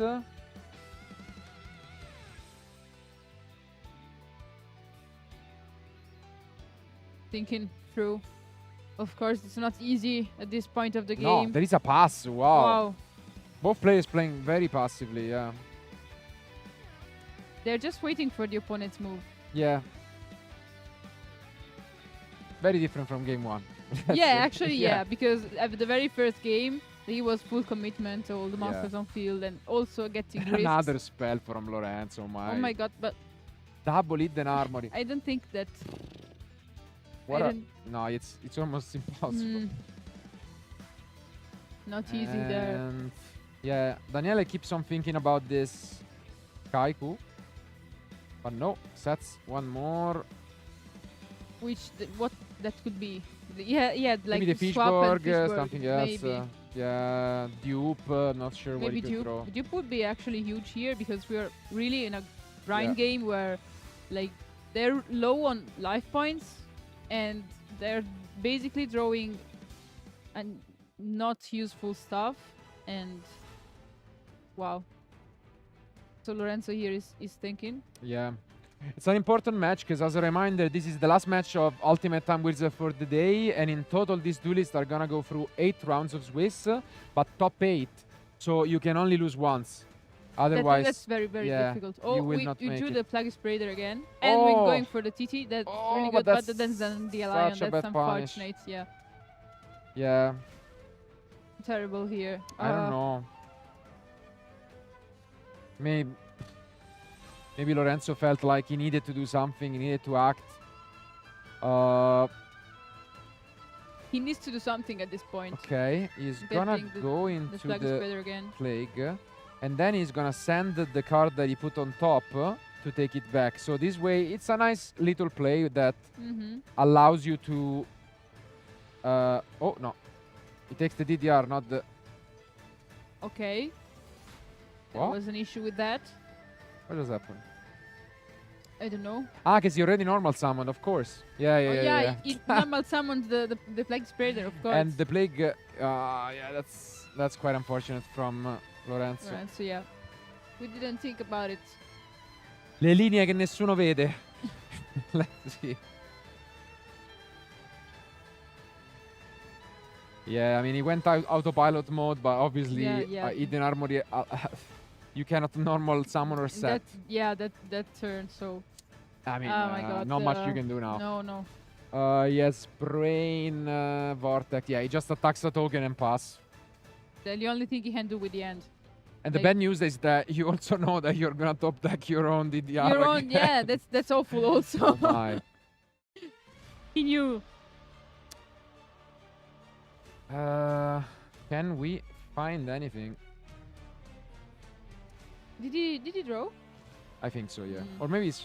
Didn't yeah, see maybe that. he's thinking in the draw I phase didn't- because yeah. off Treeborn, if he wants to flip this face down. I think it's a Raigeki break, maybe, but... If he wants, he can do that. Yeah, he can clear the back row. Draw phase, and then we can get back the Treeborn from, Yeah, I from mean, the graveyard. if he access... Like, he needs to find Substitute, basically. If he does, the game is over. pretty much over, yeah. Okay, Tornade. That's so the good sign.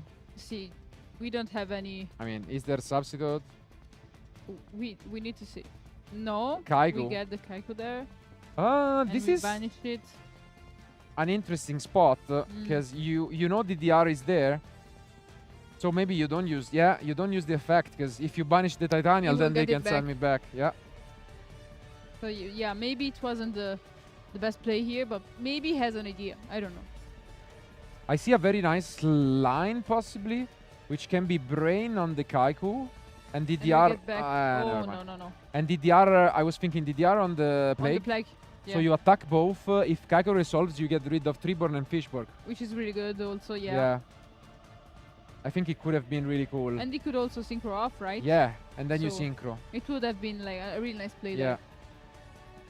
But no, instead okay, it so we was get the Raigeki Raigeki here. and we are only 1600. Any monsters does it. Do we get back have the Treeborn a here. monster? Oh well, we get We it. don't quite yet.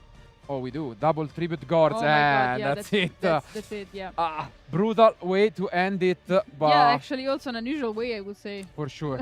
I mean, very different games, and I mean, what can you do? Sometimes that's how Yu-Gi-Oh is. I mean, this is just, I think, a great example of what Time Wizard can offer. Some like explosive games, some and control. also really control, Yeah. of the grind games. Yeah. That's actually pretty, like, differentiating the different matches and stuff. Yeah, I think it allows to express obviously different skills, and it's a very different way of playing the game.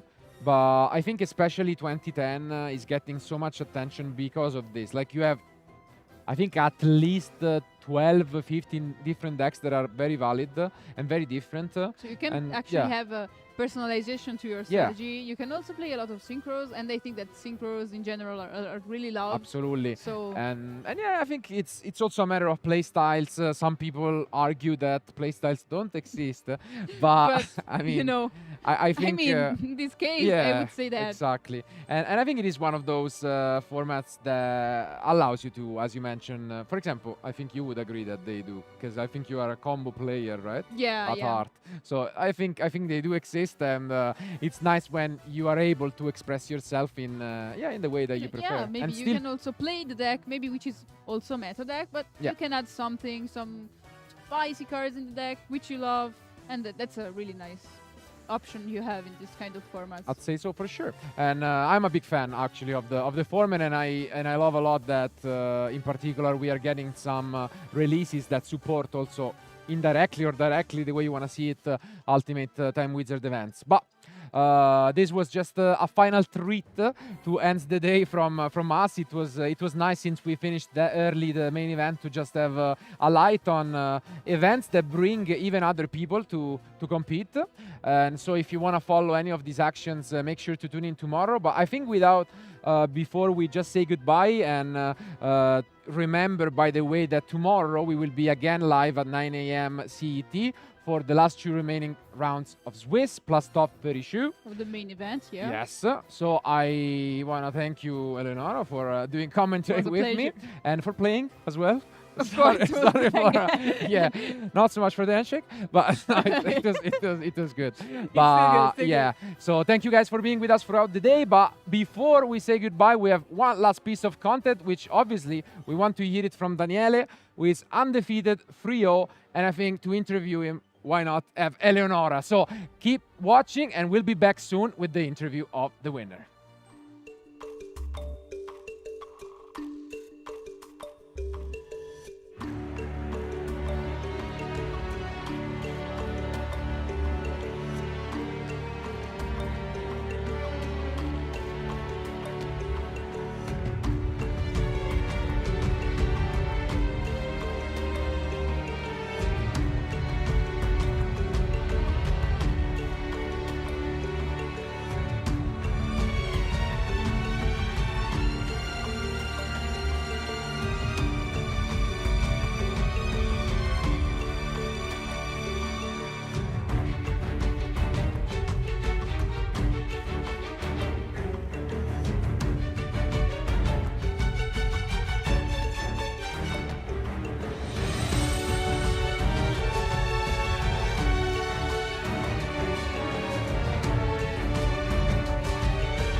Okay, we're here with Daniele after the third round of the Time Wizard 2010 format.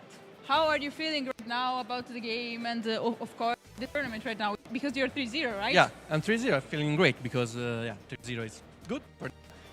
I brought the Fishboard Frog deck because I think it's the best deck in the format. Because it has like the higher ceiling possible in this format, it makes unfair stuff a lot. So Unfair, yeah, of course. I like if you see game one, like I just storm and then OTK my opponent turn one. So yeah, game two was not that unfair, but yeah, But it it's fine, happens. I mean, Yeah, it happens sometimes. it happens. Yeah. What brings you into the Time Wizard formats? Like, do you enjoy the tournaments, the environment, the decks itself? Basically, I enjoy Yu-Gi-Oh, and I'm old, so I play all formats. Yeah, that's basically. No, I'm playing this game since 2008, I think. Wow. And yeah, I quit for a while. Then I came back. I came back with the advanced format, but then Time Wizard started to pick up, and I think it's more suited for my play style. So you're an experienced player. Yeah, from yeah. that kind of that point of view. Okay, so, but this is a more technical question. Like in the first game, you went for the Murray grid to draw through instead of going for the 3-dash frog right on the field and for the KO. Why is that? So, like in that case, the only thing that could have stopped me was guards. And if you do the 3DS plus the worm, if he has guards, I basically can't. I can kill only the token. The guard stays there, and then I don't have. It's bad basically. If I do the Goyo first, I can kill the guards. I can't steal it because I have 5 monsters on the field. And also with the Moray, I try to take away as much frogs as possible from the deck, then Moray, so I have more chances to do like Salvage, a Pot of Avarice, which gave me more cards to discard for Fishborg and go, and maybe even go for the line that kills true guards. So it was actually a really thought behind that. Yeah. It's the lines of the deck are kind of complicated. Not easy, I would say. Yeah. So thank you so much for the interview. I remind you guys that tomorrow we will be playing the 2 more rounds for the main event. Thank you for following us until the end of the live stream. Thank you so much again, Daniele, for being with us.